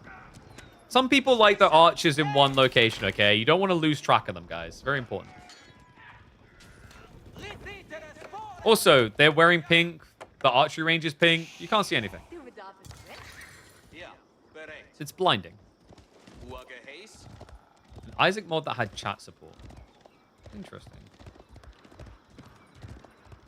Yeah, I think I want to give chat the means to, like, for example, trigger things, commands, etc. on myself. So probably things that would link into OBS, for example, text to speech, those type of things. They probably exist. I just need to find the time to actually, like, find them and inject them.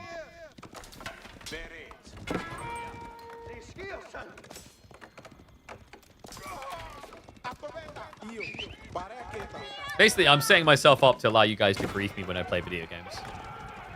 Yeah, pretty much. So we're taking a lot of damage, actually, just to get that spinman kill. But you did get a worker kill alongside it, so definitely worth it. We do have the walls coming up, yeah. He's just subtly trying to rush castle, isn't he? Have I seen Riftbreaker? Sounds familiar. I think I've heard of it. Oh, I remember looking at this. Yeah, the game looked like quite a cluster duck, from what I remember. Twitch chat integration that was kind of before its time. Yeah, it's interesting. I think the problem is, like, I don't think a game developer should be, like, building a Twitch chat integration system. I think they should just, like, if your game is good for it, people will find ways to implement it. Just have console commands, cheat commands, etc., right? And then, like, what we're discussing here, where I want to have a way for people to, for example, they could trigger votes and, you know, they could maybe initiate commands to kill you in games or whatever. Basically by, like, accessing a console while you're playing the game. I think there's ways to do that without needing a full game development, like, API injection.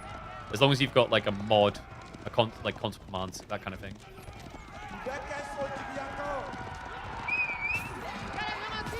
Okay, so Ez on the assault, 23 archers. He's got a good archer lead.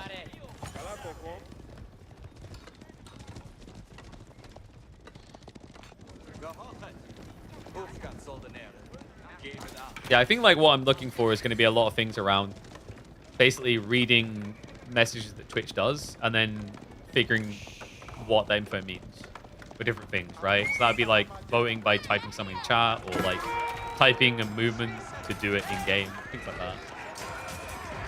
Oh, this is brutal. Wait, what? Oh, that's a freebie. Sick intercept by Mahodo. He's down a bunch of the cavalry. Which is painful for Ez, considering he did go for the ult pike strat. Stood arrow in the way now. Ez, he's trying to find that timing going into double ram, but means it's going to be delayed enough that Mahodo will have the double range defense. Right? Increase in damage, increase in armor.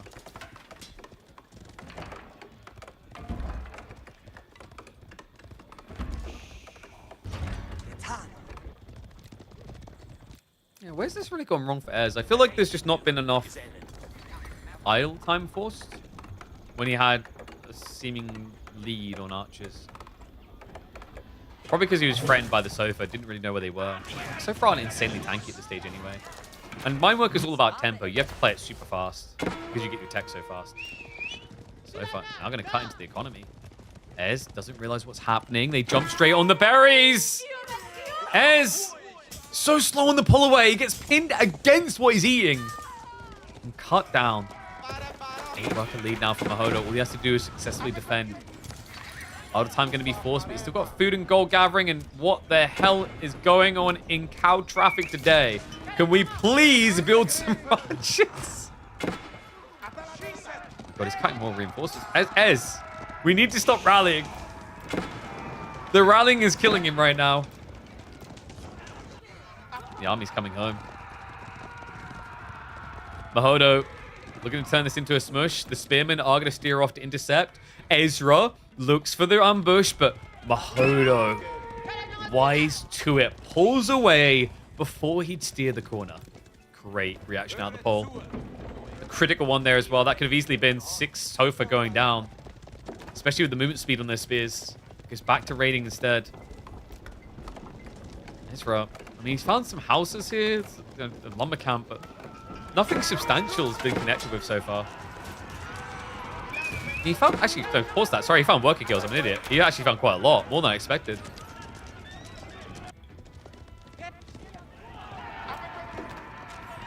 Yeah, he got a simultaneous raid, so while he's being clubbed on the berries, he was connecting on the kills underneath the TC. So, big hit there. Who's favored on military right now? Army value, I mean, yeah, it's not even lying at all. Mahodo with a substantial lead here. It's basically archers versus Sofa archers. Sofa are not done.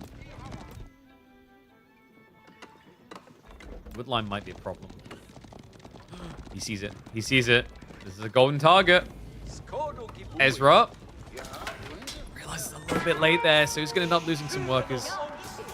Unless, wait, what the hell was that?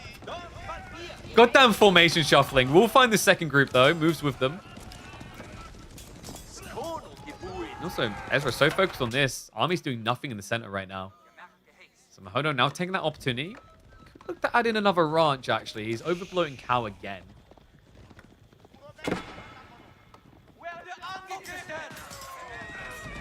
Horseman, I've got an all pike. Why can't I win? They're so... show some respect. And wow. Whoa.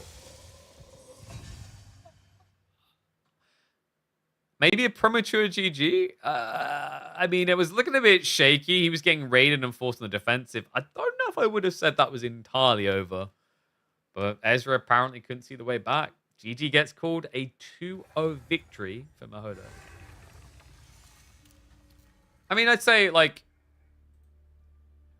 Mahodo's definitely advantage at that stage. Maybe a little bit of a rush GG, but I think the reason is Ezra had a timing attack in mind, and the timing attack just didn't connect correctly. So then he just didn't want to waste any more time. After the first map, it's hard not to be fed up. Okay. Yeah.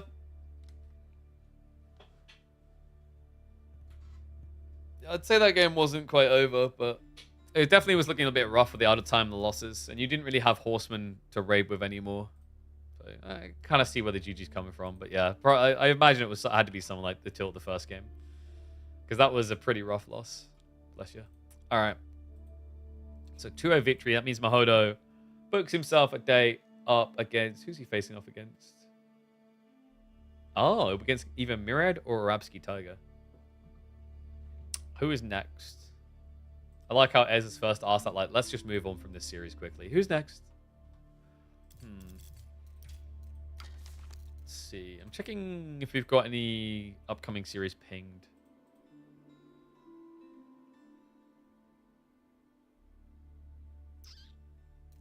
Don't see any additional ones pings to worry about. We can do some of the MSN Lash series.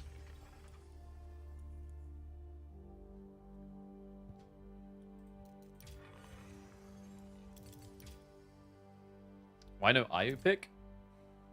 What was the final map? Pigeon's View. Some people like Ibis there, right? I'm guessing that was part of it. Like, you don't really have any other super crazy picks for that map. Like, Ottomans can kind of work, though. How are the kids? Oh, the kids are doing well. So, yeah, Ez, it's fine. Growing up nicely. Freya, obviously. Was it nursery? She was nursery, basically, like, half of Monday. And then full day.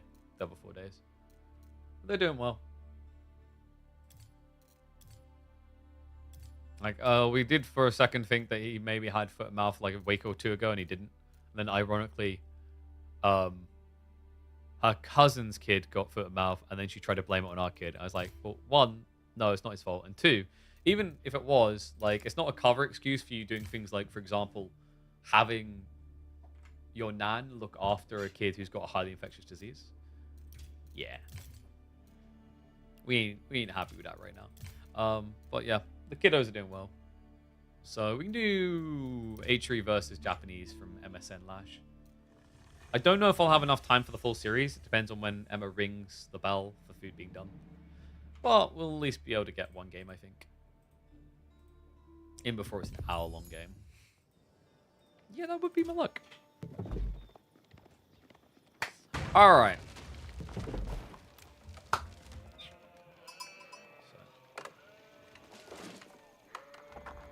Himeyama is so back. Man, you know what's crazy? We had several games of this today, and I'm still not tired of it. I'm so happy to see this map back in some play. Let me reset the score here, because we are hopping into a brand new series. Game number 1 on Himeyama. It is going to be an HRE pick for MSN up against Lash's Japanese in this caster game. And we are getting dark on dark.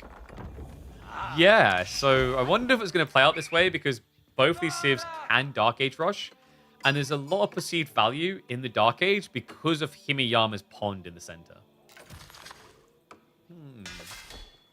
Don't really like this for Japan, though. HRE are meant to be better for Dark Age aggro. German day today? Oh yeah, it kind of is, right? We had Gully, then we had Ezra, and now we've got Lash. These damn Germans and their efficiency at Age of Empires. It's almost like 20% of the fan base of Age of Empires is German. It's almost like there's a reason why, for years, Rebel kept doing the event in Germany. We are everywhere. Yeah, why couldn't I have had more British? Then it would have made finding sponsors easier. Now, instead, I always get rejected when they're like, you need to have 50% US audience. I'm like, dude, bro, Germans buy things too, okay? They buy a lot of things. One of the strongest economies in the EU. They never take me seriously.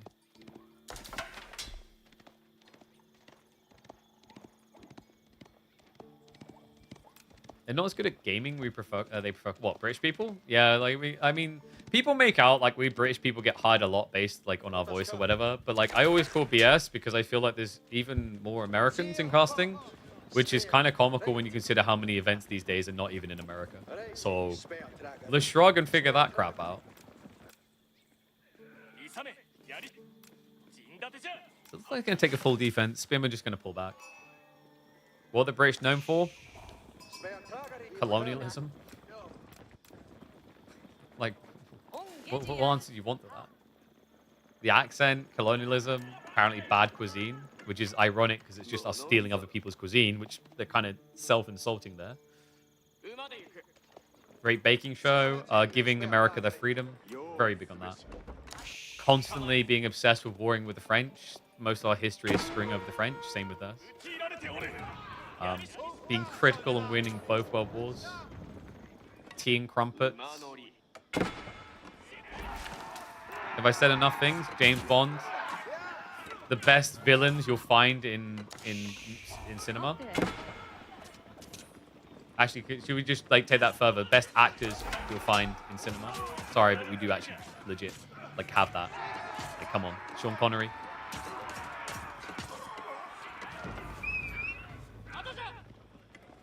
Like Daniel Day-Lewis as well. What else am I forgetting? I've forgotten his name, damn it. Inspector Gordon. Do most people see Gary Oldman? Most people seem to think Gary Oldman is American. He's not. Christian Bale. Sorry, guys, we win.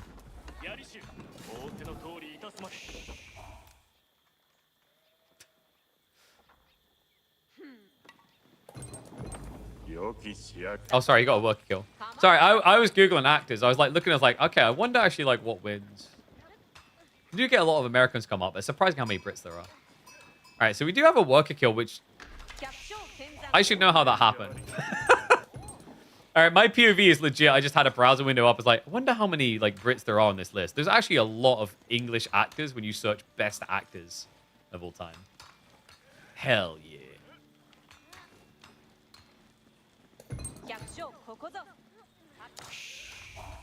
Arthur Wellington won both battles against Rebellion. Yeah, I know that. Everyone was screwed if it wasn't for us. Like, I legit, like, I'm not exaggerating when I say that most of like European history can be like summarized as in some way France is going to try to screw over England or England's going to try to screw over France. Like most of our history has been that. Like even for example, the independence of America. Think about the French funding there. Why? To screw over the English. War, yeah. Spanish inheritance, yeah. 100-Year War, the obvious one. You really didn't like the other person doing things. Most of the world's history is based off England. No, there isn't like there's an element of like the way history is told. It's very much told from a European perspective because of the colonialism, right? But there was an interesting talk that I heard the other day about the cultural mentalities of the West versus the East were drastically different when you think about it. Like, for example, take China, and China, like, you know, having the technology and having the capabilities to be the best in the world, not really saying, okay, now we're going to try to expand to the West far or whatever. They just focused on the internals. Whereas, like, with Europeans, it was always like, okay, like, we want to go do this thing. We want to go take this other land. Just be the first to do this thing. So, like, there was a very interesting cultural differentiation on how the East and West fought, which is why I think a lot of world history then gets diluted down to the European perspective. So this is huge, by the way. MSN, he's already got fishing up. Spearman advantage. Lash has been forced to go in men at arms. We should probably talk about the game a bit. What's the play for Lash? I don't know if you can just FC this.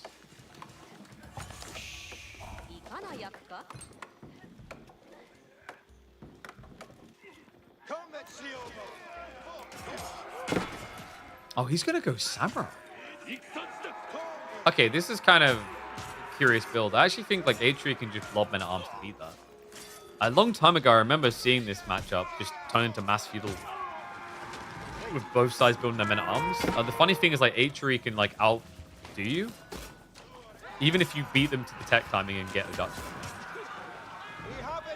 Pop down attempt there by Lash. Not going to net himself a worker kill in response. MSN still with a healthy eco lead. Was forced into an archery ship just to protect the area though. Crazy how much of European monarchical history rather is just wars between siblings and cousins. Yeah, pretty much. You can thank Habsburg for that primarily. It's amazing what inbreeding will do. Like, what was that infamous Habsburgian prince who had one of the ugliest looking faces ever painted? I forget his name. But like, we're talking full jaw misalignment. MSN now adding in the archers also. Yuumi in response. I mean, Yuumi can actually mirror out H3 Archer blob quite well. Especially with this type of Archon. This is not a great Archon for MSN. Why did he prioritize this tree line over this one, I wonder? I think it was the proximity, because there was spearmen and whatever. He didn't want to risk getting blocked on the tech up. But there's more trees here, right, than here. Interesting. Doesn't mean he just doesn't have as much longevity with archers, but he is straight up going into those men-at-arms. Lobbing the boys.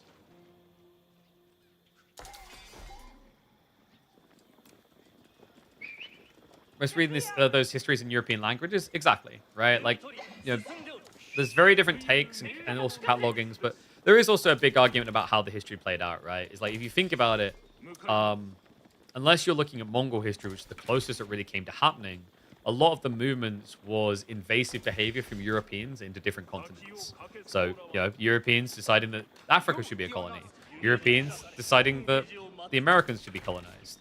Europeans deciding that we should go and take all the shiny baubles from China and Asia and then maybe introduce them to opium. Sorry, like, that's my country on that one. We're naughty for that. So yeah, like in the scope of the great invaders, right? When you look past like the 10th century, that's really like where your focus is going to be, except for the Mongols' incursion. It's going to be focused on Europeans deciding they want to take something. And they also do it in really douchey ways when you think about it. Like, the African colonialism efforts was pretty much just a bunch of Europeans got in a room like, yeah, we're going to carve this up between us. Screw the locals. We'll deal with that later. Wink. So Lash with this type of combo, I mean, Yuumi do scale really well in the castle. Really, really well. Problem is, you don't have that mobility advantage you normally would against other archers, but he does have the quantity. The logic there is that MSN should be overkilling a lot. But I like the way he's balanced this. Like, even Stevens between men-at-arms and archers. Lash is in a bit of a weird position with this comp, actually. Or kind of having to set up the grid. This is the value H3 gets. Better economy early on and the fishing to boot. Ambitious dive coming through, though. MSN is just going to make his way underneath the TC fire. Trying to clear out the Yuumi. Finding worker kills, though, is part of the problem.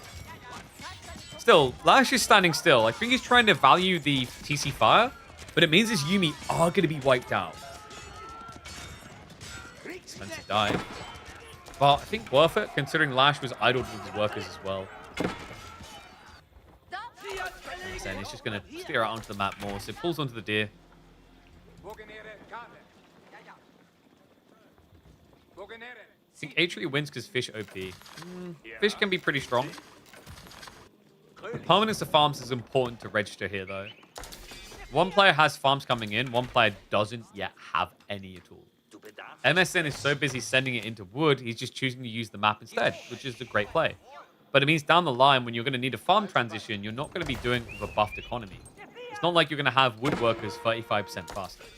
That is something to be conscious of here, that it does leave a bit of weakness in MSN strat if you can't find some working kills.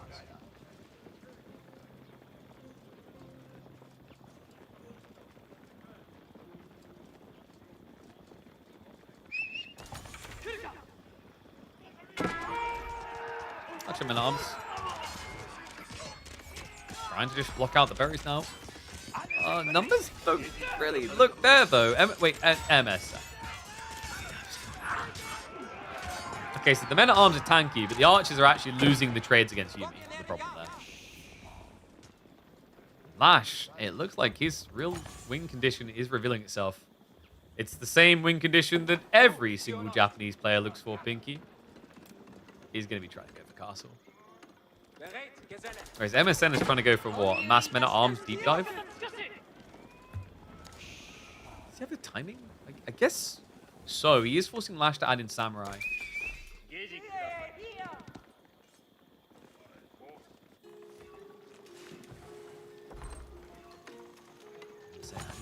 more Raxes. So he's going to have to creep further upfield. Boar should be next on the agenda. What if he just tries to double down on the food count? Like, even less people on wood, maybe.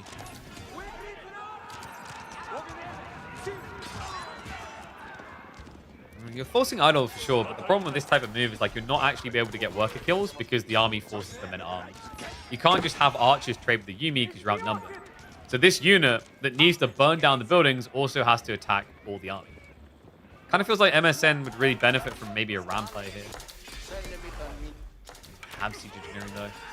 And Fish has some time left. He's got 130 here, 600 here. And then I believe... Where? Oh, you might have already tapped one. Okay, so he's got about 700 food left.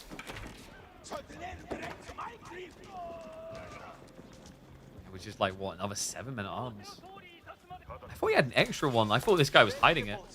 But, nope. Nothing in there. Uh-oh. Reminder, this is a fortified outpost. They don't exactly die easily. Lash doesn't hang around long. Floating gate down the way. I wonder if the first dive for MSN was a bit too pricey, but he should have a timing here. I think what's key is getting the dive going before the tech up completes. Because if your opponent gets enough gold for veterancy on Yumi, he can just kind of kite and snipe you out with men at arms.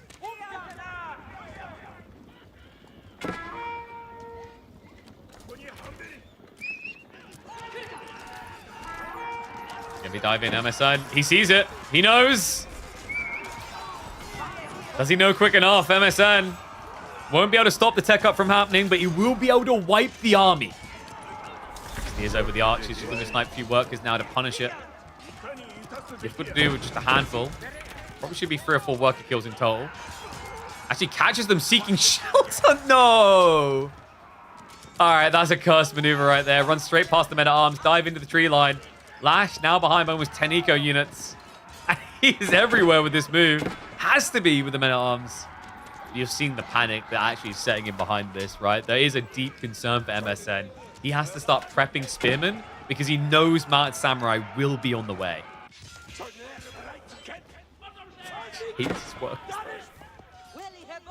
Oh my god, he's got so much idle economy. Scavs enough food for a second night. Still kind of feels like you actually need wood here. Goes melee tank free. That's quite expensive, no? That's 200 gold. Would 200 gold not have been better into Yumi here? I wonder what like Lash's thought process is, because I would have thought Yumi is probably your best chance of scooping an army together to defend. With veterancy, most definitely. Even just actually prioritizing balanced projectiles too for the TC dives.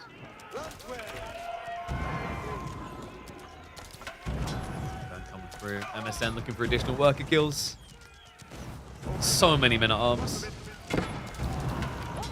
We'll be able to sneak away successfully. Textiles makes it harder to get those kills. But we're diving again. This time with quite a lot of spearmen. Yumi are standing still though. It's a little bit unusual. I guess he just needs to protect the area so the farms can work. Archers are A-clicking into those farmers now though. Spearman line has been thinned. So Lash has played this quite well in terms of just getting rid of the real threat. Primarily just men at arms diving the base now. And these are castle-mounted samurai, folks. They trade really well into this. DC fire still on point. Mount Samurai start step back just to get maximum value. Villagers still idle, though. MSN's a psychopath. Is he actually going for a tech now, or is this just going to not stop? He has downgraded away from men-at-arms, which makes sense considering your opponent has got Mounted Samurai. Spearman's just going to be a lot cleaner at killing there. Not to mention they're quicker at chasing workers. The fish is almost gone. He's down to what, 200? 80. 80 food left. And then the fish has no impact. But he is now on the ball. So MSN is going to keep this going. Lash at risk of losing the Yorishiro investment. So even if you want to go Mounted Samurai, it would be a slow process now. He is running all the way to the corner, hiding on the edges just to gather. I think MSN, this is a cool idea. If he can just find a small group of archers to send elsewhere, he has the win. Like, right now, the problem is you're idling the TC, but you know, Lash has got potentially half his economy still working the whole time.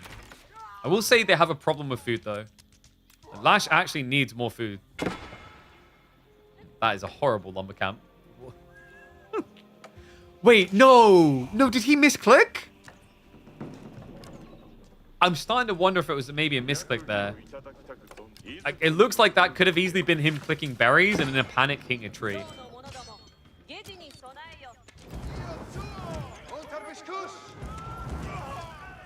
Farmhouses. Just trying to pop block him. I don't think the pop block strat really works very well when you've butchered all of your opponent's army like this. You would need to burn down quite a few houses. So, just going to be a resetter. Is this where MSN feels confident about Castle? Like, he's up 20 workers. Maybe slightly less than that, 16, right? But 16 is still good enough. Pain at that, though. Lash does actually send the one mounted samurai he has out to raid. Spearman are going to be able to bring an end to that. So, clubs down a few. Nebly falls.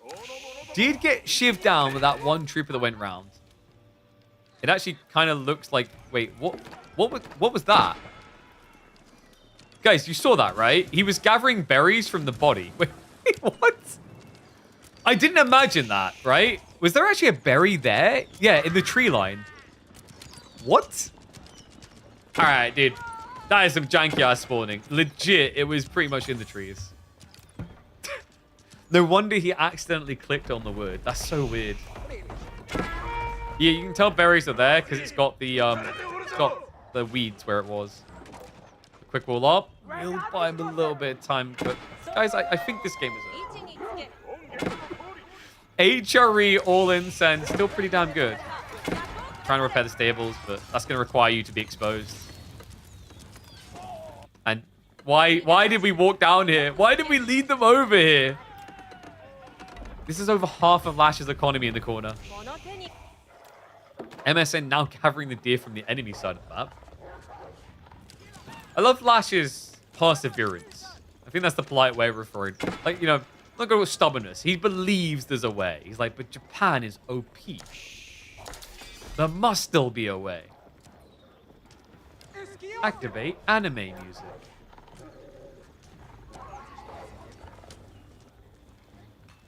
Well, placements are coming through. It's going to be fortification first. So if MSN wants to break this, it's definitely going to need a ram. Full switch on the gold, though, and he has also now got the permanence of food coming. He's being efficient again. Time for it as well, as food was starting to run out. Walls are going to come up, but I feel like we need more food now. Yeah, I'm going to say that's probably the optimal choice. You're sure dropping the TC when you're 20 down the gutter does make a lot of sense.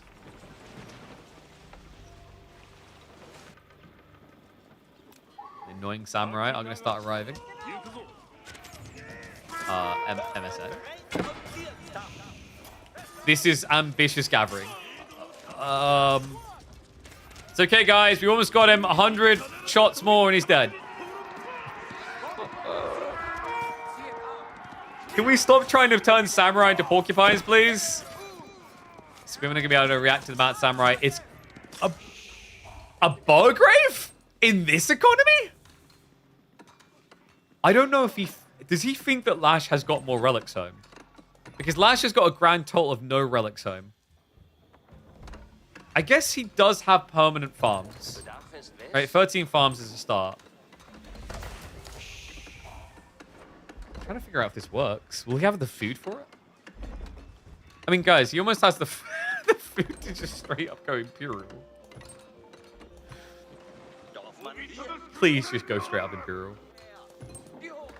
I mean, this would be absolutely comical to just see Burgrave fast Imperial. I don't think that's a build order that you would hear very often. That's a very unusual build order to hear at all.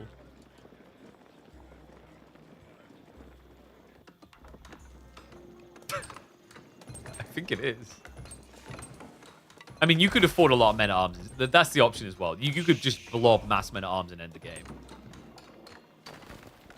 The Schwabia probably feels safer, but also kind of unnecessary. There you go. No, it's going to be a sender. We are getting mass men-at-arms. I questioned whether he had enough food, and MSN's answer is shut your dirty mouth and take my food. Oh my god. He has enough food for 30 men-at-arms. This is wild. The delayed Burgrave, like, I don't... When you ever see this, it's always a Burgrave rush. This was not a rush. We're 22 minutes in the game. Men-at-arms should be very bad right now. In theory, like, your opponent has lances, crossbows. That's what usually you'd see. Instead, we've got Lash with barely any samurai massing Yumi. All right, guys, I think he's jaw. Like,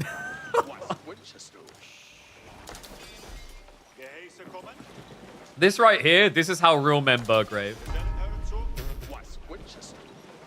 You know, if you go and put your money where your mouth is, you better make sure you got enough money. That's all I'm saying.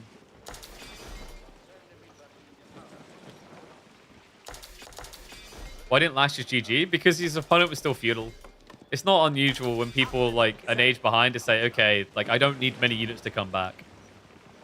And he probably thinks it's Regnitz right now, which is why, like, okay, I can rescoop this because at this point, like, the worker lead looks big, but percentile-wise, it's not, like, crazy, right? Percentage-wise, it's kind of controlled. But he's about to get a Rude Awakening. It's the mass men-at-arms. No. If it was Onimusha, maybe. But with Yumi, definitely not. And this is not a safe corner.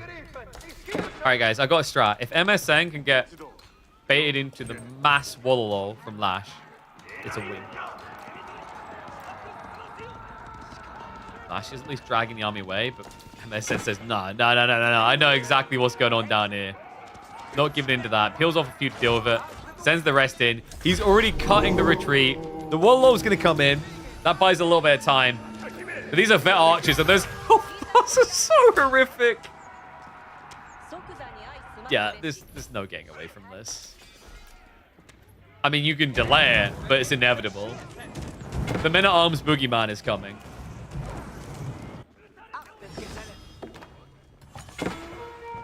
Not Samurai are going to try to club back. But the men-at-arms have been chasing.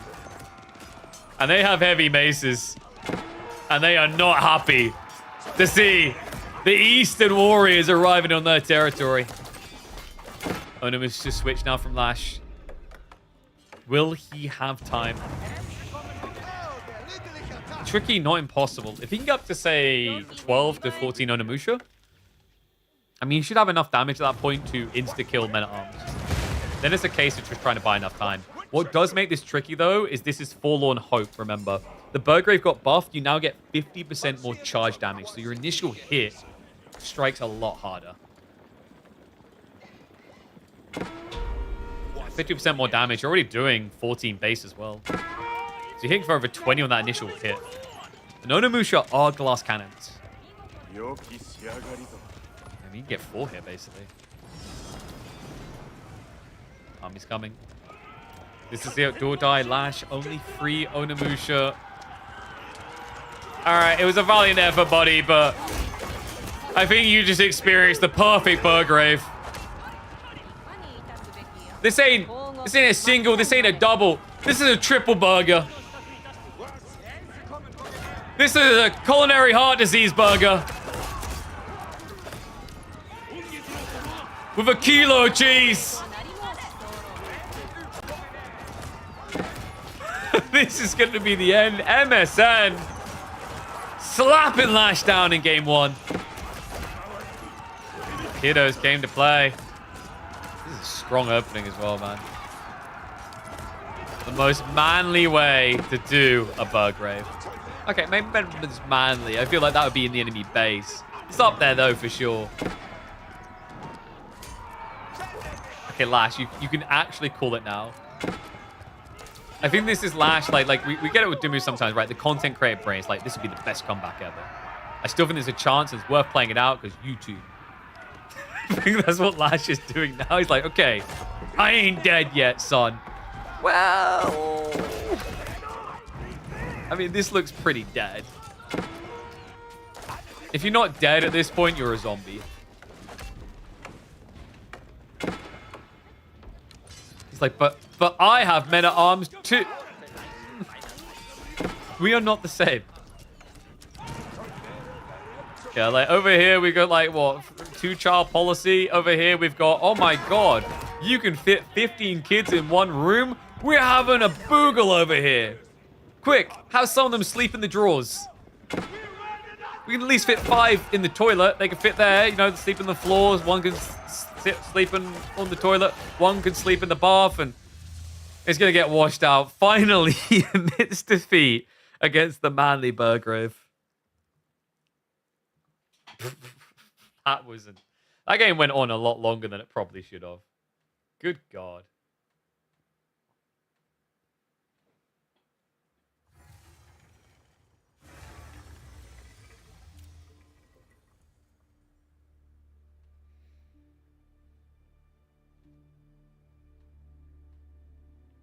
Oh, I forgot. It shouldn't have been men. It should have been boys. This is how real boys Burgrave. Oh, man. All right. Weighing up. I don't know. I think food is ready because Emma said it should be ready around now. And that's 4.5 hours. We had a good stream.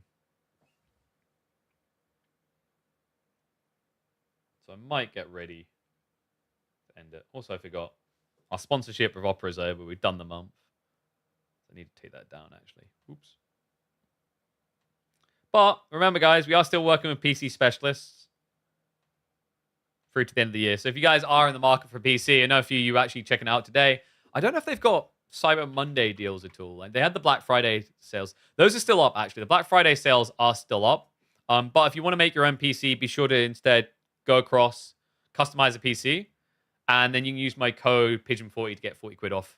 Highly recommend it. That's what that laptop is, PC specialist laptop. Wouldn't be surprised if, like, the next year or two, if I need an upgrade on a PC, I'll probably just ring my boy and get them to build me something sexy, because they've got some pretty sick looking PCs. But guys, I think we'll probably get ready to wind on down. Been a hell of a good day, actually. Like, what, 400 plus people watching us. Big salute to everyone coming through. Another 200 on YouTube. Love the support turning up. Glad we could provide the #1 place for your entertainment on a good old Monday. But I do need to sort some things because it's a Monday. There's a lot to go through. I want to eat with my family and eat my dinner hot for once, which is a miracle. And I still need to sort a lot for Friday. So for those who don't know, we're doing some epic stuff on Friday. New content arc. Games done in very challenging ways. Let's put it like that. We're going to be featuring a lot of classic games you guys may have played over the years, but we are not going to be playing them the way they're intended. It should be pure torture, I think is the best way to describe it. More torturous than watching me just play ladder and try to get conk. I can guarantee that. But what I'll do now, guys, I'm going to end YouTube. I'm going to end Kick. I'm going to end TikTok. I'll be back tomorrow with more AoE 4. Tomorrow, we should have the quarterfinals. So that'll be like, for example, GIF versus Vortex. We'll have Myriad versus Mahodo. We'll have probably Kilyadi, I'd imagine, versus either MSN or Lash. Maybe we'll finish off this series, actually. And then we'll have, like, for example, Gully versus Scatterbrain. So hopefully those will all be scheduled in. The players need to make sure it's scheduled in. No excuses or I beat them with sticks, as quarterfinals needs to be played by tomorrow. And then, of course, Thursday will be Grand Finals Thursday, as we always have it. And then finally, like I said, on this Friday, I'm feeling confident. I think hopefully we should have everything in order in time. Really freaking excited, actually, is to see how people respond to that content. I even need to get a second YouTube channel set up because I probably want to post it in a different platform. But yeah, loads to come, basically. I think December, I kind of need it. Need what we're doing here. For my own growth and sanity. So I'm looking forward to it. But thank you for watching, guys. And I'll hopefully see you